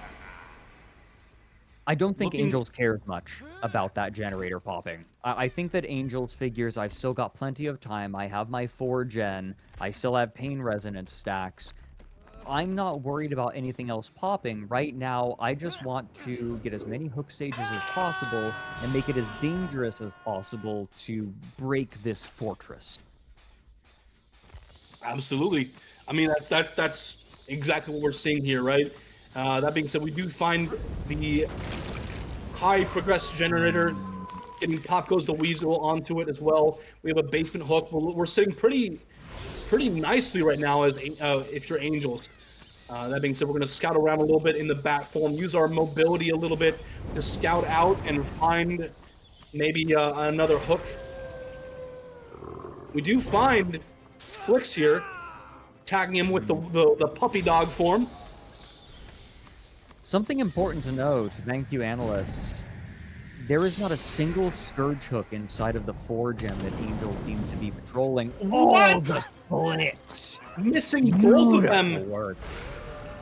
Straight down the middle. Incredible read. They are going to pay for it with a down from Ward, but that is Eruption popping on a few generators. However, one of those generators in there, I was seeing some spikes. We're already starting to run out of regression events on one of those. If I'm Angels, you gotta be thinking another step ahead, right? What do you do when you run out of regression events on one of those generators? Well, you can't just let the generator go, right? You have to contest it still. No. You can't kick it anymore, but you can still, go after the survivors who are trying to work on it. That's what you can do. We do see 2 generators pop now. We're at 3 left in this match. Angels has Ward in the basement right now. Things are not looking too bad for Cynic at the moment.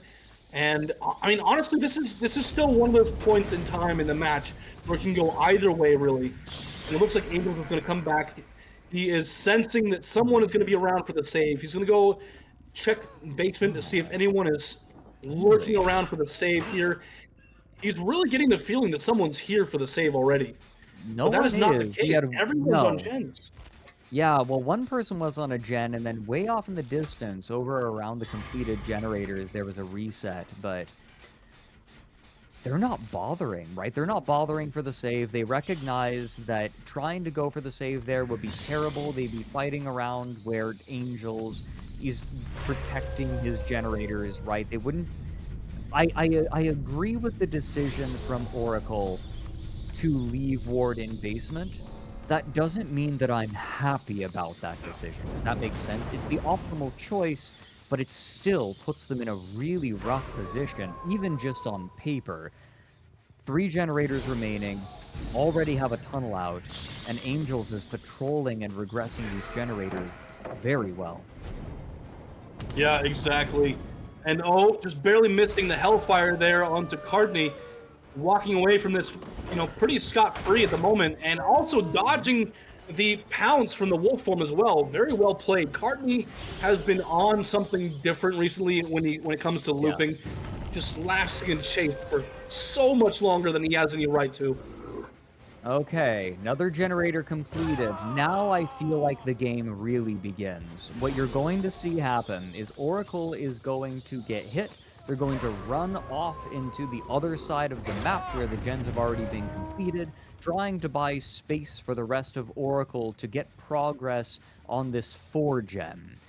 Angels is going to, every time he injures a survivor, he's going to have to make a choice. Do I continue with the chase?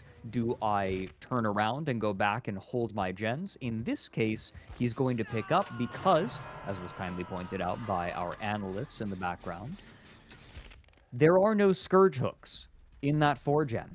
So instead, Angels is going to take advantage of them while he can. He's going to allow himself to sort of take a dalliance out into the completed generators to take advantage of those Scourge hooks. But then, if that is not available, the decision is going to be much harder. Exactly, yeah. I mean, yeah, absolutely. I highly agree with that. We are finding another chase here onto this this mid-map pallet on the truck here. We find V1 here taking a tag in wolf form. We're going to follow this up with a bat form and potentially shut it down with Hellfire. Sniffs the turnaround, actually. Okay, no, he just wants to leave. An injury on V1 is sufficient. Yep, he just needs to stop progress on these generators. And if he can get injuries, he can buy time. The fact that there are Scourge hooks out in the completed generators makes the decision so much easier for Angels in this kind of interim period. And I think, yes, he is able to get another one here. He has 2 stacks left. Yeah, it's looking pretty... What are you feeling? I feel like at least a 4K1 is in the cards, if not a 4K2. Angels is playing nigh on perfectly. I have no notes. Yeah, I mean, that's how I feel about this as well. I think it's looking very 4K1, 4K2 territory. 4K1, I think, is a little bit more realistic, but what we're looking at right now is no generator progress. One survivor's injured, and another one is healthy, but that can't last too long.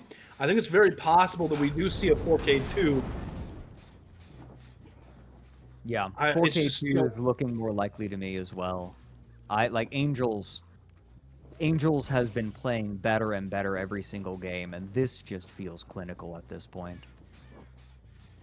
Exactly. It's not quite a 4-gen. It's not quite the 4-gen he was looking for, I don't think, but it's still rough. Like, Dark Lord is so mobile. Yeah, I mean, and that can't be you know, overstated at all. I mean, just the ability to go across the map so quickly and teleport to any drop pallet or window. I mean, it's a very Okay. Trying to get the blind out of the bat form as well. Oh, that was impressive. It's kind of tricky. Like, there's not a really good reference point for getting that. Okay. Well done by V1. Had that bite landed, this I think would be a very different game, but V1 managing to take this over to the comp corner by a little bit more time. Eruption proc, but we are running desperately low on regression events. True. But the crazy thing is that every single down has been eruption after eruption after eruption. I mean, yeah, we're definitely running out, and there's another pain resonance too. Pain res. Like, we're definitely running out of damage events on the generators. But like, there has to be something said about the amount of pressure that is in Angel's hands at the moment. Flix is still healthy, sure, but Cartney is injured. We're just now getting V1 off the hook. Fast on hook. Because the nose... Okay, that was, I think, a very smart decision. They know that this is going to pull the Dark Lord, it's going to pull Angels away from where he really wants to be, where he wants to be applying pressure. And so, and plus, he's not getting the chance to use his Pop Goes the Weasel, right? There are a lot of little things that go into decisions like this. They know that Angels is trying to apply pressure across these gens. They go for the pull. Angels is in a tight spot. There's not really a correct decision. It's like the decision is going to be correct only by inches. And now we're looking at hitting the last healthy survivor, pulling him away from the generators. Now the question is, does Angel continue with this? No, he mind games it, reads it pretty nicely, breaks the pallet, runs him into the corner of the map, but Angels, this is taking too long. It certainly is. Reset. Reset. Cartney and V1 went for the reset. That's right. That's the smart decision from Team Oracle there. That's what they need to do. But either way, I mean, we do see a generator of 50% progress here, and I think that Cartney knows that Angels is going to path straight to that generator. He knows that's the one with the most progress right now. So shutting it down is the best decision that Angels can do right now. That being said, we do only have one survivor healthy at the moment. I mean, this is territory for slugging everyone at the moment. It's getting very close. Flix Not to and mention- V1 both Yep. Death Hook right now. Oracle are playing with fire with this. They come in for the body block, trying to drag this out even longer. Please, okay, if that had landed on Wow. both of them, that would have been the game easily. This game is riding on a razor's edge right now. All it will take is one small mistake from either of them, but Angels has opened up his third eye, and his decision-making has been unreal, and his chases doubly so. Very true. And we're pathing right back to Shaq. He knows this generator. They get it! Wonderfully done by Oracle. Okay. I think that this is pretty comfortably a 4K1. We were looking down the barrel of a 4K2. I think that what's most likely now is a 4K1. Oracle performing with aplomb against a killer whose game sense has been phenomenal this entire time. But now Angels is not messing around. He's pulling V1 over. Nope, that is a kill. We are in a 2v1 now with scarce little progress on any of the remaining generators. Rob, I think that we can pretty comfortably call this a 4K1. Yeah, I don't see Oracle getting another generator out of this. I think it's firmly set into a 4K1 right now. But either way, they're going to try to go for it. If Cardinal can last a long time and chase, which against Dark Lord is not very easy at all. He's actually going to opt to leave and go pressure the gens. That's, yes. I think a better decision than just chasing down Cardinal. Yeah, I agree. Flix is on main gen. Needs to continue applying. Okay, there's not that much pressure on main gen. Okay. I think...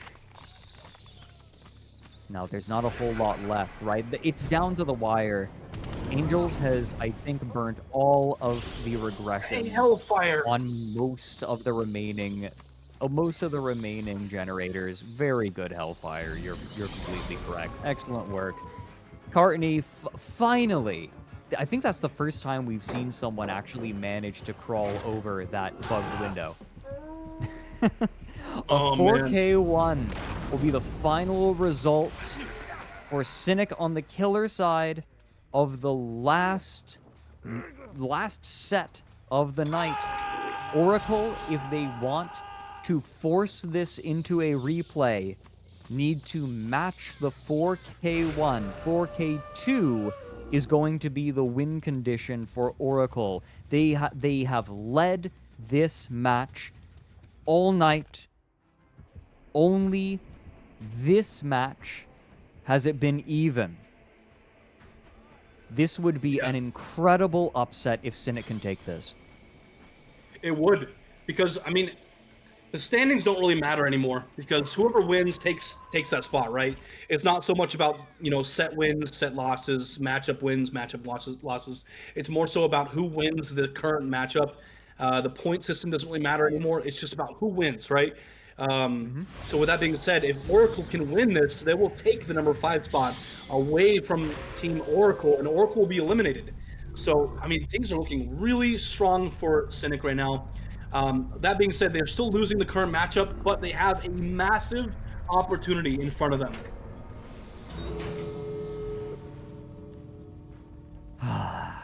All right. This is one of those win conditions where it feels like it's entirely on the survivors. Oh my god. I feel like this is so winnable, this is so losable, it's so tieable. Angels played a very solid game, got very close to turning it into a 4K2, which would have been a tall order, but now I feel like Oracle have the chance to run away with this one. They just need a really good killer game. They just need a few mistakes. They just need a few mistakes from Cynic. But if you're asking me, I get the feeling we might have to see another Dark Lord set. Analysts, what do you think? Oh, Fredrik, you're gonna have to calm down with your wolf roleplay of talking through your teeth there and sounding all angry. But yeah, let's talk about the game. We just had one moment.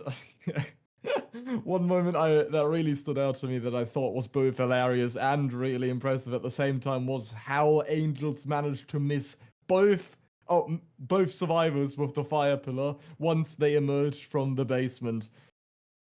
Why were they even in the basement to begin with? We did see the pain res and it wasn't used during that entire early game. Andrew, I did already see that you were typing or you were contributing to that discussion in the chats in the background regarding the hooks there. So why do you think did Angels opt to go with the basement hook rather than try to take advantage of his pain reses? It's really hard to unhook against Dracula when they're in the neighborhood. Like, a trade becomes worse than a trade because you can tag somebody. Instead of getting a trade, you can down the person and put the unhooker into deep wound. So there's lots of opportunities for that. So basement makes that even harder. But then you miss your hellfire coming up the stairs. So I mean, it ended up working out okay, I guess, for the survivors. I don't know. It was definitely a decision. The casters were talking about it. There was a really tight 4-gen there that we were holding down for the majority of the game. It's heartbreaking that they got that last gen. That 4K2 would have been a very strong result. I think 4K1 is.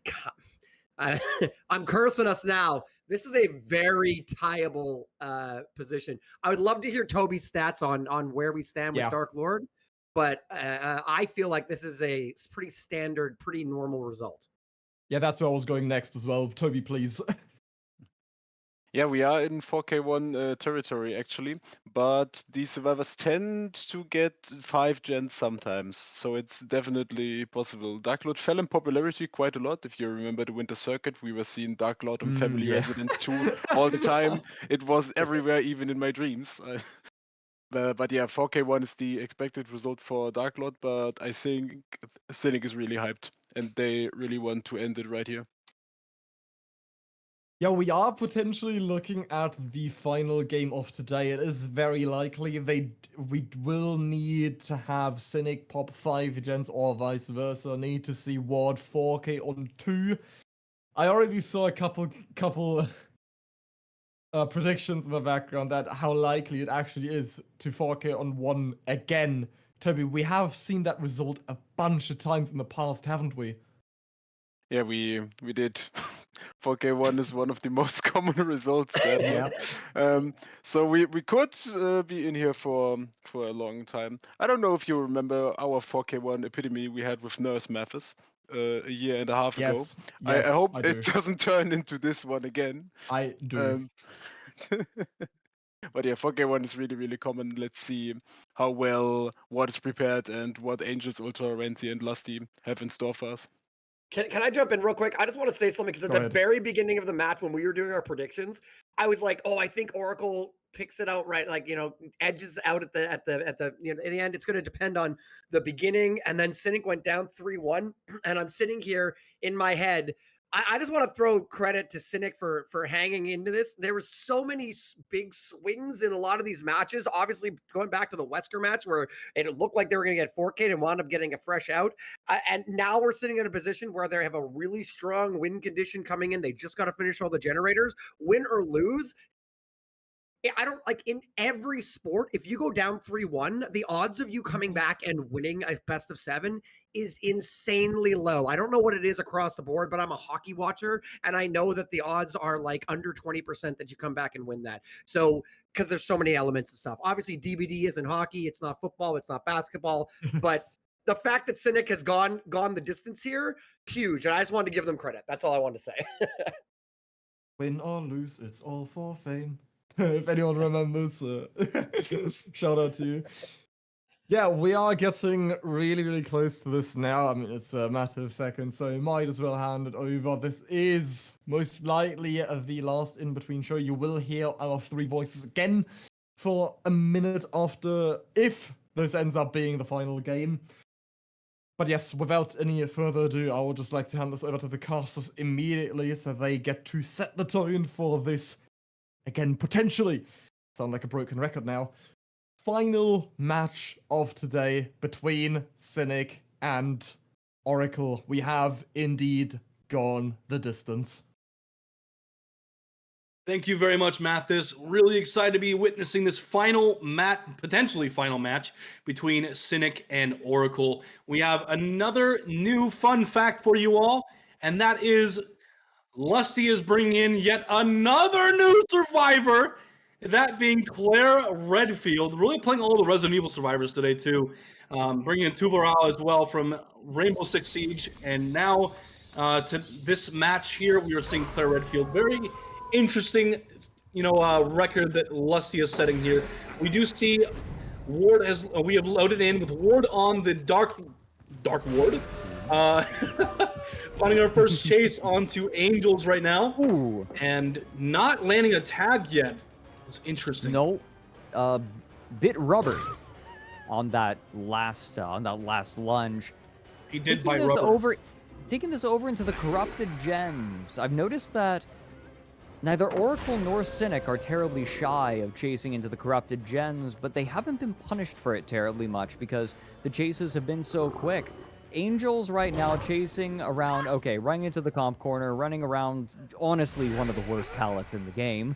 And that is going to be a quick drop, and look at that. A pain resonance hook right there, just for me, Flutter's eyes. Lot of gen pressure getting done off on the other side of the map, however, including Shack Generator. Very true, and that's important to note, right? A crazy thing about this match, too, is the fact that the first down came in round about the same exact time as the last match. Last match was 57 seconds. 57, This yeah. game was 56. It's round about the same time. It's right on track for a very similar result. So, all things you considered. ready for a tie? You ready to never be done? Are you ready to be in that chair forever? Are you ready to only ever eat protein bars ever again? Oh boy! This is our life now. 18 bars. This is our life now. That's what we get paid All right. in, by the way, if you guys were curious. We get paid in protein bars, specifically the peanut butter and chocolate ones. We're kept in basement. Yeah. All right, Angels, this is going to be a very clear tunnel out. Ooh, misses the Hellfire. That would have changed the trajectory of the game, but now Angels gets to run this even longer, not quite able to make it around the tires. And that is second hook on our tunnel out in exchange for one generator getting done, 3/4 of another generator, and about a third of another one. Yeah, and we Again, see Lucky. we're still on track for a 4K1, Rob. We absolutely are. We're going to use Pop Interruption here on this generator that Lusty was so kindly working for Ward to pop. And we're going to move around the map here and find another generator that was being worked by, I believe, Ultra, because we saw Wancy pathing around for the save, I believe. And, yeah, I mean, this is definitely still on track for a 4K1, right? It's looking very, very likely that we're going to see a very similar result to the last match. Oh. Okay, so this is a lot of resources being dedicated to getting the unhook. We're chasing away a couple of people who are coming for the unhook. There's someone on either side as a generator gets completed. That means that Ward knows where every single survivor is. Ungodly Hellfire hit. They can't leave Angels on the hook. They need to unhook Angels. Any other outcome is unacceptable right now. The Hellfire stopped. There's the body block. Angels dies on hook. Good. What a misplay. Cannot let this happen. Cynic cannot let this happen. What a misplay. That is horrid. Suddenly, this is looking a lot less like a 4K1 and a lot more like a 4K2 or 3. Wancy on the deck, Lusty on the deck, Ultra, our last survivor in chase. I was joking that we were going to be here all night, but we might only be here another 3 minutes. Yeah, this is not looking very good. Ultra takes the hit, too. I don't think he's able to even get the pickup. This is No. He Okay, does get the get pickup, it, but what time does it really... That's it. A 4K3 to close out the night. Oracle pull far ahead. Cynic close the distance, tie them up 3-3. And misplay and unhook right at the end. A match-losing choke. Oracle able to finish this out strong.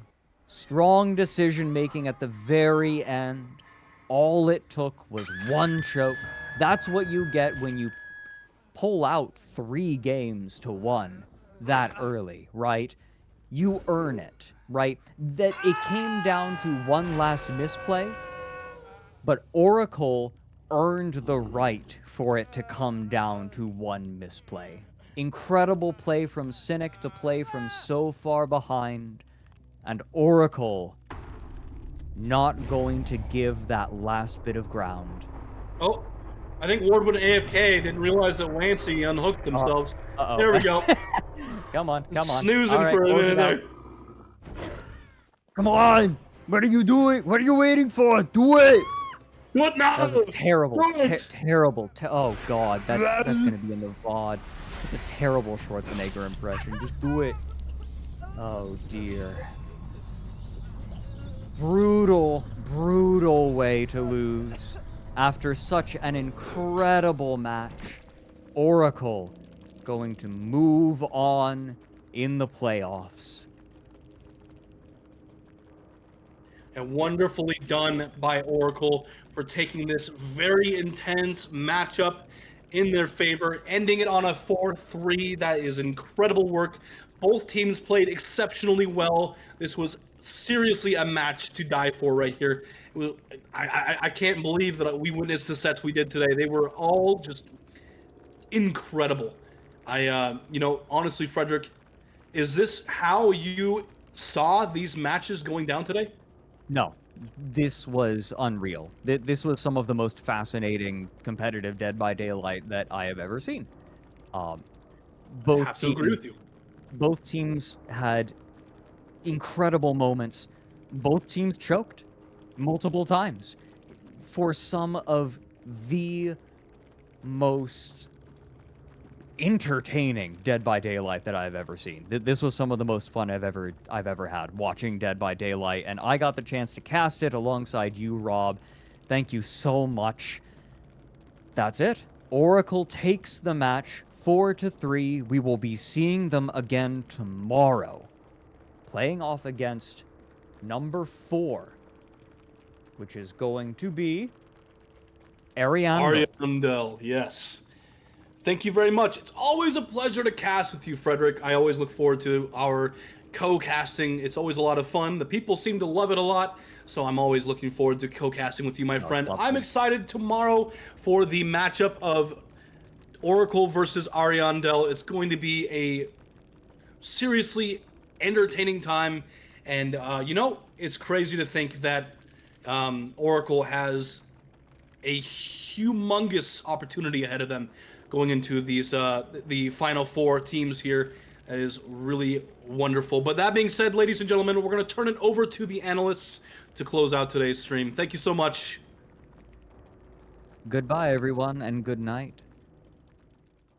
Yeah, let's talk again about Cynic and Oracle really briefly. This was certainly not the ending we expected, but to my mind, somehow in line with today's leitmotif. Cynic had back-to-back relatively poor starts and recovered wonderfully time and time again. However, not this time. And I can imagine Tobi and Andrew, you both watched very carefully. Why don't you take it away first, Andrew, especially with that scenario we had going on in the middle of the game in front of the hook? It's so heartbreaking. I mean, I talked about it with that basement, right? Going into that match, we talked about the fact that it's really hard to unhook against the Dark Lord, particularly when he's hanging around. You can double tag both people with the Hellfire. You can Hellfire and then quickly M1. There's lots of things you can do there. I think that unfortunately Cynic got in the place where, all right, we've got to get the unhook, but we've also got to get some gen progress done. I think once it was clear that Ward was going to hang around the hook. I think what you do is you just slam gens. I think you just accept the fact that you're getting a tunnel out. It was at 4 gens at the time. They could have potentially got another gen done. As soon as you see him hanging around like that and not ranging out, just slam gens. You gotta exchange that life for something. And instead, they spent too much time trying to get the unhook, which allows the killer to keep 2 survivors busy, and then no gens are getting done, and then the unfortunate situation has that really phenomenal hellfire at a distance by Ward to get the injury, and then trying to unhook injured against a face camping killer. Just not going to happen. So really unfortunate. Maybe a little bit of miscommunication. Maybe they got a little bit overzealous and yeah, the end result is Oracle going forward. Really well played by Oracle, though. Like, I'm not taking away from them. Cynic made a mistake, but Oracle put them in a position to make a mistake. So, Yeah, Tobi, would you agree? Have you got anything else to add? Yeah, the hook was in the absolute perfect position for what. It was blocked by like a tire thing, so the unhook was nearly impossible. I don't know why Cynic wanted to go for the unhook on Angels. Maybe they thought they could pull it off, but as Andrew already pointed out, if they just stick with gens, they have a chance to win this game. Actually, just let Angels die. There's no point in going for the unhook. Sadly, a throw, and even more heartbreaking after they had such a nice comeback to even get to this final match point at the tiebreaker in the end. It's really difficult when you have situations like that. You see the killer so close to hook, you really want to save your fellow team and can't have them out of the game that early on.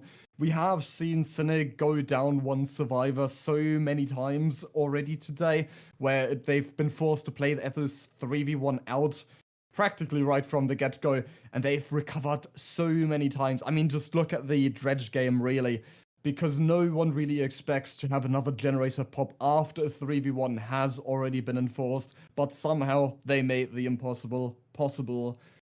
That is unfortunately the end of the road for Cynic, as our 2 casters have already pointed out. Oracle will move on to the final qualifier / the second qualifier, or the final game of the play-in tournament against 4th place Ariandel tomorrow, and the winner will become the actual 4th place, meaning they will also move on to the playoffs and meet Invictus, Elysium, and Nocron in the semi-finals next week.